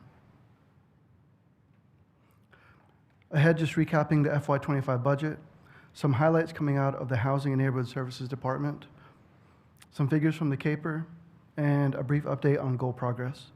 And as a note, in addition to the leverage and beneficiary data presented tonight, staff will be working with data organizations to get a deeper dive into the landscape of nonprofits in the area to get a better understanding of the leveraging and impact on the community. More info to come. So just for reference, here are the budget allocations provided during the presentation of the FY25 Annual Action Plan, which is the program year represented in this CAPER and being reported tonight. Here's some highlights from the department's accomplishments. 85 individuals participated in one-on-one counseling with our HUD-certified housing counselor. Nearly 180 individuals attended one of 11 homebuyer education courses. 12 loans were closed through our homeownership pool, rental rehabilitation incentive loan program, and owner-occupied rehabilitation program. We supported 5 homeowners with down payment assistance, screened 37 properties, and completed 31 projects in our Healthy Homes program. Your investment in the Human Services program supported over 15,000 individuals. $1.3 million in general funds supported our housing programs. Over 300 individuals assisted as a result of $144,000 in CDBG dollars towards homeless services, and that we leveraged over $1.77 million from our federal allocations. Currently, we are seeing the construction of 3 large multiple dwelling developments shown here. Starway Village, Sterling Reserve, and CQ the Sparrow, which we broke ground on a few months ago. Once complete, That is 360 units available for low to moderate income residents. Here, just a breakdown of overall expenditure by funding source.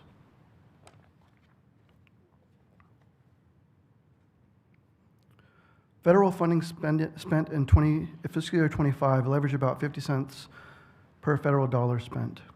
Breaking the Human Services grant down by federal and general funds, the table shows $43.51 for each dollar spent in CDBG funds and a whopping $149.68 leveraged for every $1 invested by this council. Overall, $130 were leveraged per $1 of Human Services grant. The Housing and Neighborhood Services Department serves a wide variety of races, income levels, and activities. On this slide and the next few are a breakdown for those who were served and how residents were served. Here we see the household incomes for both Human Services grant and housing programs. The Human Services grant saw the highest number of individuals from households at or below 30% AMI. For housing programs, the highest number of households in one of these four categories fell under moderate income or 51 to 80% AMI. In 2022, this council approved a 5-year plan identifying goals and strategies for how the city would utilize federal entitlement funds and investment of general fund dollars to address affordable housing and community development initiatives in the city. In May of 2024, Ms. Schuler presented the annual action plan for FY25. This CAPER document provides progress related to the goals outlined in that plan. So this CAPER reports on the 3rd year of the 5-year consolidated plan. In the FY25 annual action plan, 3 goals before you: increase affordable housing options, expand funding sources for affordable housing development, and support public services programs were a focus. Almost all associated goals are either on track based on where we are at the consolidated plan, meaning 60% or greater, or have been met. Here's just my contact information for anyone that is curious about our programs.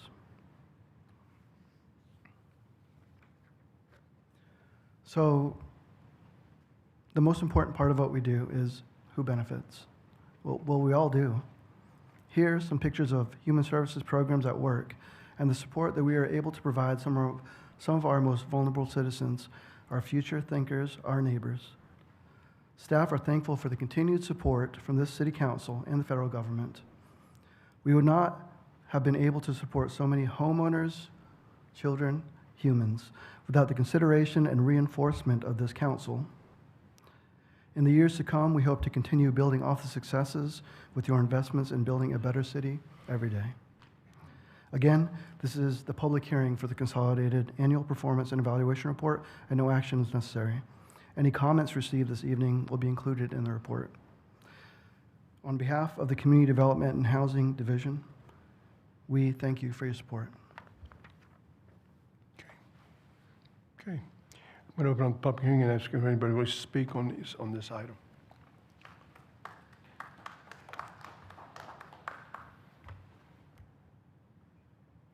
Madam Clerk, have you received any additional comments? No, sir, I have not. Okay. Are there any further questions from council in respect to the item? Okay. I will now close the public hearing, and I will say no action will be taken at this time. That brings us to our next item of business, which is our ordinances. Item O1 is an ordinance adding section 6-10, certain actions prohibited on city property, to Chapter 6, Article 1 of the Wilmington City Code. And at this time, I'd like to recognize City Attorney Ms. Everhart. Yes, sir. We don't, because it's a second reading, we don't have anything additional to offer you. We gave the presentation last time and at the previous meeting. If you have any questions, we're here to answer those. Okay.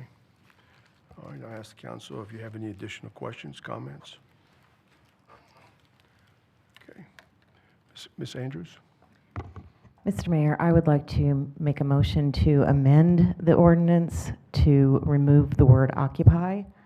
I believe that there are violations to civil liberties involved in criminalizing the act of taking up space in public, and I had the attorney look at the other ordinances, and with the exception of New Hanover County, no other camping ordinance criminalizes the act of occupying public space. So that is my motion. Okay. Mr. Joyner? Ms. Andrews, I'd like to second your amendment if I could, but I'd like to offer an addition to that amendment. So if I could read that, I'd appreciate if you could let me know if that would be a friendly amendment. So I think that I don't have any qualms with removing the word occupy. I think that that would be a completely appropriate thing to do. In addition to what you've cited as relevant to civil liberties, my experience from the courthouse tells me that I don't know that a jury of 12 people would be able to unanimously determine that they agreed on what the word occupy would mean in this context, so I think there might be a glaring error there. Additionally, I think there would need to be another piece of the ordinance that's changed, and it relates to the city parking decks and surface lots. I was contacted by a number of residents in the community who identified some proposed possible scenarios that were unexpected when I moved to strike subsection C at the last meeting, and that essentially the list of locations covered or not covered by this ordinance pursuant to that amendment would have essentially made it only city parking lots and city parking decks where certain conduct was allowed. So if I could propose that we add the following section, and the clarifier at the end is what I think is important and accomplishes the goal of still allowing people who are living out of their vehicles to sleep in their vehicles, that it would include the following subsection, which previously was C. City parking decks and surface lots are for parking and associated activities. Therefore, other uses are prohibited. In a city surface lot, it shall not be a violation of this section for an individual to sleep in an otherwise lawfully parked vehicle.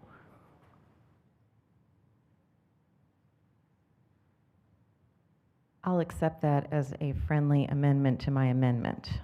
Thank you, ma'am. But we're only voting on the amendment at this point. Understood.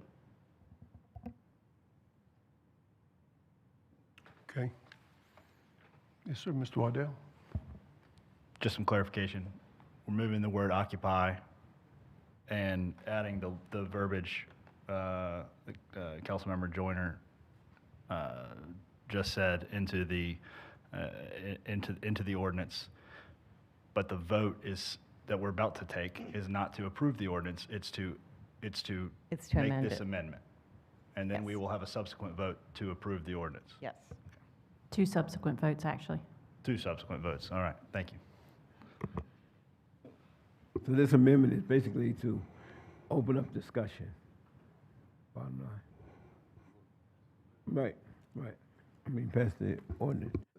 Let me just make sure we have clarity here that Ms. Andrews made a motion to eliminate occupy. Yes. Mr. Joyner, you have seconded that motion? I'd like to add that we include both amendments together, and in that case, yes, I second the motion. And that's acceptable. Okay. All right. Mr. Spears? I still believe that the ordinance needs to be rejected.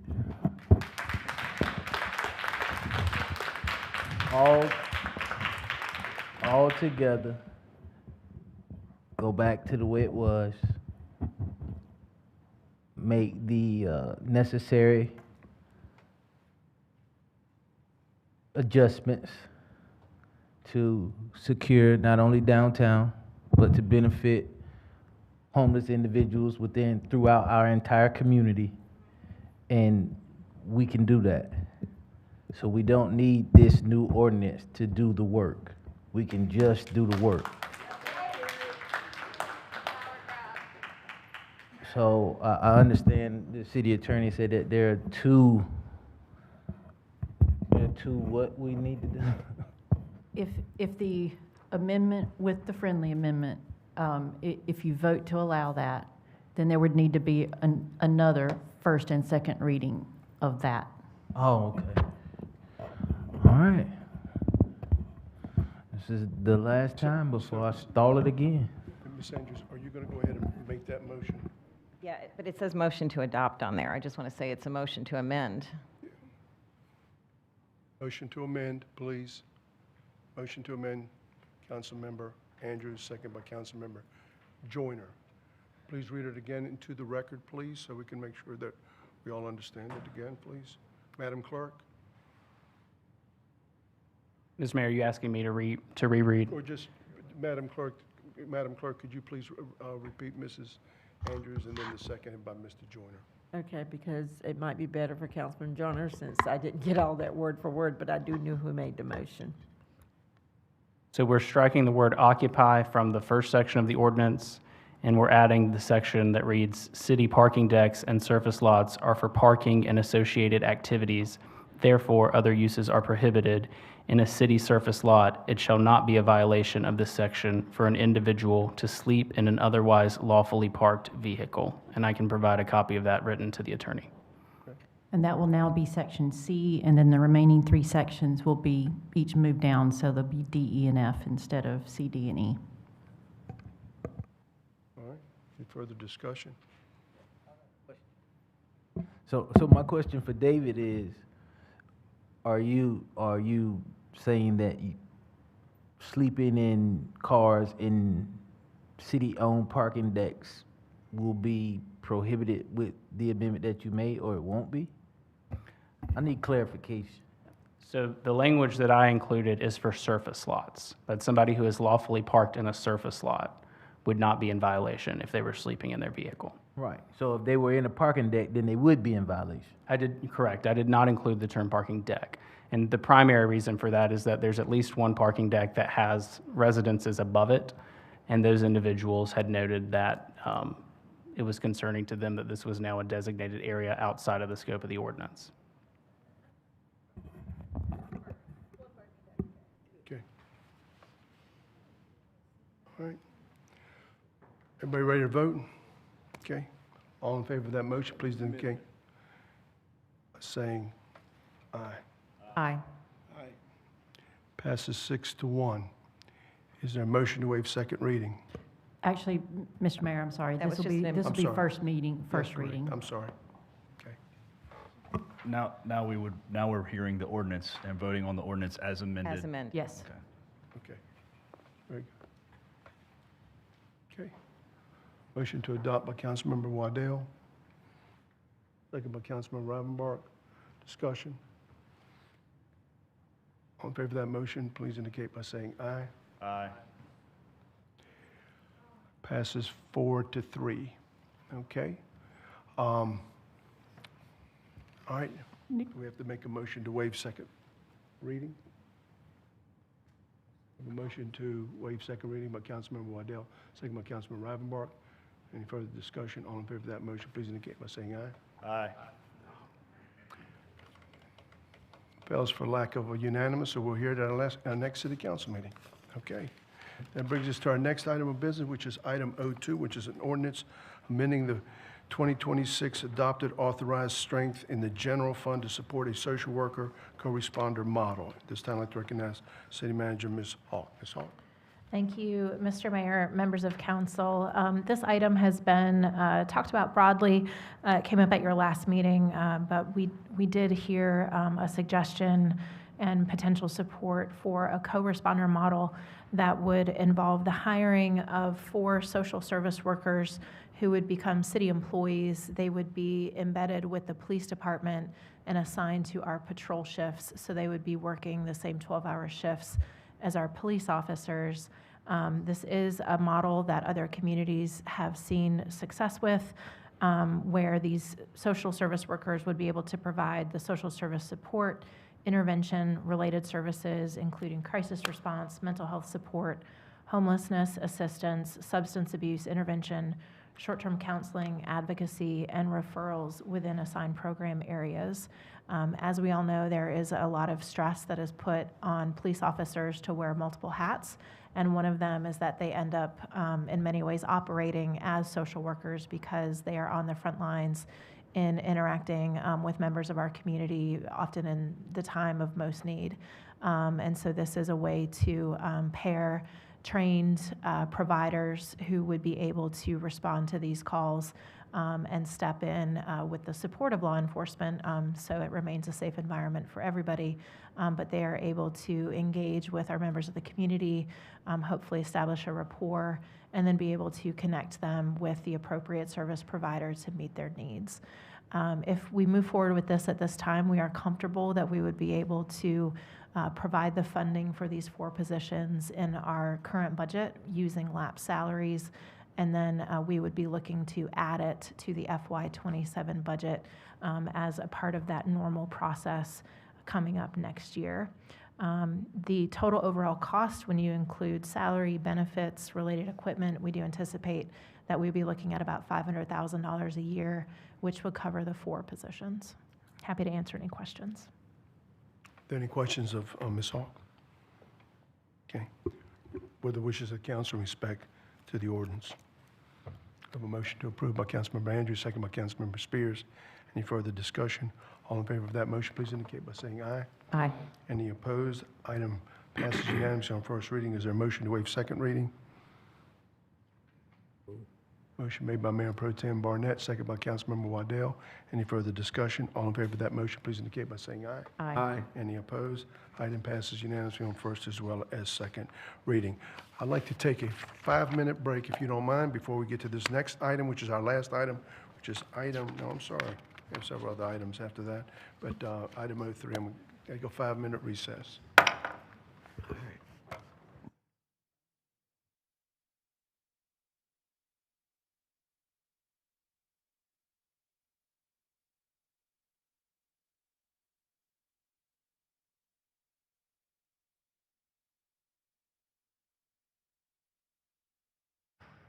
Back in session. Ooh. We're back in session. Okay, item 03 is an ordinance authorizing the establishment of a social district in the Brooklyn Arts District pursuant to North Carolina General Statute 160A-205.4. And at this time, I'd like to recognize our city manager, Ms. Hawk. Ms. Hawk? Thank you, Mr. Mayor, members of the council. And this item will be handled by Deputy City Manager Chad McEwen.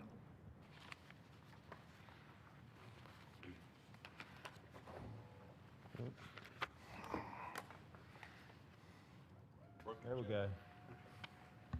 Good evening, Mayor, Mayor Pro Tem, members of City Council. This item you have in front of you this evening is an application from the Brooklyn Arts District Collective related to a social district. A little bit of background. We received an initial request to consider this issue in October of 2024. It was related to a pilot program for the first 3 Saturdays in February of this year. We worked together with several internal departments to develop guidelines related to those 3 Saturdays. It was the 1st, 8th, and 15th of February. Those three Saturdays were held. From that pilot program, the social district standards and provisions, which you voted on and approved in July of this year, were developed. From that pilot program, several lessons were learned. Most of those lessons involved parking issues related to conflicts with non-public parking areas, essentially private lots, and visitors to the social district using those lots, thinking they were free or available for parking and getting tickets. Other issues related to parking involve conflicts with residential parking demand. As Mr. Green mentioned earlier tonight, a lot of the residential units in that area, the Brooklyn Arts District, 4th Street corridor, rely on parking, on-street parking, to provide for the needs of those units. One other issue that we learned that we needed to address was related to better signage related to the structured parking that exists in that area in proximity to the 4th Street Brooklyn Arts District, related to Cape Fear Community College as well as the Skyline Deck. Crowd management, there were some minor issues related to occupancy limits, making sure that the crowds that were encountered by those social districts did not exceed the posted capacity for the establishments. And some minor issues related to alcohol entering establishments that were purchased other places that are not allowed under the social district regulations in the state. Feedback received, overwhelming support and positive feedback from the businesses and the residents. There was no excessive litter or trash issues per WDI and verified by our Public Works Department. Wilmington Fire Department, WPD, and the ALE provided us with information that there were no additional service calls related directly to the social district. There were a few complaints. Again, parking, on-street parking that is typically available outside of those pilot Saturdays was not available because of the volume of folks that visited the area. And there were some minor issues related to panhandling along the 4th Street corridor. Business impact, we've covered this information before. It was substantial in terms of year-over-year comparisons related to a lot of the businesses in the area, some as high as 500%. This was not just related to the alcohol permitted establishments, it was retail. It was the myriad of uses throughout there pretty much reported higher than normal business during those Saturdays. New patrons, greater social media activity, multi-generational visitors, new visitors, and out-of-towners all participated in those 3 Saturdays. We also had feedback from individual employees that work in that district, and they spoke to the benefits that the district had provided in terms of overall employee morale. Then there was also what we refer to as the butterfly effect related to businesses outside of the district that weren't directly related to the social district, and that butterfly effect to those businesses after visitors left the Brooklyn Arts District's pilot program and went to those businesses throughout the city. Again, I mentioned that the social district standards and provisions were created as a product out after the pilot program. You folks approved that in July of this year. It set up a framework under which requests for social districts will be considered. Eligibility is listed here. It's pretty straightforward and outlined in that policy.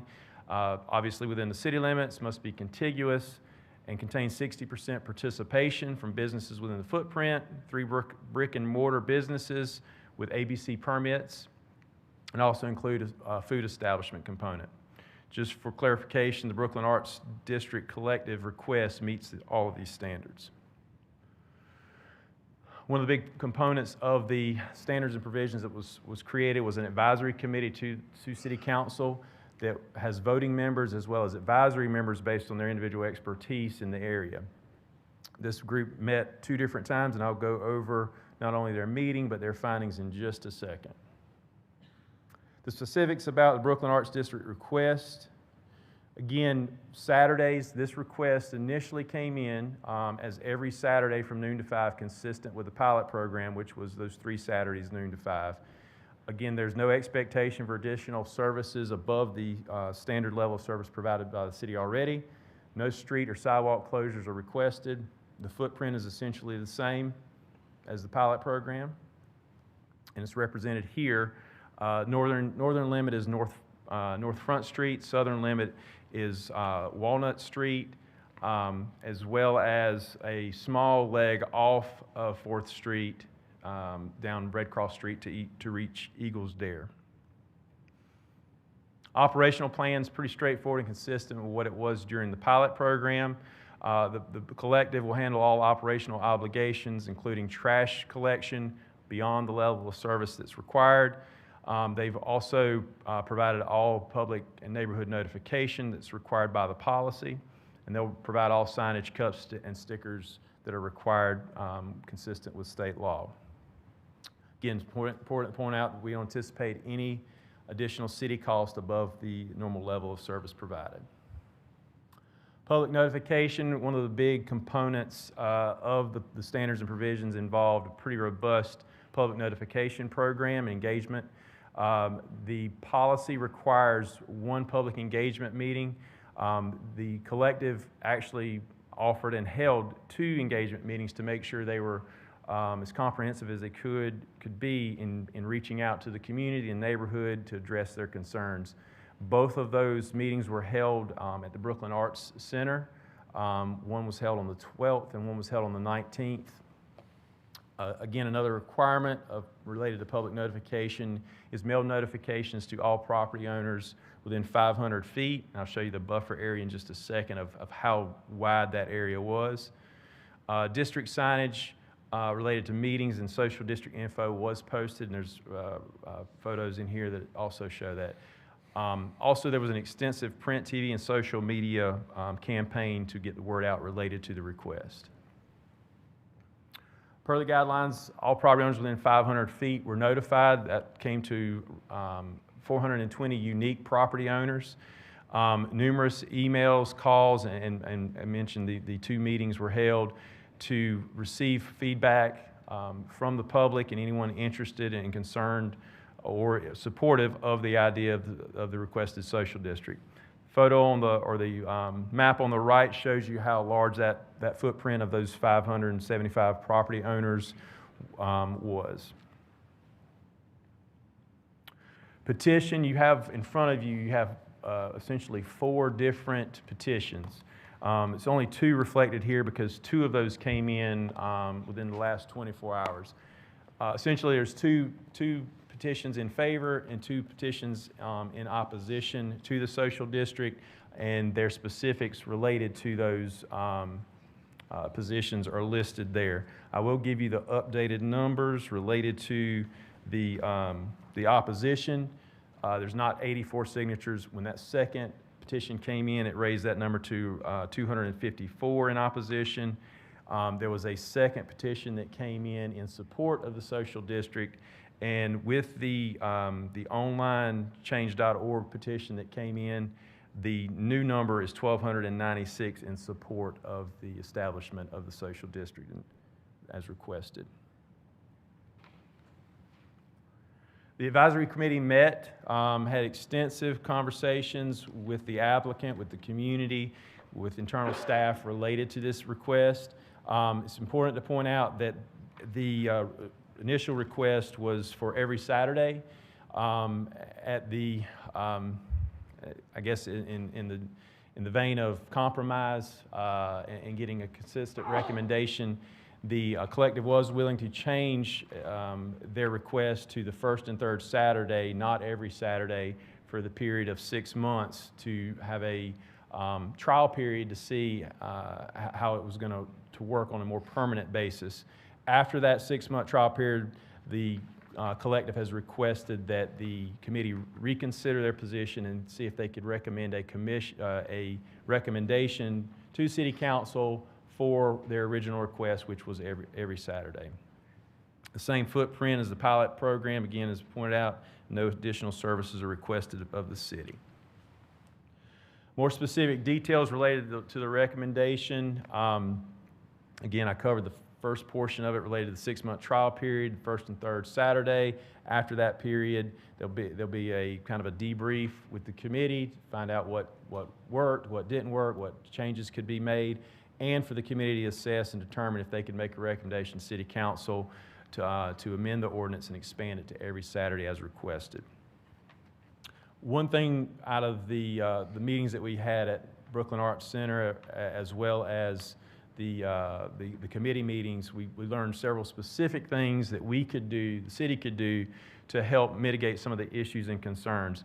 Greater signage around the district, particularly 3rd Street, to make sure that visitors know that there is a substantial amount of parking spaces within a couple blocks of the district, and utilizing those spaces at Skyline and the community college decks will greatly mitigate the issues related to parking that were voiced by the residents in that area. We'll encourage, through WDI, the city, and the collective, will encourage through all of our media outlet opportunities, social media, and marketing materials, the utilization of those parking structures. The collective and WDI have agreed that they will supplement the trash collection and disposal needs that exceed the level of service provided by the city. One thing that also was brought up that we work with Chance Dunbar on is the city establishing a loading zone along the 700 block of 4th Street to allow residents to load and unload their vehicles.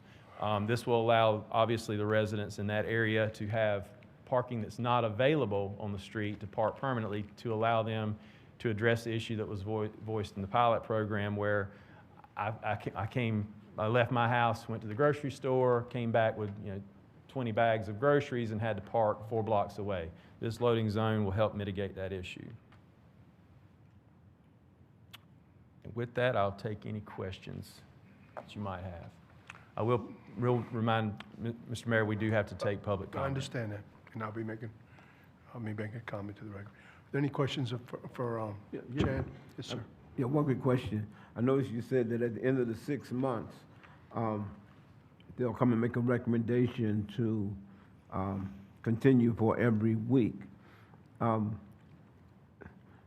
course, we would have the right, if it doesn't pan out, we could say, no, we're gonna go to just 1 week a month or something. Does that make sense? Yes, sir.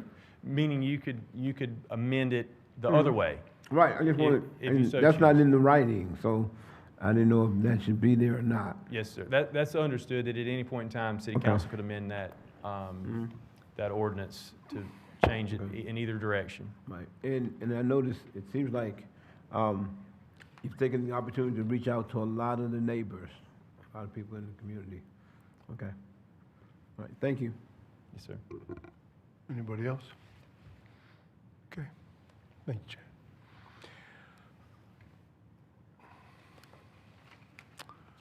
Although an official public hearing is not required for this item, the state law does require that we allow public comment to take place. Therefore, we're going to allow for a 30-minute public comment period. You can come up here and speak. Each speaker will be allotted 3 minutes, but I know there's a lot of you that want to speak. And so the shorter your time frame, the more people can speak. So I'm going to try to keep it there. If more people want to speak, I'll have to ask council if they would extend that, and that would be up to them.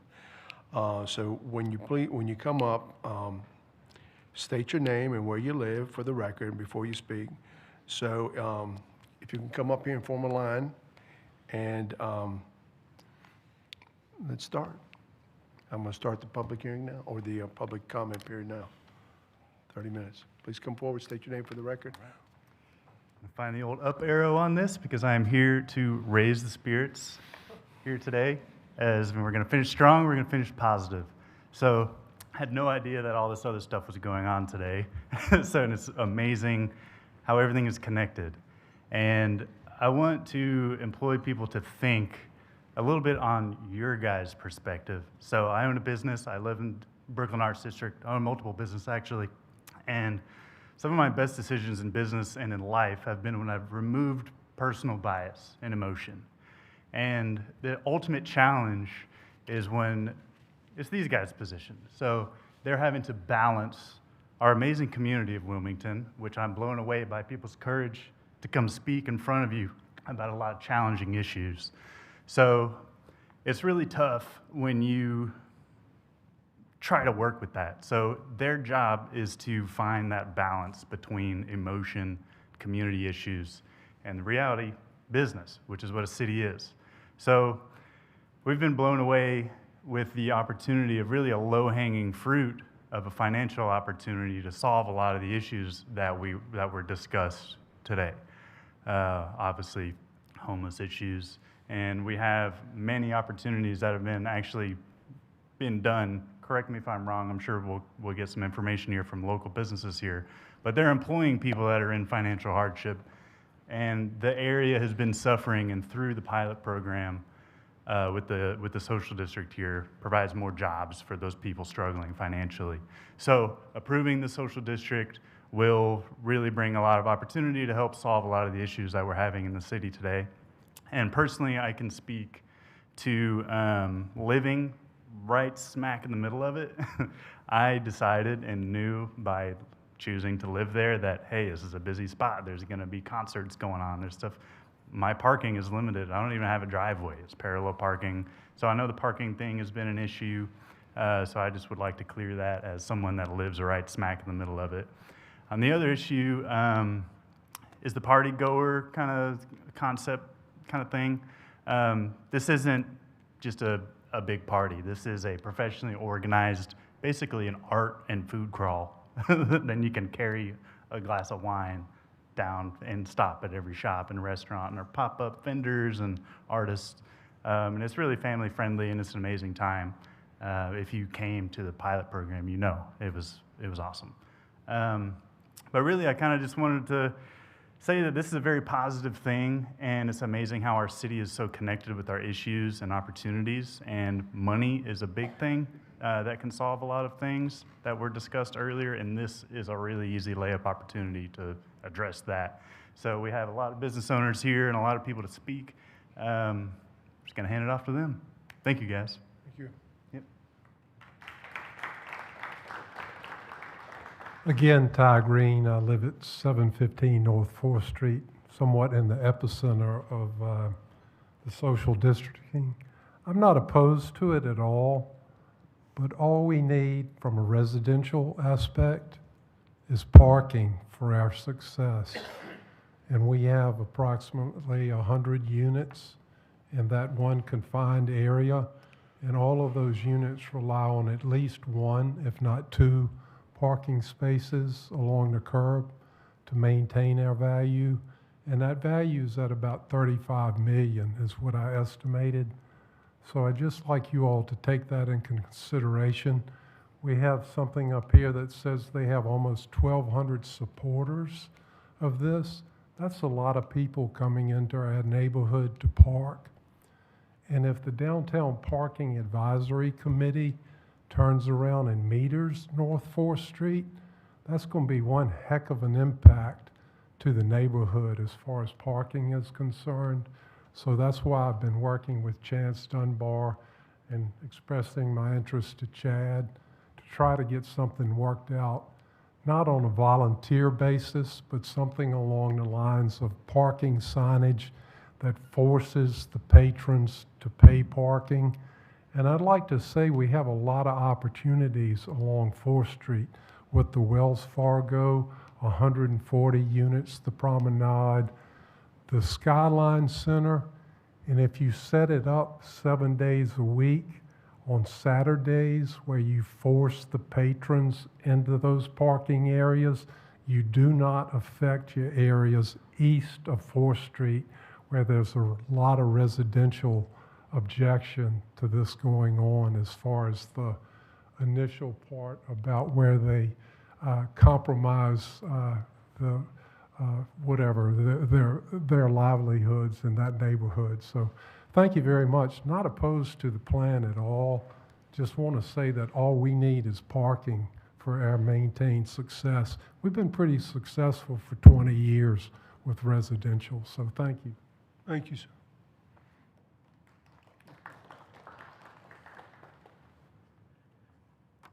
Good afternoon, Mayor. Good afternoon, and sir. Council. It is, my name is Norris London.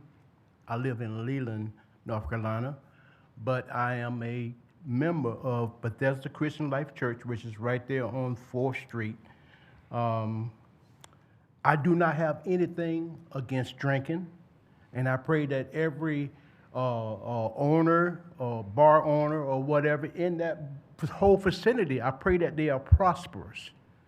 But my concern is that allowing alcohol openly in public creates opportunities for strife, violence, corruption of others. Civil authorities are charged by God to preserve peace and to protect the community. I believe drinking publicly should be restricted to safeguard the well-being, order, and moral health of our community. Thank you very much. Thank you, sir.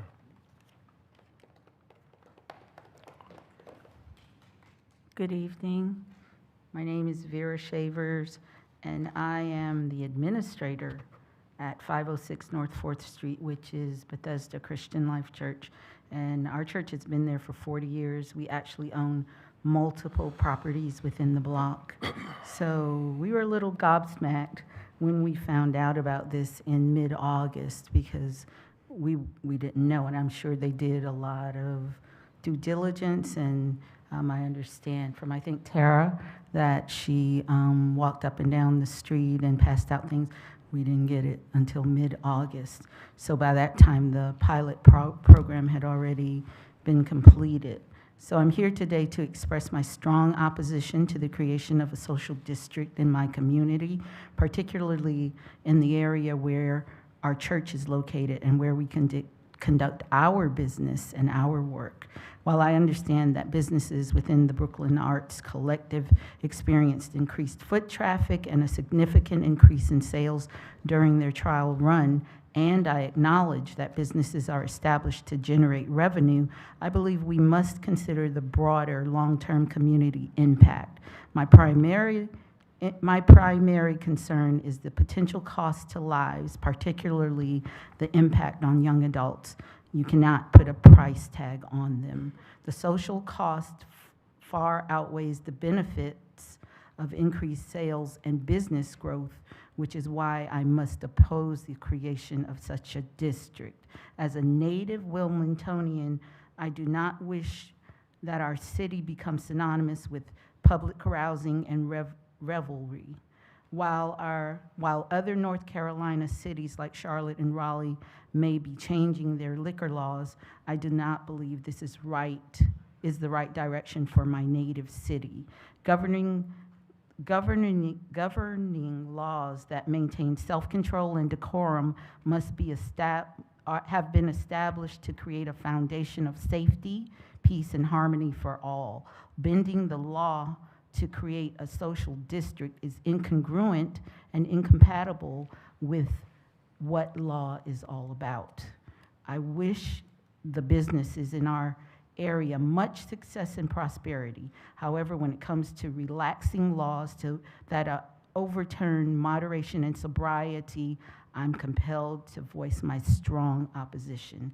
I believe these businesses should explore alternative avenues to increase their revenue rather than promoting vices that have potential to destroy the livelihoods of others for the sake of increased profits for a few.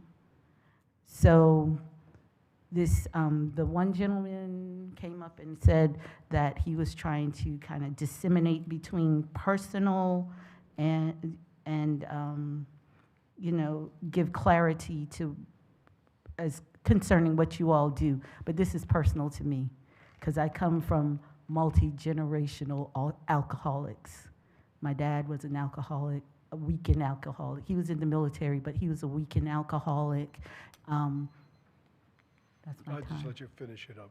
Okay, so it skipped me and my brothers because we saw the detriment that occurred within our household due to my dad's drinking on the weekends. But, so we all made choices. Me and my two brothers, when we were kids, we weren't gonna drink. But my niece couldn't wait to turn 21 so she could drink. And now she's an alcoholic 20 years later.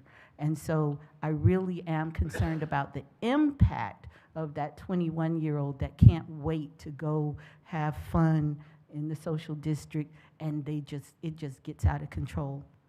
When I look at my niece, it looks pretty easy to get out of control. I've never had alcohol a day in my life because I was the 5-year-old who woke up and everybody was drunk with a hangover, you know, and there were no pots clack-a-lack-ing. Where's my breakfast? This is abnormal. And so, yeah, I am opposed, and that's my piece. Thank you, ma'am. Next. Good evening, Mayor, Council. My name is Alex White. I own Pizzeria Don Luca at 1215 North 4th Street. Y'all have heard me talk a few times. I could talk for days about how this is good for me and my business, but I'm going to talk tonight about how this is good for the city and it's good for the community.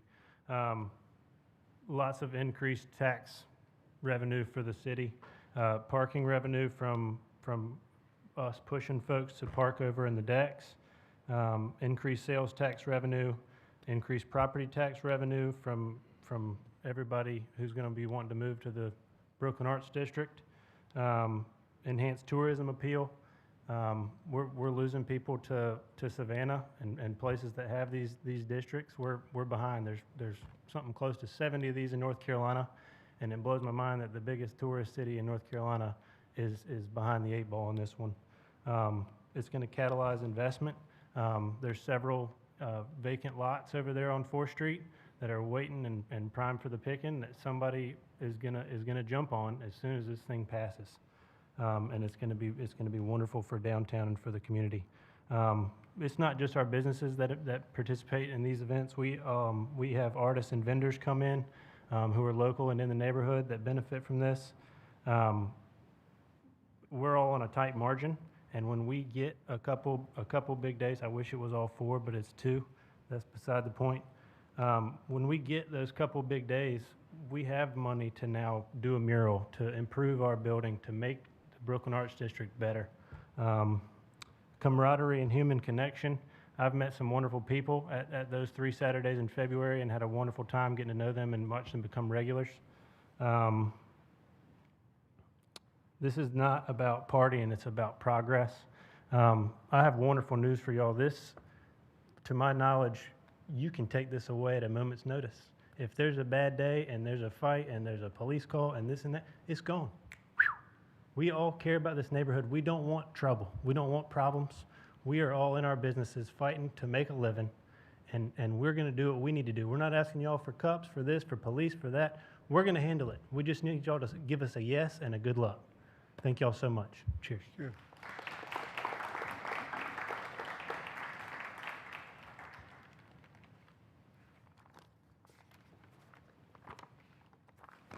Scott Wagner, owner of Goat and Compass, 710 North 4th Street. Good evening, Mayor, Mr. Mayor, Mayor Pro Tem, City Council members, and fellow City of Wilmington residents. Going over my name, I want to thank you for the time that I have to speak with you. I'm going to keep this as short as possible. I've elected to just focus on the facts of the program and to take the emotion out of it. Everything I'm getting ready to review with you may or may not have already heard tonight, and if I duplicate something you've heard, I apologize. Just a brief overview from the pilot program. There's approximately 8,000 people that came through the district during the pilot program. At no time was there a call for fire, police, EMS, etc. The city had record number of Saturday parking fees related to the social district.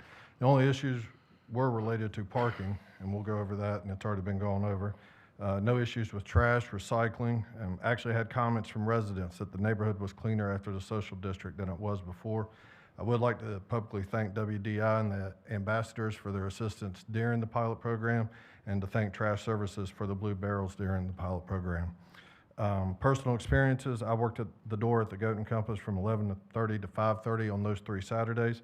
Everybody was out enjoying themselves all 3 Saturdays. Weather was pleasant, staff was excited. Patrons were respectful of the rules and regulations of the pilot program and the social district. Last call was at 4:45, and people and drinks were off the street no later than 5:30. Reports from area businesses, which you've heard.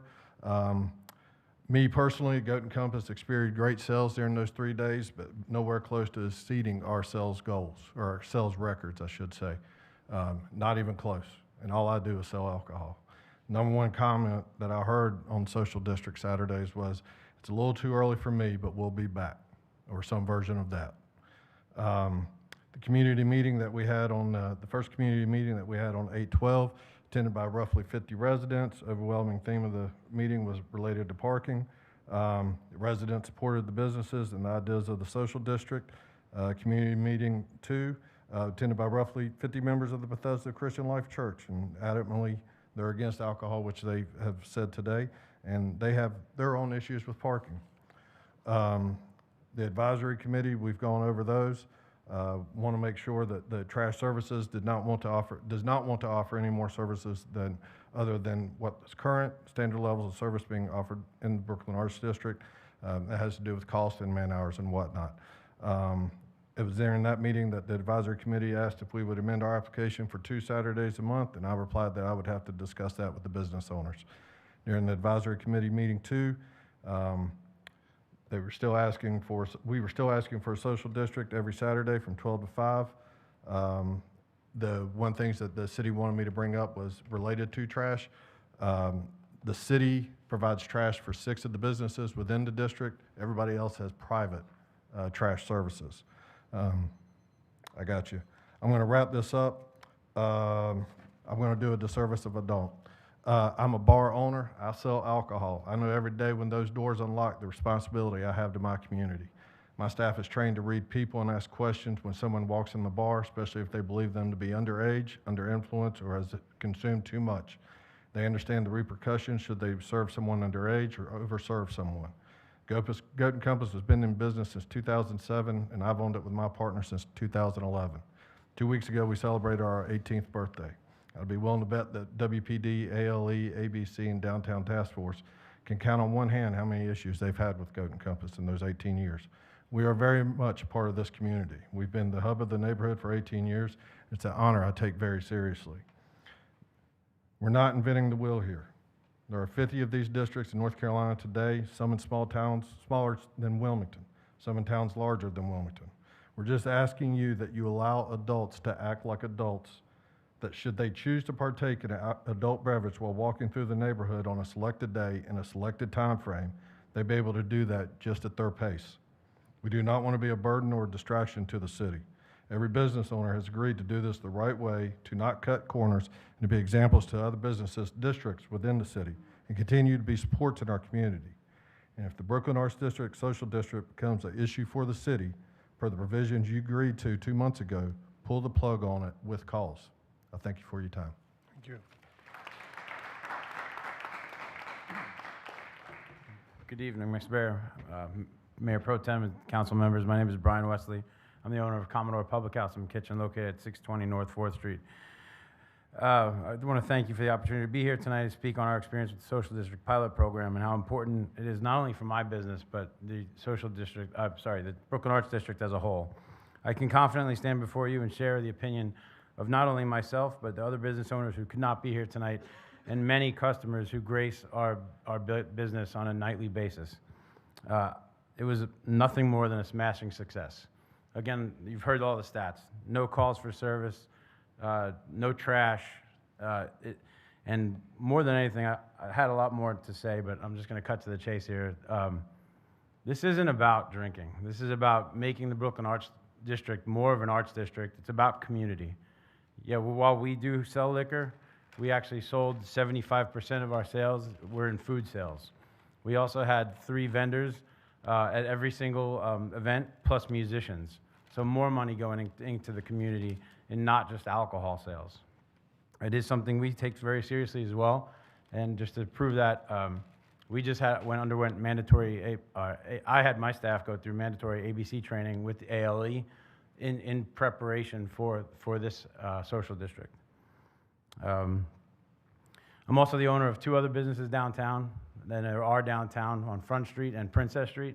And I could say that if this was social district was for downtown, I would not be standing here before you in support of the social district for downtown. Social district downtown is already a social district. Brooklyn Arts District is unique in the fact that it's spread out. It has varying concepts, whether it's breweries, art galleries, small businesses like Boombaladdies, and the like. And our main goal here is just to make this a more vibrant place.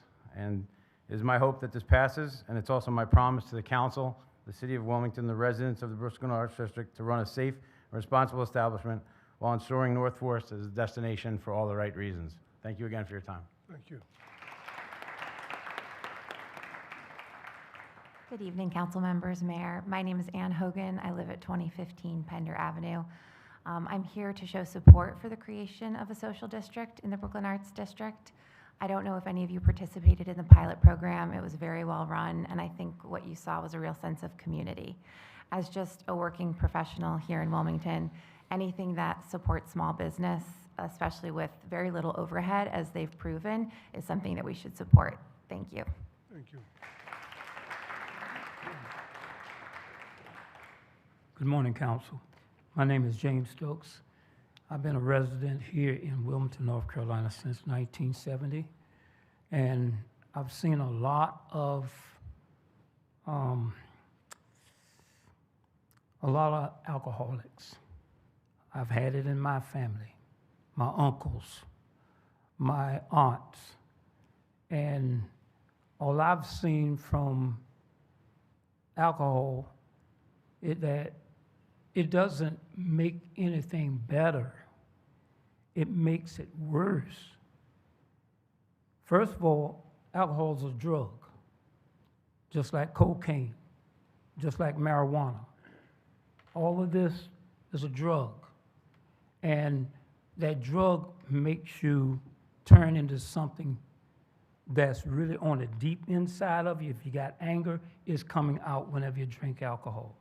It's coming out when you do any of these drugs and stuff. Anything that's on your mind is going to be altered. And I'm against social distancing. I'm against alcohol because all it is nothing but poison.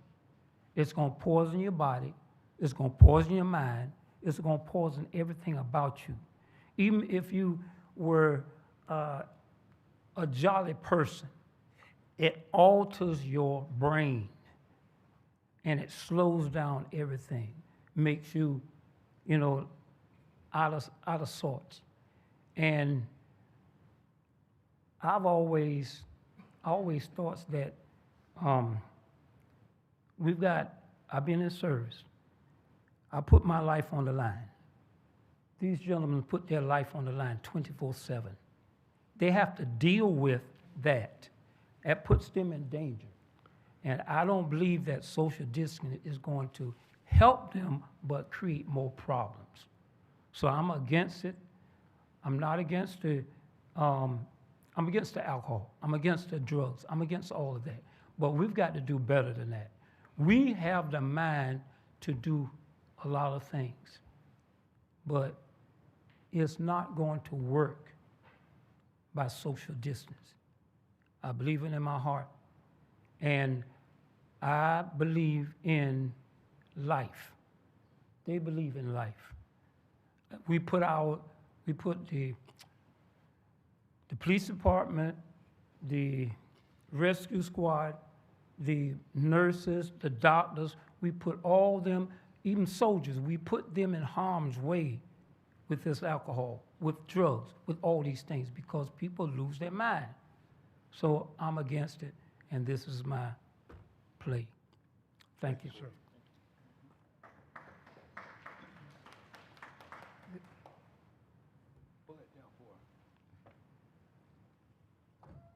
Nope. Wrong way.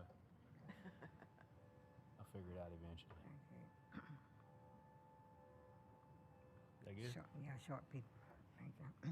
Good evening, Councilman. My name is Yvonne Dees, and I'm a member of Bethesda Christian Life Church, and I am also a mother.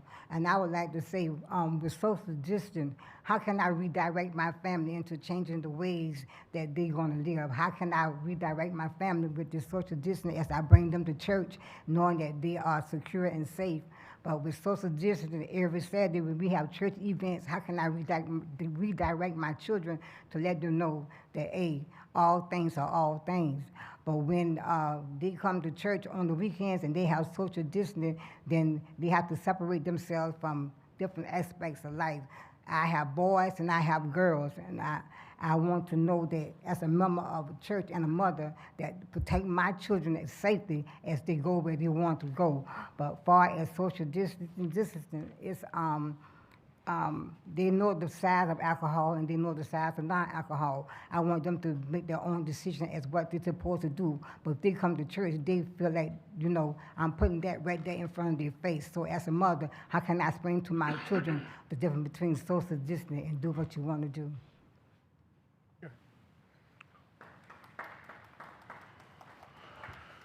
Okay, anybody else? Okay. One more bill. Yes, ma'am. Hi. Hello. I'm Christiana. I'm the general manager at the kitchen sink. I was there for all 3 of the pilot programs. It was amazing. Our sales were record-breaking.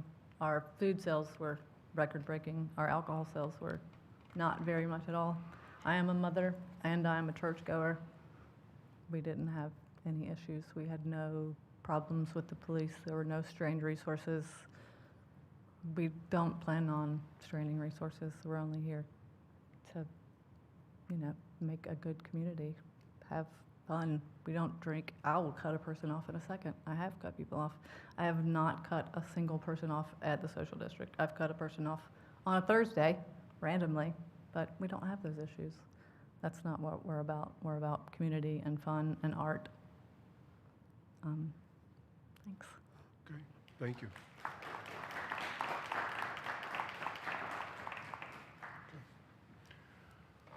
Madam Clerk, have you received any additional commentary?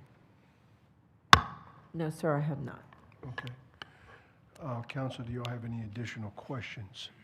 I've got one real quick for Chad. Yeah. Chad, when you did the social districting, the pilot, was it like the Super Bowl weekend or was it a major weekend or not? What was it? Do you remember? It was February 1st, 8th, and 15th. One of those was the Super Bowl. Second, one was coffee related. One was a fundraiser for Helene, correct? Okay. They were, all three of them were themed All right. events. And then I guess the second question I would ask, and this is for the business folks perhaps, have you guys thought about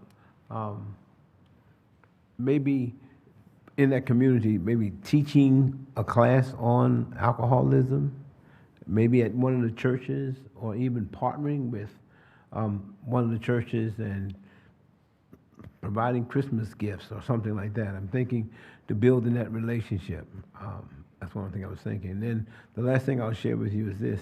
Personally, my daddy was a weekend drinker, okay? And he drank during the time when guys would go up on the corner and just drink. And he did it, he worked Monday through Friday. He worked really hard. But then Friday at 5 o'clock, he was on the hill, okay? And then Monday morning, he was ready to go back to work. And I, too, was one of those that looked at him and said, nah, I'm not going to do that. And I chose not to, okay? And I chose not to. When we went to, I forgot where we went as a city, but we went to, and they talked about the social drinking piece. And what I was concerned about was I was thinking, you know, people going to be drinking and stumbling and all that kind of stuff. But in the city, I think it was in Jacksonville. Remember, Bill? Anyway, and they said that that's not the issue. And so I'm asking, when you guys did the social districting, as the bartender mentioned, he knows his craft. So you watch people, and so we did we have any of that? Any like people stumbling like my daddy? I didn't receive any messages about that. I would have to defer to the police department in regards to calls that might have come in, and like I said in the presentation, there was no calls attributed to those type activities. Okay. All right. Thank you. Mr. Wardell? Mine's more commentary than questions. I just want to commend the members of the Brooklyn Arts District for their hard work that they've put into this, both in creating the pilot program and then also working with city staff to bring this proposal forward. To me, it's one of the most professional displays of collaboration, probably the most professional display of collaboration in the community that I have seen in my time on council. And then just wanted to share a couple of brief anecdotes. I was fortunate enough to attend 2 of the 3 social districts with my then pregnant wife and our 2-year-old son, and I can reiterate what I witnessed was just a real joyous time in the community. A lot of art vendors out there, food vendors out there, but mostly what I heard as people like walking by, talking with friends was, I didn't know this was here. I'd never been to the Brooklyn Arts District, had no idea. Can't wait to come back. I mean, I heard that multiple times, so many times that my wife said, stop telling me, I heard it too. But so I'm fully in support of this. I really just want to say anybody else who's looking to do anything in the city, not just a social district. I mean, this is a blueprint for how you bring something forward, not screaming and hollering and jumping up and yelling and snapping your fingers. Putting a plan together and working collaboratively with like-minded people in your community and bringing it forward to work with us, really just commend you for the work you've done. Thank you. Anybody else? So the way I understand it, Chad, is that if this passes tonight, it's for 6 months, correct? Yes, sir. On the first and third, and the ordinance lists the specific dates of those first and third. And that we as a city, if we experience any issues whatsoever, we can yank it at any time. Yes, sir. There's provisions in the policy and standards that gives the city manager the authority to suspend any social district that's approved, if it's in the public interest, and then ultimately that recommendation from from the city manager, excuse me, would come to city council for full consideration. And the time on this is, it's during the day, it's 12? Noon to 5. Noon to 5 o'clock? Yes, sir. Okay. And Chance, I know that one of the concerns that I've had, and I've shared that, is on the parking. Has there been any further discussion with Chance and our parking folks about how we can better get people into the deck here? We will put up, we've had several conversations with Chance about our proactive efforts to notify folks and basically put signs up that say social district parking and point them to those decks to get some of that parking pressure out of the neighborhood. So And I guess another recommendation would be that the businesses that are along 4th Street would also do the same through their, I guess, through their social media and WDI as well as the collective would all their marketing material would list those decks as parking for the social district. And I know that when I talked to Chief Williams about it before he left, there was no incident that he didn't have any incidents over there. Not to our knowledge, no, sir. Okay, very good. Okay, anybody else? Mr. Mayor, if I Yes. may, Yes. just briefly, just a slight correction. I believe that you asked if this is just for 6 months. It will actually be perpetual, twice a month, the first and third Saturdays of each month. At the twice per month, you can change that obviously at any time, but if the staff comes back or not, but it will be perpetual. We're just giving you the dates for when it's going to be operative the first 6 months. Okay. I thought you were referencing the trial period. Trial period is the 6 months, but it would extend on beyond that, the first and third. And who would have the call on that? Would it be the city manager? I mean, if there's an issue, how does that work? Or does it come back to this body? How does it work? It would be brought to the city manager either by public safety, by parking, by anybody involved. If there's an issue that was brought up, it would be brought to the city manager for consideration and weighing whether or not the approved social district should be suspended and then brought to the city council for further consideration. Okay, very good. Ms. Andrews? So this isn't going to come back in 6 months for a review? It would not for the first and third. The first and third is the recommendation from the committee, essentially in perpetuity, correct, Madam Attorney? So if there is an issue, they've asked us to review it after 6 months to see if there's going to be an alteration to whether it would be more or whatnot. If that's the case, it could come back to you in 6 months, but it's not required to. If it's working well, then according to the ordinance, it would just continue on unless there was some active action that would require you to take further action. But it sounds like the preference from the collective is that maybe we could look at it in 6 months and extend it to every week? That was their original request, was every Saturday, and they, at the committee level, they went along with the recommendation and compromised to the first and third, but with the understanding that their request would be after that 6 month, assuming everything there's no issues, that the committee would reconsider that recommendation to city council for every Saturday. So, Go ahead. so then it will come back to us in 6 months, or maybe I'm missing something. We could bring it back in six, not necessarily, but we could bring it back just as just to do a review in 6 months, because I don't think that's a bad suggestion to bring it back in 6 months. Mm-hmm. If everything is going well, we want to hear about it anyway. Okay. But from my perspective, parking has been a concern in the neighborhood and with the folks there, and I think that we ought to at least be able to evaluate it, at least from that perspective, because that's been one of the big issues. And then, based on what we have seen, I guess in the trial period, it didn't seem like we had any problems, and it seemed that it went very well. And I think that all of you did a phenomenal job.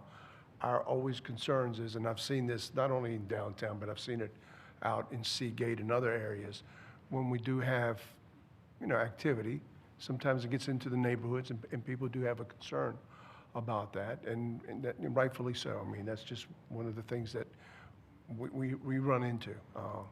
Areas become popular, people come here, and I think we have a right to at least evaluate it. At 6 months, you folks bring us back a report, come publicly, and let's take a look at it. I think that would be fair to everybody concerned here. Yes, sir, we'll do that. And that's, instead of you folks just being able to do it, at least being able to give these people the opportunity to come back before us. And if there's a problem, then we're either going to address it or terminate it. That's my perspective on it. Okay? It works.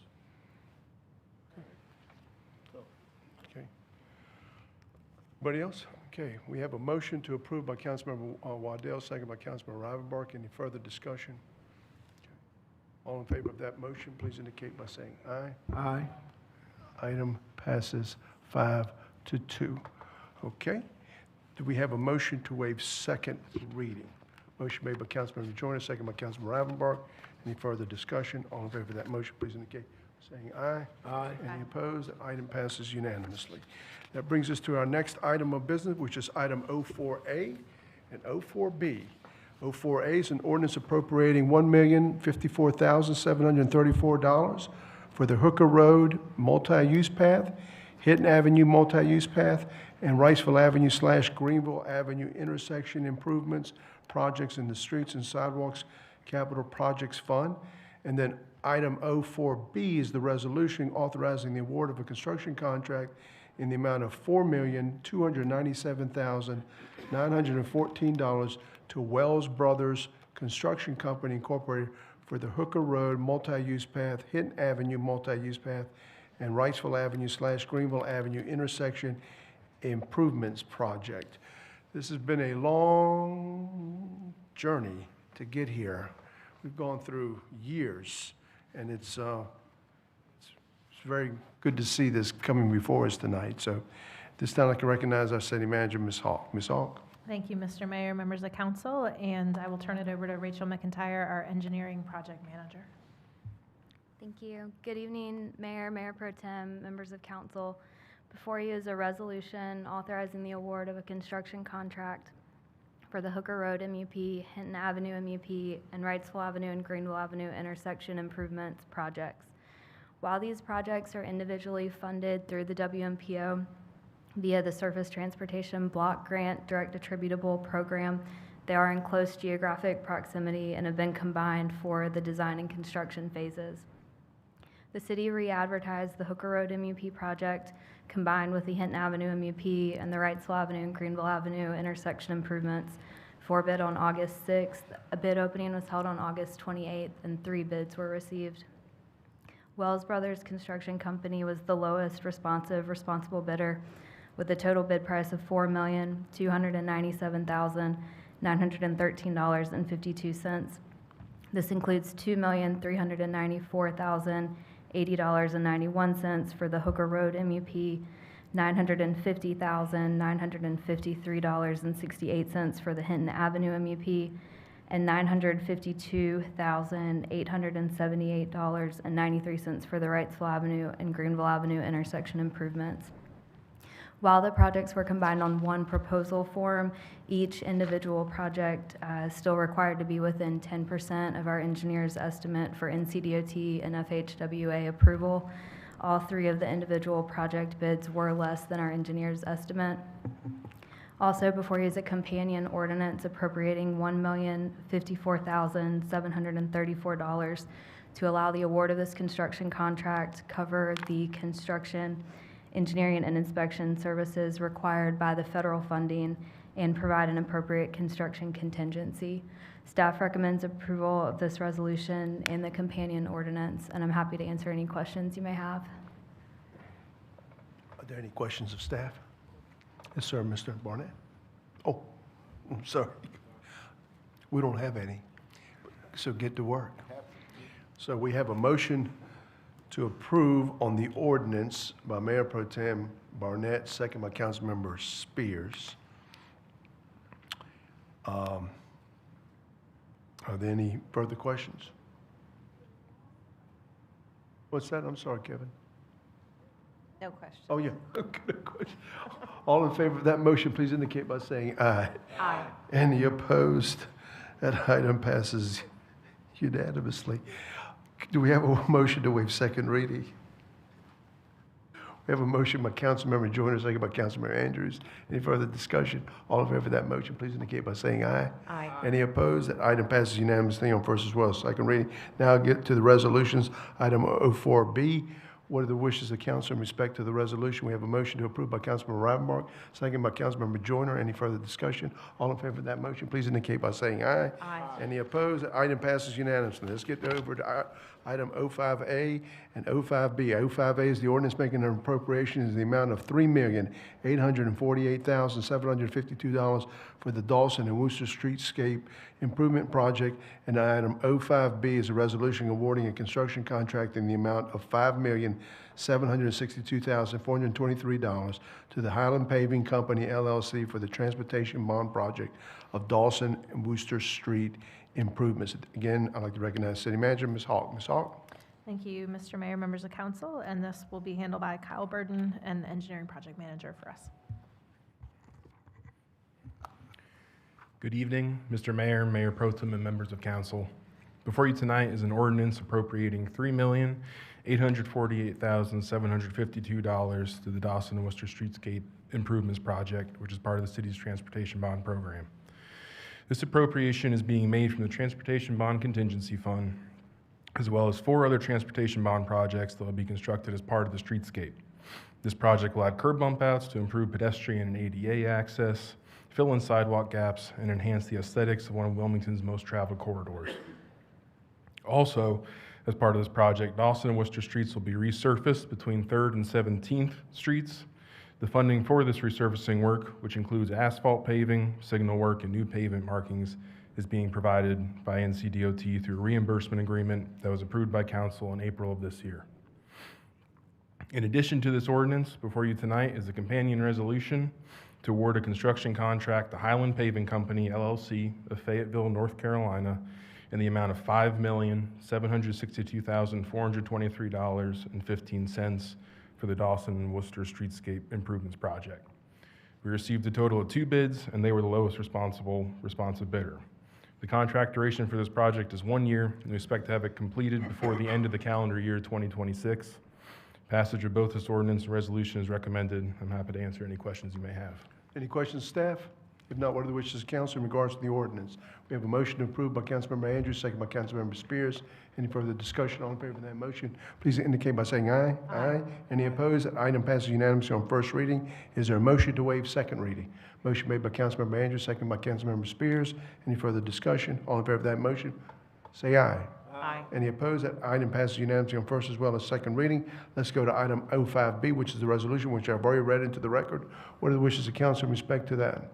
We have a motion approved by Councilmember Rivenbark, second by Councilmember Joyner. Any further discussion? All in favor of that motion, please indicate by saying aye. Aye.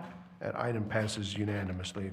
So we go to item 06A, 06B, and 06C. 06A is a resolution adopting a Vision Zero policy. 06B is an ordinance amending the 2026 adopted authorized strength in the general fund for the Vision Zero Traffic Safety Program.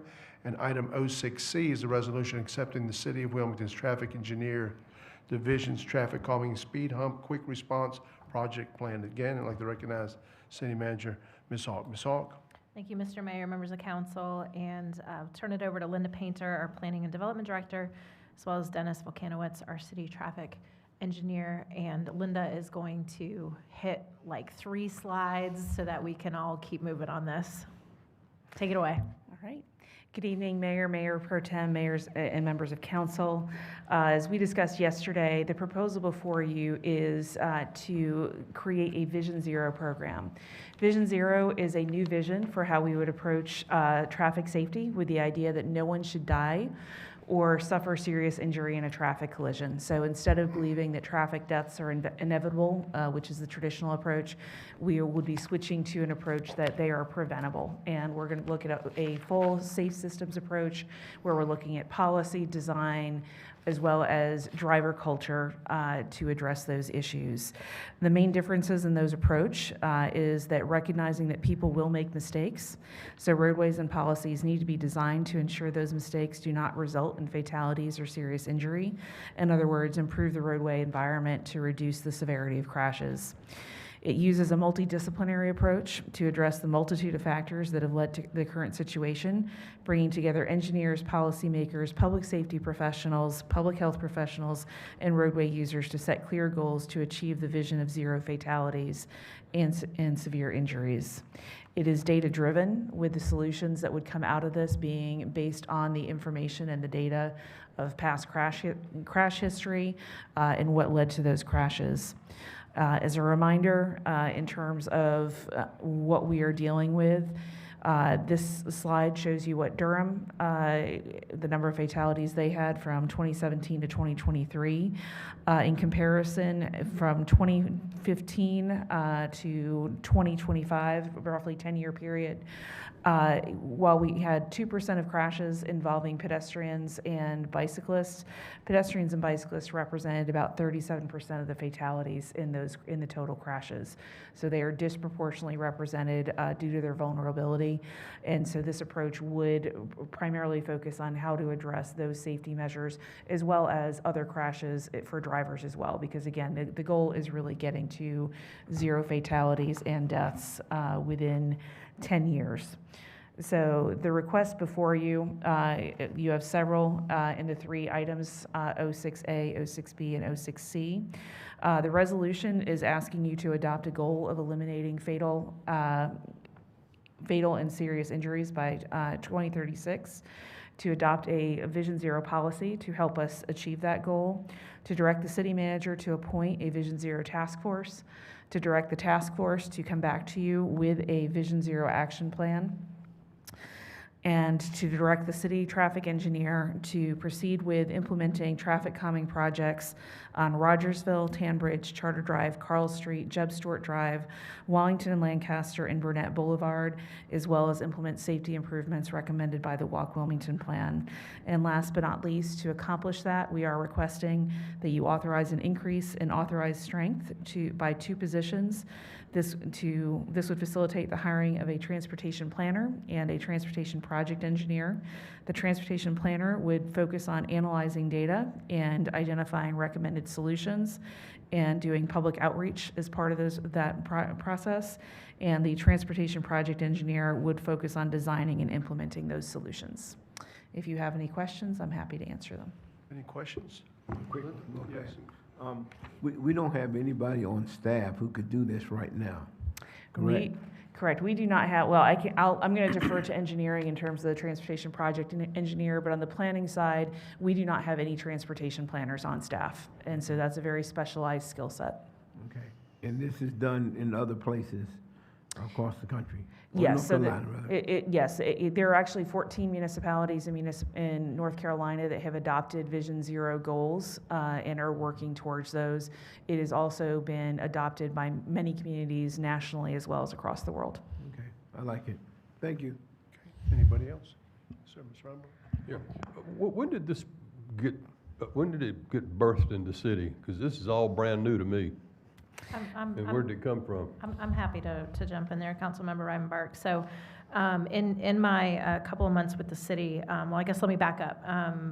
Matthews adopted Vision Zero while I was there and came to know about the program. And when I came into the city of Wilmington and, of course, started understanding what was going on, a couple of things, there was sort of a confluence of things. So we had a number of pedestrian deaths happen in quick succession in just the last couple of months. And so asked for data about what has happened in the last couple of years and got that data back. And then we realized that we had kind of some disparate plans. So, there's been requests for more streetlights. We've got our neighborhood traffic safety plan. We've got the potential for speed humps.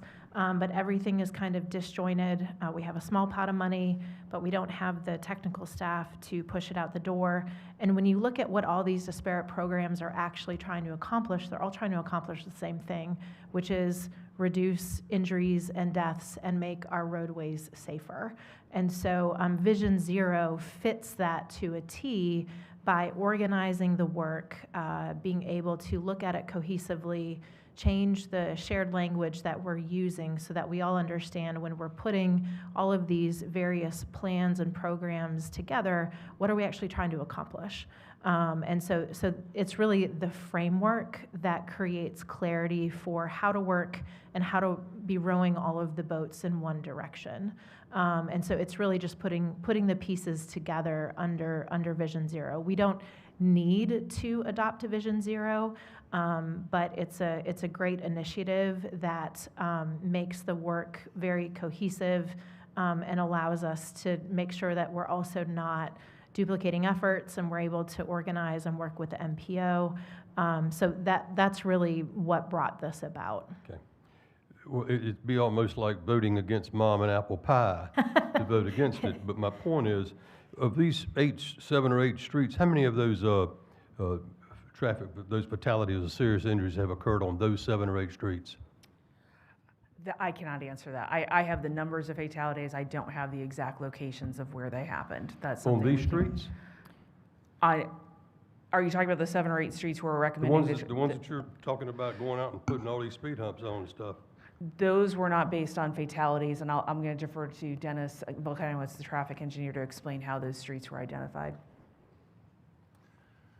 Yeah, so those 8 streets are identified just historically. Lots of calls from the residents that live on that street about there's frequent speeding. We've measured the speeds out there multiple times. Enforcement's been out there occasionally on this road, for one day. We all know that you can't enforce your way out of a situation. So the intention with this speed hump quick response effort that was brought to you was, let's put something out there physical that requires drivers to manage their speeds traveling down these roads. Dennis, you're a manual, by the book guy, and that's good. That's the way you were trained and everything. Why haven't you brought this up to us before? I would just say it seems like for years we've been discouraged from installing speed humps. Exactly. And we talked yesterday about, for example, Jeb Stewart. It's exactly 1 mile long, but about a tenth or 2/10 of that wouldn't be affected because it's about 2 churches. Orientation. But that's a mile, and the one on Rogersville Road is about 1 mile and a tenth. And I don't know I've been on all these other streets, I know them well. What is the total number of speed humps that you have planned to put on these 7 or 8 streets? We've come up with 56. At what cost? At approximately $5,000 apiece. What does that come to? $280,000. Okay, and then the 2 positions? And then the positions. The 2 positions, the total combined base salary would be $200,000, and then you would add some fringe benefits on top of that. Okay. What kind of public input have you had from the neighbors that live on these streets? Has there been any public hearing or anything about this? We have not had a public hearing about this. This was, I would say speed humps are the 3rd most requested thing from when people call in complaining about traffic on their street. It's the volume that we can't control. It's a public street. We can't tell people they can't drive down a public street. We don't have sidewalks. We can't put always stops in unwarranted intersections. So the next thing they ask for is, well, how can we slow these folks down? We can come out, historically, we've gone out there and measured. We've notified the police department that, hey, there might be an issue out here. We get, spotty enforcement.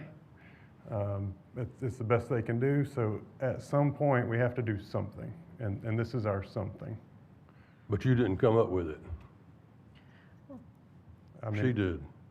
Well, Councilmember Ravenbark, related to the public input, one of the components that we're asking council to take action on is the policy that would outline how public involvement then comes. So the way the process would work in a nutshell is whether it's staff-initiated, council-initiated, or public-initiated of a complaint location or a location of concern, that location would be studied to see if the warrants are met to justify some kind of intervention. And if the answer to that is yes, then public comment would be gathered, making notification to the people in the neighborhood, posting signs in that area for drivers passing through, 30-day public comment period for people to provide input on what is being proposed.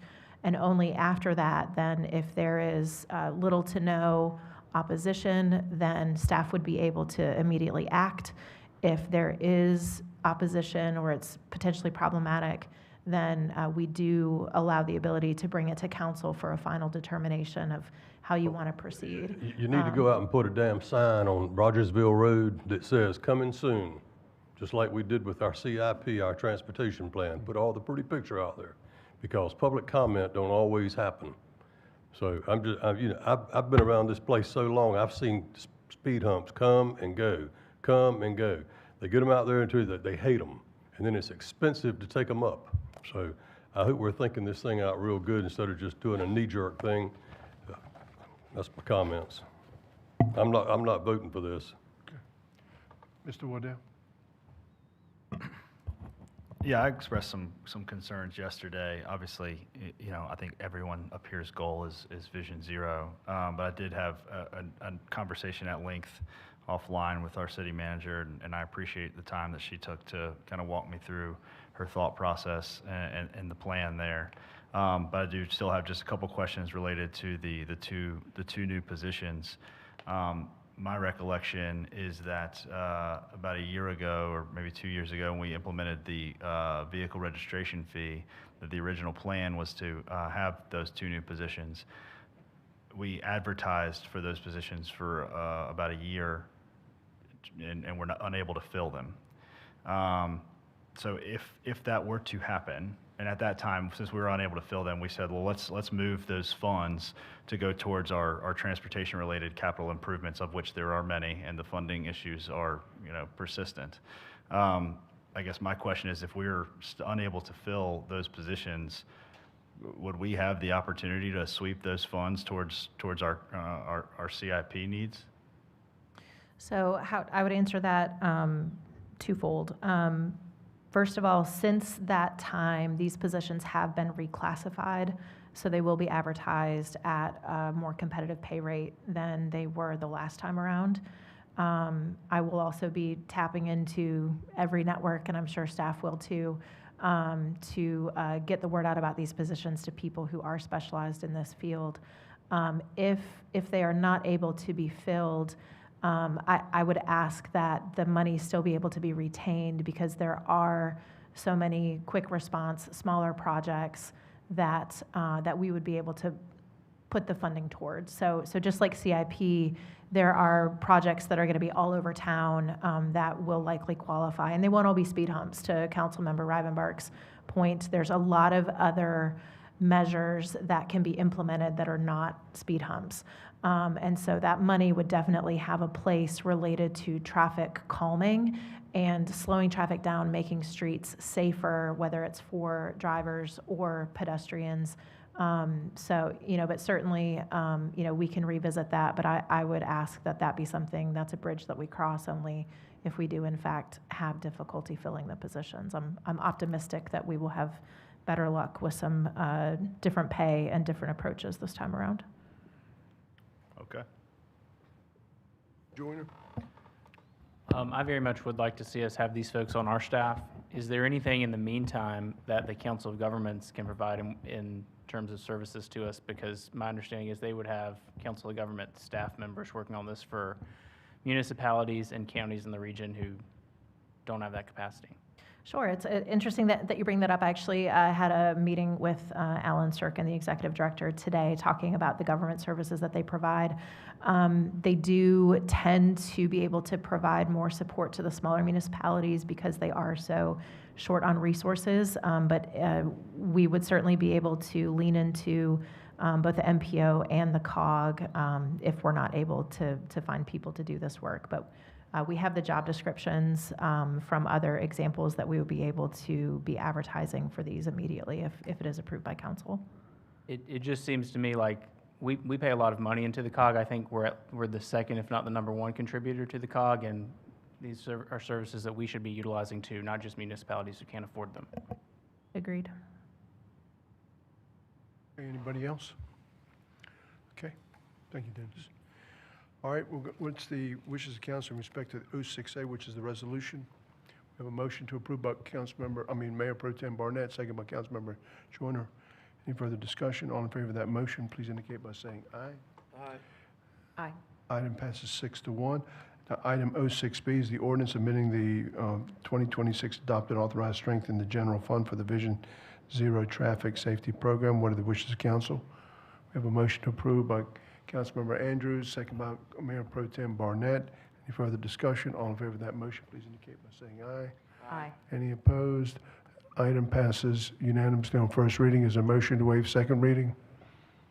Motion made by Councilmember Andrews, second by Councilmember Joyner. Further discussion? All in favor of that motion, please indicate by saying aye. Aye. Any opposed? That item passes unanimously on first as well as second reading. And then brings us to item 06C, which is a resolution accepting the City of Wilmington Traffic Engineering Division's Traffic Calming Speed Hump Quick Response Project Plan. What are the wishes of council in respect to the resolution?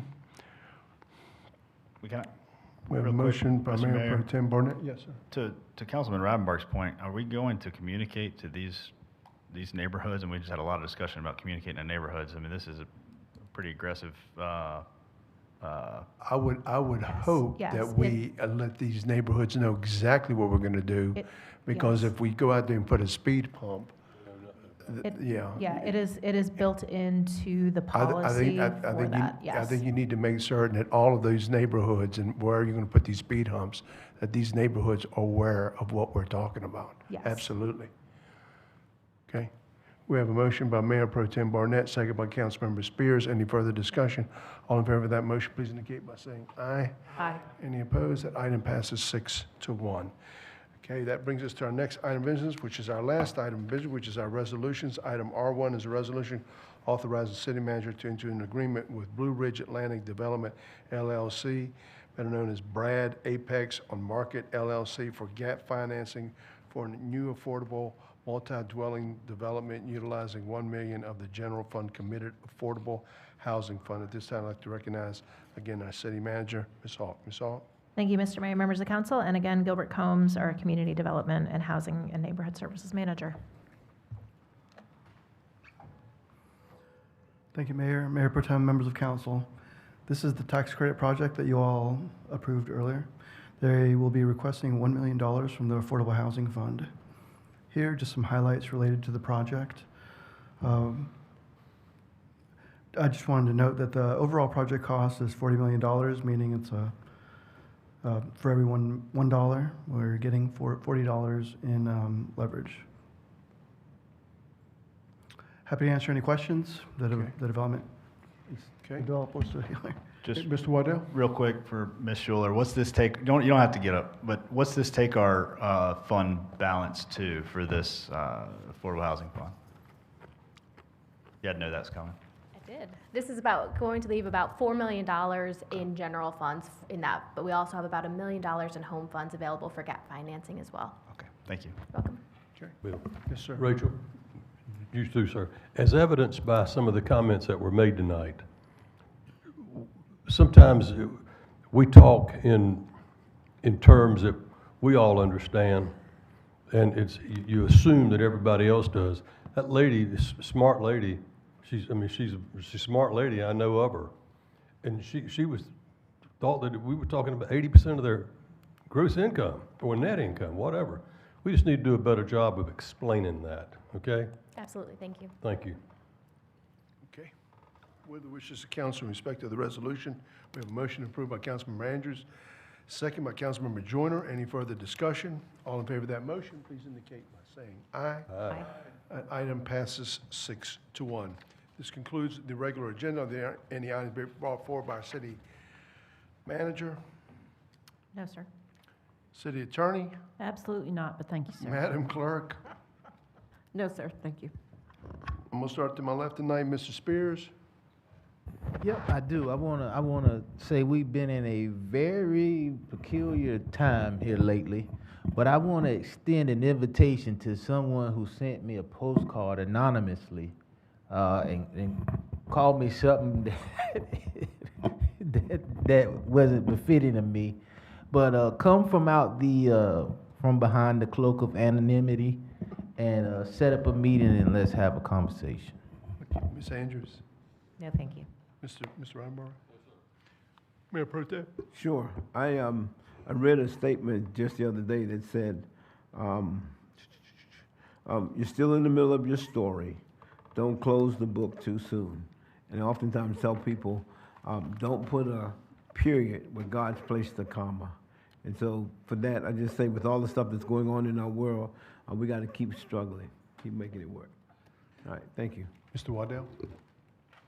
Mr. Jordan? May I just ask, Madam City Manager, perhaps at our next agenda briefing, we could get an update on the police department shower trailer, and I know we had pinged back and forth in our emails about it, but Yes. if we could get an update for full council, Absolutely. I'd appreciate it. Thank you. Okay, very good. With that, thank you for taking an interest in government. We stand adjourned.